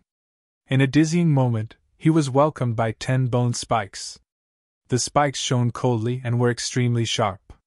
These were not weaker than normal sharp weapons, and holes would definitely appear on one's body if they found their mark. The scariest thing was that the 10 bone spikes were extremely precise and sealed off all of Su Zimo's escape routes. 8 bone spikes occupied 8 different directions. The remaining 2 bone spikes sealed the upwards and downwards directions. All 10 directions were completely sealed. Right then, it would be difficult for Su Zimo to avoid the bone spikes even if he made use of Anaconda Swath. What a brilliant technique! Su Zimo was secretly shocked. Ethereal Sword, one of Ethereal Peak's 3 secret skills, was a weapon technique as well and consisted of 3 levels. However, compared to the weapon technique of Malevolent Earth Sect, Ethereal Sword was clearly a class weaker. Ever since he started cultivating, Su Zimo had fought countless battles. However, this was the first time that a cultivator could seal off his movements with just a weapon technique. Now that he thought about it, it was truly way too lucky that he was able to kill the Malevolent Earth Sect Fiend Heir back then. The presence of the ancient Spirit Lock formation disabled at least half of the Malevolent Earth Sect Fiend Heir's powers. Everything else aside, if the Fiend Heir could use this weapon technique back then, he would have been invincible. In that flash, Su Zimo did not have time to think as he swung Blood Quencher while channeling his bloodline. He roared loudly, slashing against an incoming bone spike by making use of his immense burst power. Clang! The bone spike was sent flying and a gap appeared. Di Xing was not far away. Su Zimo's eyes lit up. Just as he was about to charge through the gap, the air behind, above, below and on his sides vibrated immensely. The other 9 bone spikes descended, leaving Su Zimo no chance at all. Even though Di Xing was not far away, Su Zimo had no choice but to deal with the 9 bone spikes. No matter how fast he was, he could not match the speed of the bone spikes.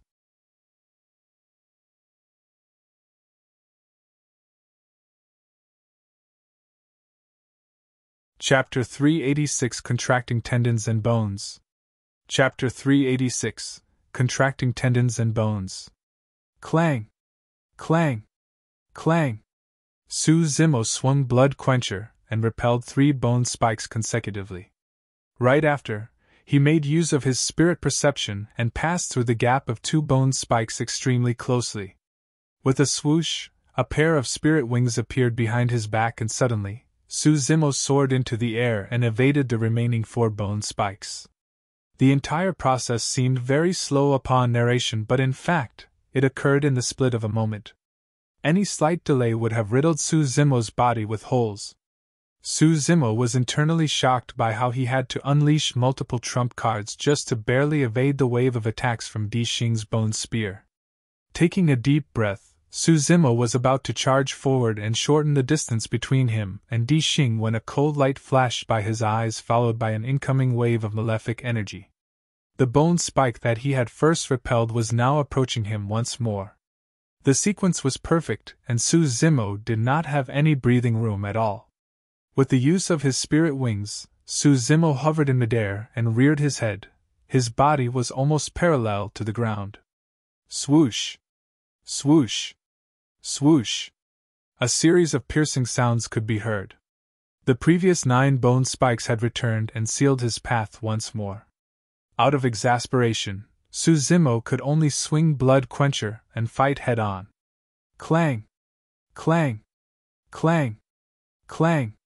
He had just soared into the skies but was forced to descend onto the ground after the consecutive furious attacks of the bone spikes.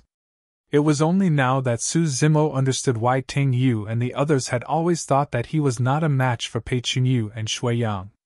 Even after he displayed unparalleled strength in that bloody battle on the Long Street, or killed 2 7 Meridian Foundation establishment cultivators single-handedly, no one thought highly of him. The 2 men before him had already given him an answer. This was the strength of the disciples that belonged to the top factions of Tianhuang mainland. Skynet Fist! Lu Yun's voice sounded. The spirit chi in the void behind Su Zimo fluctuated wildly. This was a sign of the condensation of spirit arts. The changes of the void alone was enough to tell of how frightening Skynet Fist was. Not far away, Lu Yun conjured a hand seal and punched towards Su Zimo through the void. A fist that was conjured from spirit energy materialized and was crystal clear. It shot out, punching towards the spot where Su Zimo landed. Boom! Su Zimo had just landed on the ground when he heard an explosion. Without looking, he could already feel a gigantic fist coming towards his body with a terrifying might as it caused the surrounding air to explode. Lu Yun had arrived. After Skynet Fist, Lu Yun's body flashed, and he charged forward. Swinging his arms, his bracers shone brightly and smashed towards Su Zimo's head. There was no wonder why Lu Yun was a disciple of an immortal sect. His timing was impeccable. Right as Skynet Fist descended, he had arrived while unleashing a killing move. Danger! The current situation was much more dangerous than 10 days ago on that long street. Su Zimo was already having too much trouble dealing with the 10 bone spikes before him, and now, Lu Yun, who was terrifyingly strong in melee combat, was striking from the back. A single misstep and Su Zimo would die on the spot. Lu Yun and Di Xing's eyes shone excitedly. To them, Su Zimo was already a dead man with nowhere to run. Even Pei Chunyu and Shui Yang might not be able to escape unscathed against such an attack. However, what puzzled the 2 of them was that they couldn't spot a single trace of panic on Su Zimo's face. Those eyes were calm as water with slight ripples of killing intent. All of a sudden, Su Zimo did something that Lu Yun and Di Xing could not understand at all. He put away his blood quencher. Before the 2 of them could think about why Su Zimo did that, the latter had already struck. Fiend Suppression Seal! Su Zimo's left hand flickered and he connected his middle finger and thumb, conjuring a hand seal while chanting a mental sutra. Boom! A golden palm descended from the sky in a blinding manner. Tearing through the firmament, the patterns on the palm were clearly visible as it slammed towards the Skynet Fist with an apocalyptic might. The palm and fist collided, creating a deafening bang in midair. The spirit chi in the void turned chaotic instantly. A massive wave of energy shot out from the collision as a core, spreading towards the surrounding in a golden light as spirit energy dissipated. Su Zimo's arms were already starting to feel numb after clashing with Di Xing repeatedly earlier on. If not for his powerful bloodline that surged like a tidal wave, he would not be able to lift his arms now, let alone have the strength to retaliate. Right then, Lu Yun's fist flew over. Good move! Su Zimo narrowed his gaze and punched in reverse. His right hand was the indestructible blood-bone palm. One side was an accumulated attack while the other side was a forced counterattack. Despite knowing that he had the disadvantage in strength, Su Zimo could only ensure that his right hand would not be crippled by the other party's punch. Bang! The fist and arm collided. Lu Yun's bracer struck Su Zimo's fist. However, instead of bones cracking, a dull sound of defeat was heard. Su Zimo's right hand was bloodied, but his bones were intact, merely suffering wounds on his flesh. Huh! His palm isn't crippled? Lu Yun's pupils constricted. The other party merely suffered injuries on the flesh after taking a supreme-grade spirit weapon head-on with his body. In fact, his bones weren't even cracked? As expected, Su Zimo's strength was not enough for that clash and his body stumbled backwards towards the 10 incoming bone spikes. Fu, he's going to die in my hands still. Dixing sneered. However, he stopped before he could finish. Under their watchful gazes, Su Zimo was about to be pierced by the 10 bone spikes when his bones and tendons sounded at the same time. They shifted and suddenly contracted into a bundle, making him the size of a small child. Psst! The two of them gasped. Lu Yun was even more shocked. How was that possible? Because Glass Palace specialized in body tempering, he knew very well that it was extremely difficult for a person to achieve what Su Zimo just did. That was the art of tendons transformation, a point where even the tendons and bones have been cultivated to the extreme. In fact, a person could change their appearance with this. Only a nascent soul with an essence spirit could distinguish between the person's true appearance. Even Pei Chunyu of Glass Palace could not achieve this, let alone him. After his body shrank, a few bone spikes that should have pierced Su Zimo missed instantly. Despite that, Su Zimo could not avoid all of the bone spikes. His miniature frame twisted in midair and contorted into an unimaginable arc, shuttling through a few bone spikes. Poof! Flashes of blood appeared. A bone spike brushed by Su Zimo's chest, leaving a wound. Although he did not manage to avoid all the bone spikes, Su Zimo managed to escape from a fatal situation with his unparalleled use of tendons transformation. Crackle! In front of the two of them, Su Zimo's bones and tendons sounded, and that child expanded right away, turning to his original body once more.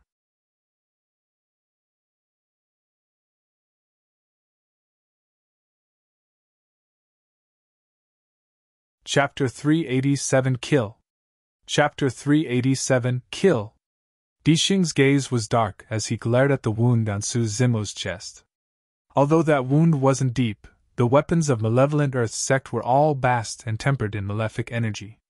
The moment they injure anyone, malefic energy would surge into the smallest of wounds. Those that were lightly affected would not be able to channel their spirit energy efficiently, and their combat strength would weaken. If they did not purge it in time, it might even destroy their foundation and cripple their chances at future cultivation. Those that were severely affected would have their hearts enveloped by the malefic energy, severing their meridians and killing them on the spot. Right in front of Dixing, the wound on Su Zimo's chest flashed with streaks of lightning, purging the malefic energy entirely. Su Zimo stood where he was and glared at Lu Yun and Dixing coldly. The killing intent in his eyes intensified and his aura was changing as well. Hee. Dixing laughed menacingly. Su Zimo, surrender! That tendon's transformation of yours is only going to work the first time. Next time, I'll be prepared and you'll be shred to pieces even if you turn into a baby. Su Zimo, I'm going to give you a chance. Suddenly, Lu Yun's eyes shone and he said, as long as you're willing to hand over your body tempering technique, I'll let you off. Furthermore, I'll be on your side and kill Dixing. How does that sound? F-f-f. Su Zimo burst into laughter as he twisted his neck while his eyes shone with a demonic glint.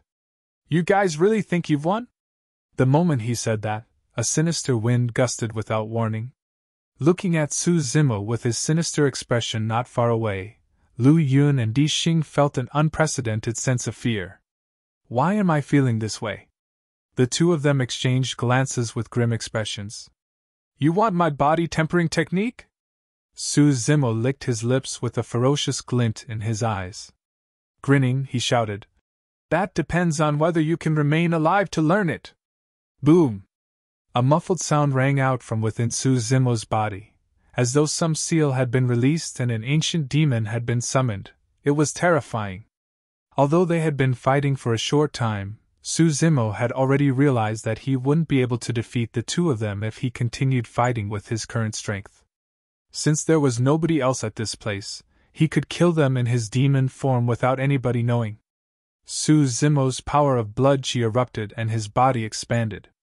Demonic chi shrouded his body as his pupils turned pitch black, appearing imperceptibly in the scarlet demonic chi. "It's a demon!" Lu Yun and Di Xing were shocked. "No, how is it possible?" The moment they saw that dense demonic aura, the two of them thought that Su Zimo was a demon. However, they were puzzled on second thought. There was no way demons could take on human form before they formed an inner core. How was that possible? Furthermore, Su Zimo had clearly unlocked the 8 meridians that only humans possessed. How could he be a demon? Everything before them was completely unexplainable. In truth, even nascent souls or void reversions would not be able to explain this, let alone the two of them. Typically, humans and demons had different paths. Their languages were different, as were their body structures, cultivation techniques, and methods. Even tigers and leopards that were the closest to the demon race had different cultivation techniques, let alone humans and demons. The cultivation techniques, bloodlines, and everything else were different between the two races. If Su Zimo was a human, what about the demonic chi that was coming from him? The richness of that demonic chi was no weaker than pure-blooded ferocious beasts. In Lu Yun and Di Xing's moment of daze, Su Zimo shifted and arrived before Lu Yun in the blink of an eye. A series of afterimages appeared behind Su Zimo, lasting for a long time. Lu Yun's expression changed and his heart nearly exploded. Su Zimo was too imposing and terrifying. Lunging over with that asphyxiating aura, he was even more feral than the ferocious beasts of the ancient era with his surging blood chi and cold-killing intent. Lu Yun did not have time to contemplate, and activated his bloodline, churning spirit energy furiously as his bracers shone with a bedazzling spirit light. "I don't care what sort of a monster you are, just die!" Lu Yun hollered and channeled his energy to the max. The veins on his neck popped out as he swung his arms, smashing violently down on Su Zimo's head. That was no arm. With the augmentation of Glass Palace's secret skill, his arm was veiled with a layer of luster. With the support of a supreme-grade spirit weapon on top of it, that was a steel whip as thick as an arm. Su Zimo did not dodge nor retreat.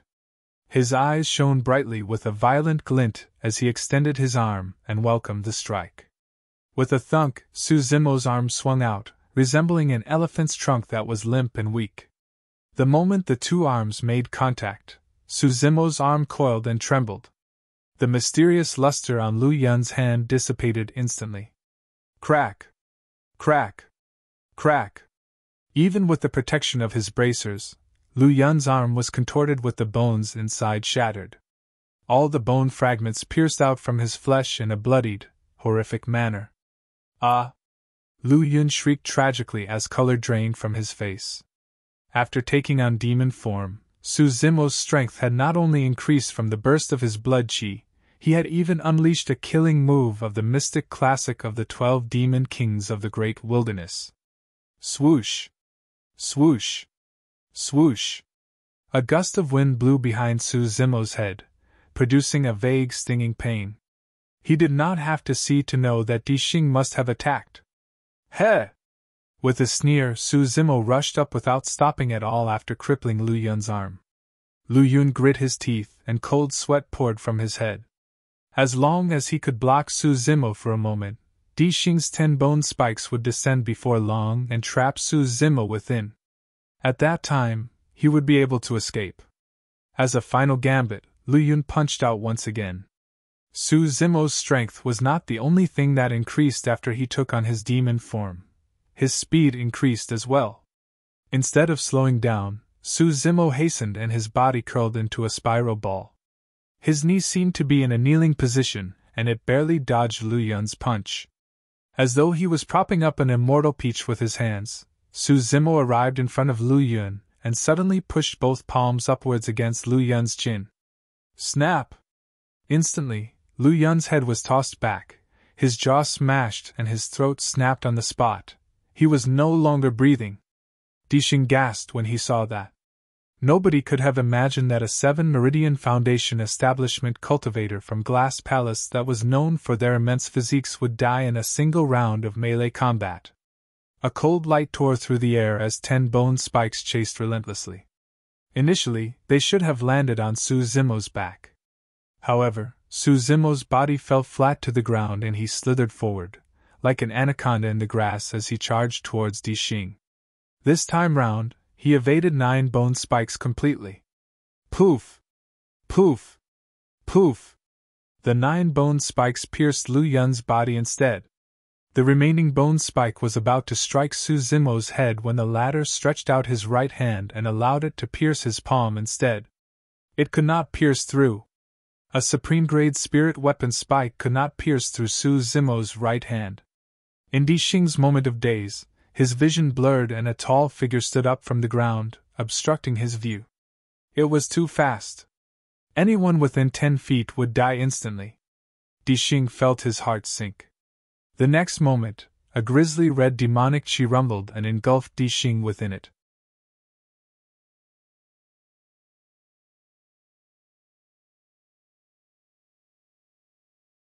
Chapter 388 Immortal Ruin. Chapter 388 Immortal Ruin. A moment later, the grisly red demonic chi dissipated, revealing 2 figures. Dixing's eyes were widened with fright as 5 bloodied holes appeared at the top of his head, streaming with blood. He was already dead. With a shrug, Su Zimo's tendons and bones sounded, and that gigantic body of his reverted to normal instantly. After changing into a fresh set of green robes, Su Zimo picked up the storage bags on the waists of the 2 men. He compared them before speeding forward. The Saber Mountain Spirit Sea was about 2 to 3 days away from Xiantian City on foot. Along the way, Su Zimo checked out Lu Yu and Dixing's storage bags.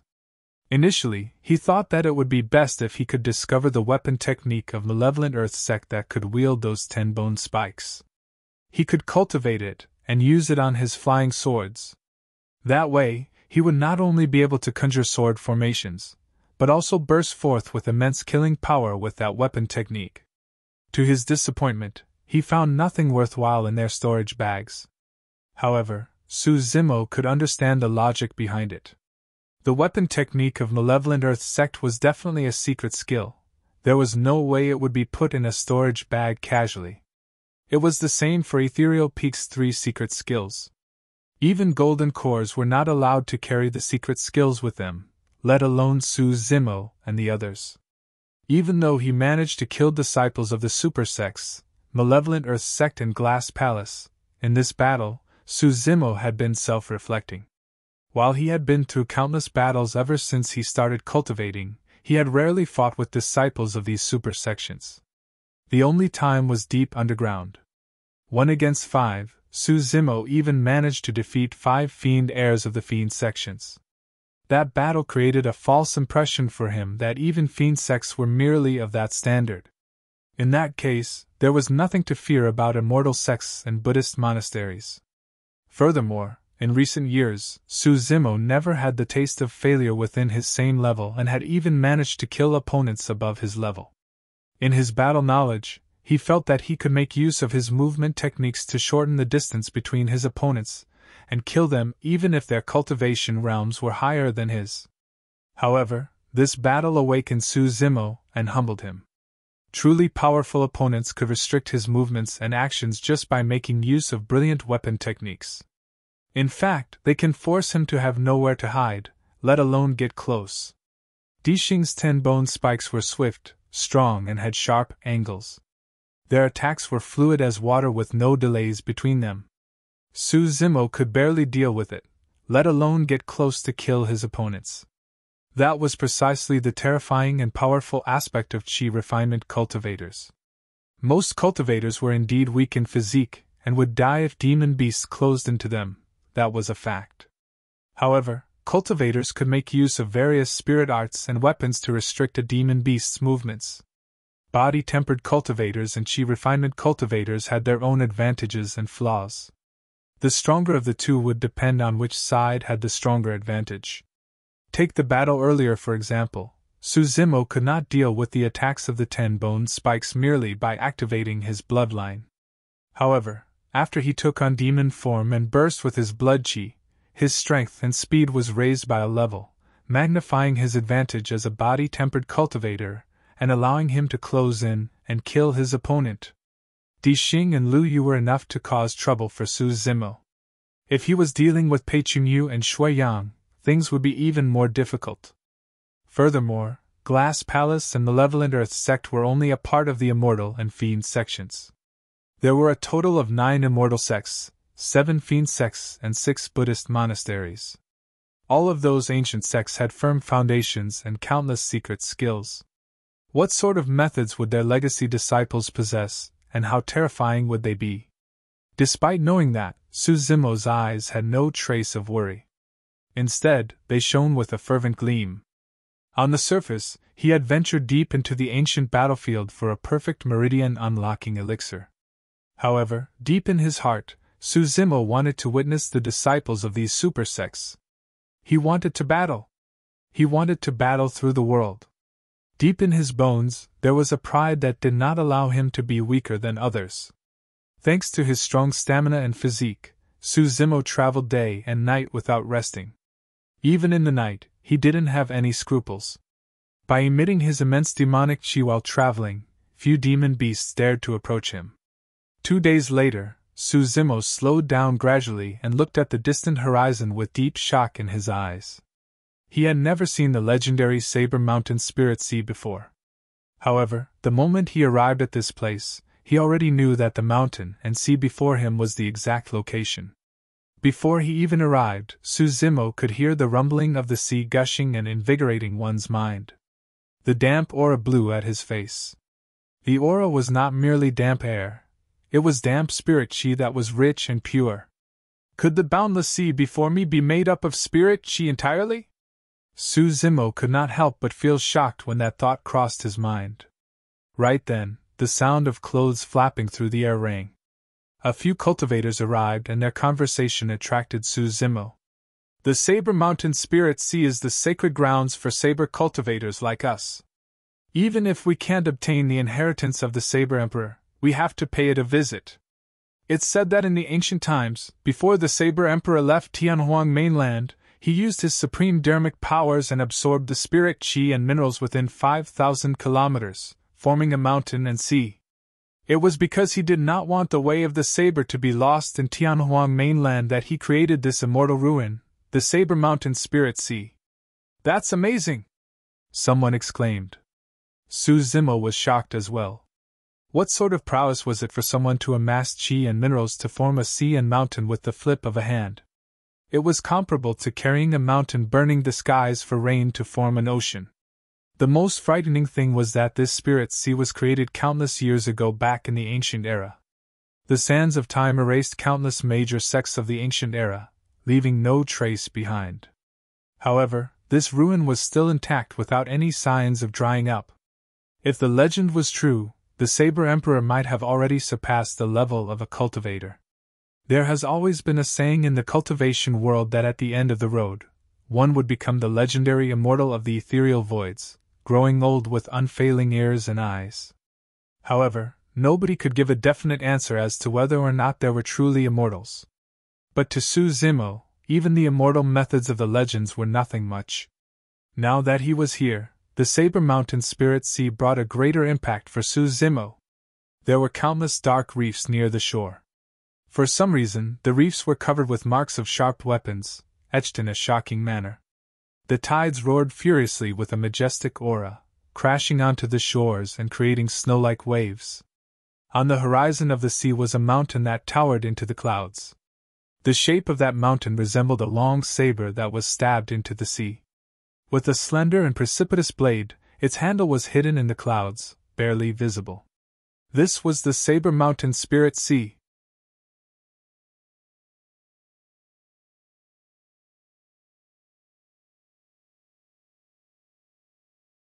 Chapter 389 Indeed you have come. Chapter 389 Indeed you have come. The sword reigned supreme in Tianhuang mainland, and there were extremely few pure saber cultivators, much less in the ancient battlefield. Although the ruin was left behind by the Saber Emperor, there were not many cultivators gathered here, merely a few thousand people gathered along the coastline. The strange thing was that most of the cultivators stood far away from the shore, seemingly afraid of the spirit sea as they pointed in hushed discussions.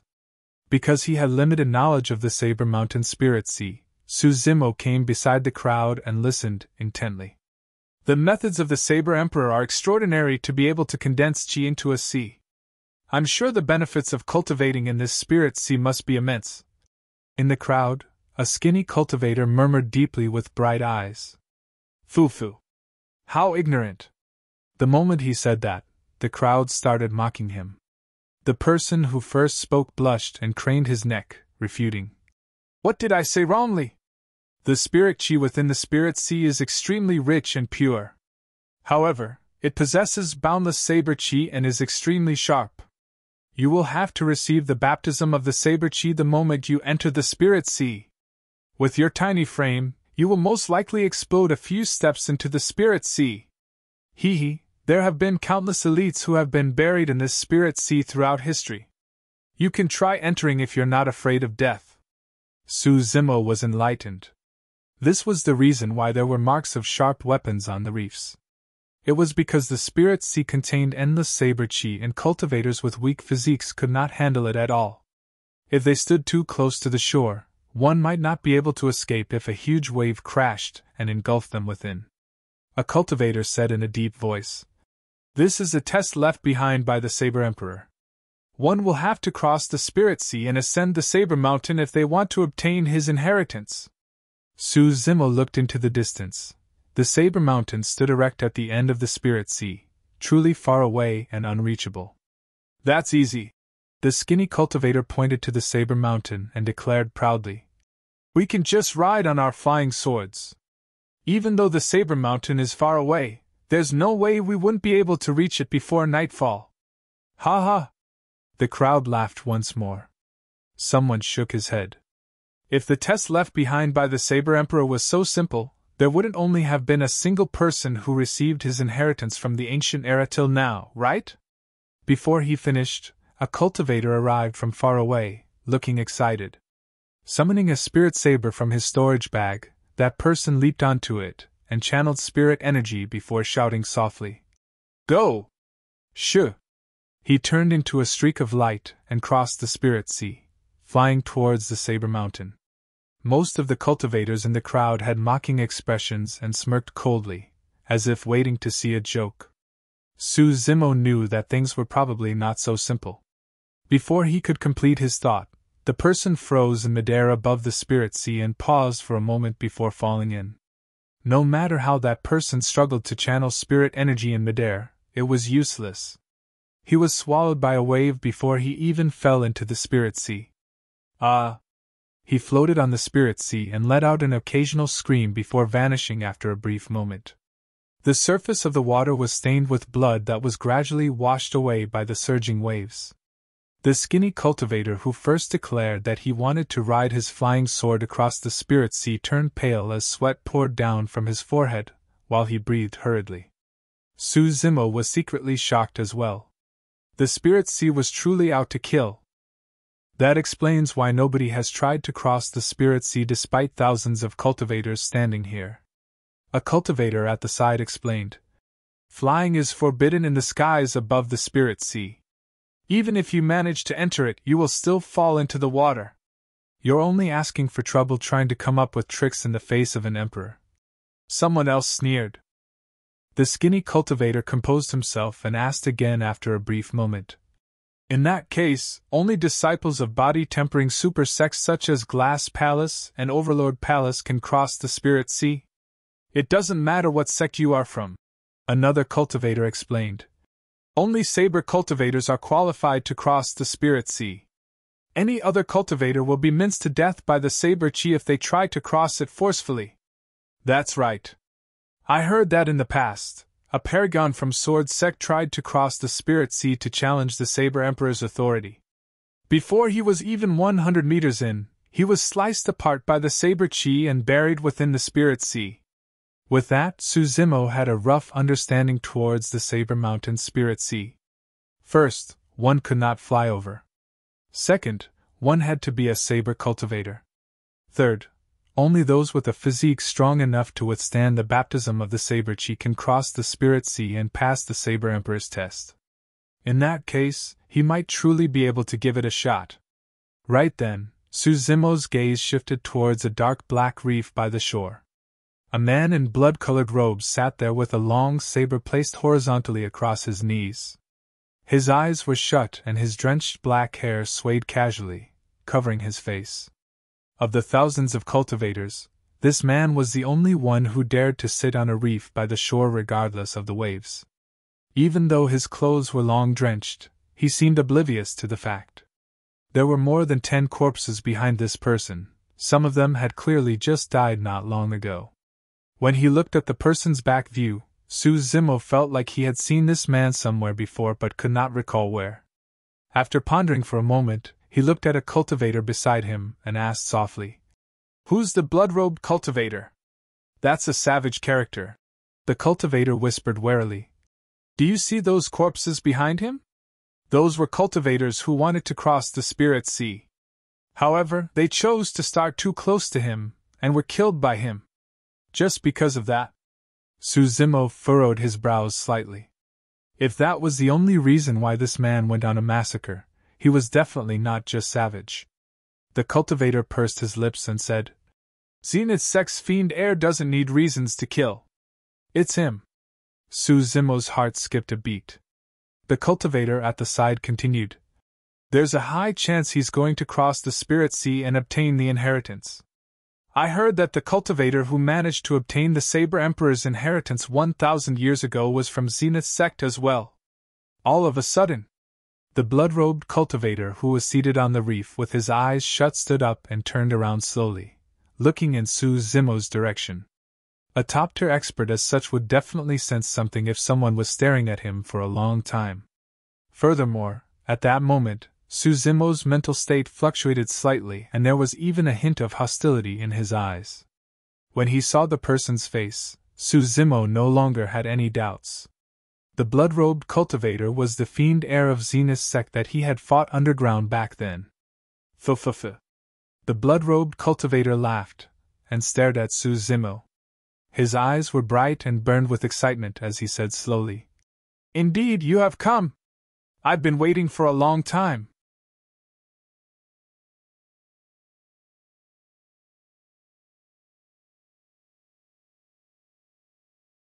Chapter 390 Crossing the Spirit Sea. Chapter 390 Crossing the Spirit Sea. The moment he said that, the saber hovering in front of the cultivator buzzed loudly, emitting an extremely intense killing intent that sent shivers down one's spine.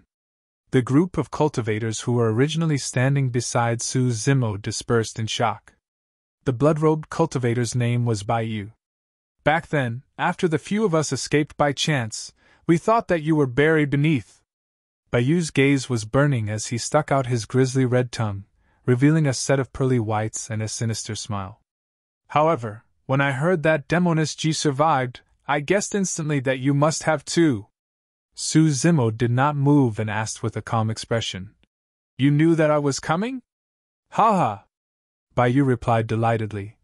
"Given your potential and methods, there's no doubt you will enter the ancient battlefield. Furthermore, since you use sabers, you are a saber cultivator and will definitely come to the Saber Mountain Spirit Sea."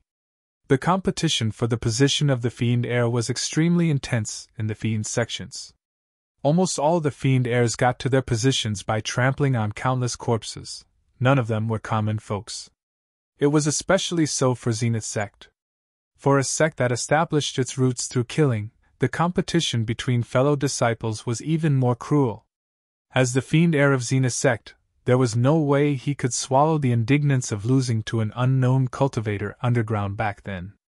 "Seems like the two of them have a deep feud. What is the background of that man? How is he still alive and well despite having a feud with the Fiend Heir of Zenith Sect?" Far away, the cultivators discussed in groups. Bayou's gaze darted past Su Zimo's waist, and he could not help but scoff coldly when he did not catch sight of a sect badge. I don't care what your background is, today, I'm going to take your life to establish my Dao formation. I'm afraid you're going to be disappointed. Su Zimo replied indifferently. If I can defeat you once, I can definitely defeat you again. The moment he said that, the crowd fell into an uproar. That man managed to defeat the fiend heir of Zenith's sect? What's his background? Do you need to ask? He's definitely a paragon from one of the 9 immortal sects. Clang! Clang! Without a second word, Su Zimo took out Blood Quencher from his storage bag. His spirit energy churned and the sabers shone brightly like a frightening blood sun. A perfect 5 patterns with a torrential blood chi. The blood stench emitted by Bayou was extremely similar to Bayou's aura. Good saber, good saber! Bayou's eyes lit up and he burst into laughter. That saber was practically custom-made for me. You think you're worthy of it? Su Zimo replied indifferently. Blood Quencher was refined by him personally. Right when he was about to fail, he infused his bloodline to condense the 5th spirit pattern, completing it. Su Zimo's bloodline was used to cultivate the mystic classic of the 12 demon kings of the Great Wilderness and the Void Thunder Manual, and it possessed essence of the dragon race. Apart from him, there was no one in this world that was worthy of wielding it. Deploying Divine Steed Fleeting, Su Zimo lunged forward before releasing Plow Heaven's Stride. He landed on a reef in front of Bayou and stopped. Boom! The reef exploded. Blood Quencher descended from the sky, and its blood beam exploded, engulfing Bayou within it. Huh! He's only at 5 Meridian Foundation Establishment. A 5 Meridian Foundation Establishment cultivator is actually challenging the fiend heir of Zenith's sect? How did he manage to survive to this point with his low cultivation realm? A wave of shock and astonishment could be heard from the crowd. Clang! Bayou did not retreat nor dodge. He propped up his supreme-grade saber with both arms and retaliated with a backhand slash. The sound of metal clashing overwhelmed the crowd's exclamations while silencing all their previous doubts. 7 spirit meridians shone beneath Bayou's blood robes as spirit energy gushed, emanating a thick blood stench and almost materializing his killing intent. However, Bayou did not have any advantage against Su Zimo's slash. Such terrifying melee combat strength! That person's bloodline. I seem to be hearing the sound of a tsunami in it. You must have heard wrongly. That must be the sound of the spirit sea. Tsunami blood, how could someone have cultivated their bloodline to that level? Bayou's eyes flashed with a cold killing intent. Loosening his grip, Bayou's saber left his hand and revolved around Blood Quencher's blade, aiming straight for Su Zimo's face. That attack was extremely strange and had surpassed Su Zimo's knowledge and expectation. Shocked, Su Zimo retreated hurriedly. Shing! Although he managed to dodge it in time, a cut was still made on his robes in front of his chest. His chest felt a chill and a slight sting. Bayou scoffed coldly and did not bother to fight head-on with Su Zimo. Striding forward, he gripped his saber once more and his figure flashed. The next moment, he slashed down at Su Zimo's ribs with his saber's blade pointing up. Su Zimo frowned. Bayou's saber technique was extremely lethal. However, the angles in which the blade came from were way too sharp and difficult to deal with. Su Zimo retreated once more. In the past, Su Zimo merely had to make use of his terrifying bloodline as well as his perfect spirit weapon, Blood Quencher, to cleave down in simple moves, and that was enough to take down his opponents. However, in the past few days, he realized his weakness after exchanging blows with disciples of Tianhuang Mainland's top factions. He did not know any saber techniques at all and was full of openings. The moment he attacked, his opponents would locate his openings and deal him a fatal strike. Bayou did not have to fight head-on and could force Su Zimo to retreat just by relying on his superior saber technique. Su Zimo did not even dare to retaliate with his saber. If he did, it would be a mistake. His openings would only be magnified and his situation would become much more dangerous. Bayu's attacks were relentless and came in a flurry. Every single slash was a killing move with a murderous intent, causing blood stench to surge everywhere. If he was careless, Suzimo could die on the spot. With the help of his spirit perception, Suzimo managed to avoid a number of dangerous situations. Back then, underground, Suzimo was able to fight against 5 men and even kill a Fiend Heir. But now, without the ancient spirit lock formation, the Fiend Heir of Zenith's Sect could fight at his maximum strength and suppress Suzimo completely with the help of his precise and sinister saber techniques. Even so, there was still no trace of panic in Suzimo's eyes. It was simple for him if he wanted to break free of the current predicament. He could take on his demon form and burst forth with his blood chi. At that time, Suzimo's strength and speed would be raised to another level and he could fight at melee range no matter the type of saber technique he had to face. However, there were many people around. If he were to take on demon form, he would most likely be an outcast in the ancient battlefield and Tianhuang mainland from now on. The second option he had was to cross the Spirit Sea. As he thought about it, Suzimo already had a plan in mind. With a long howl, he retreated and dashed towards the Spirit Sea. What? That man wants to cross the Spirit Sea? Does he have a death wish? Now that he was worked up, there was no way Baiyu was going to let Suzimo off as he hollered. There's nowhere for you to run! One after another, the two of them appeared above the Spirit Sea in an instant. Suzimo took a deep breath of air and skipped on the waves with light treads. Sprinting towards the Saber Mountain, he was 5 kilometers away in the blink of an eye. Baiyu bit his long saber with his mouth and sprawled like a water strider that was floating on the water. Gliding with his limbs, his speed was not slower than Suzimo's. You're tuning into the Phoenix Knights YouTube channel. Don't forget to subscribe and join us on this journey to catch the most captivating stories.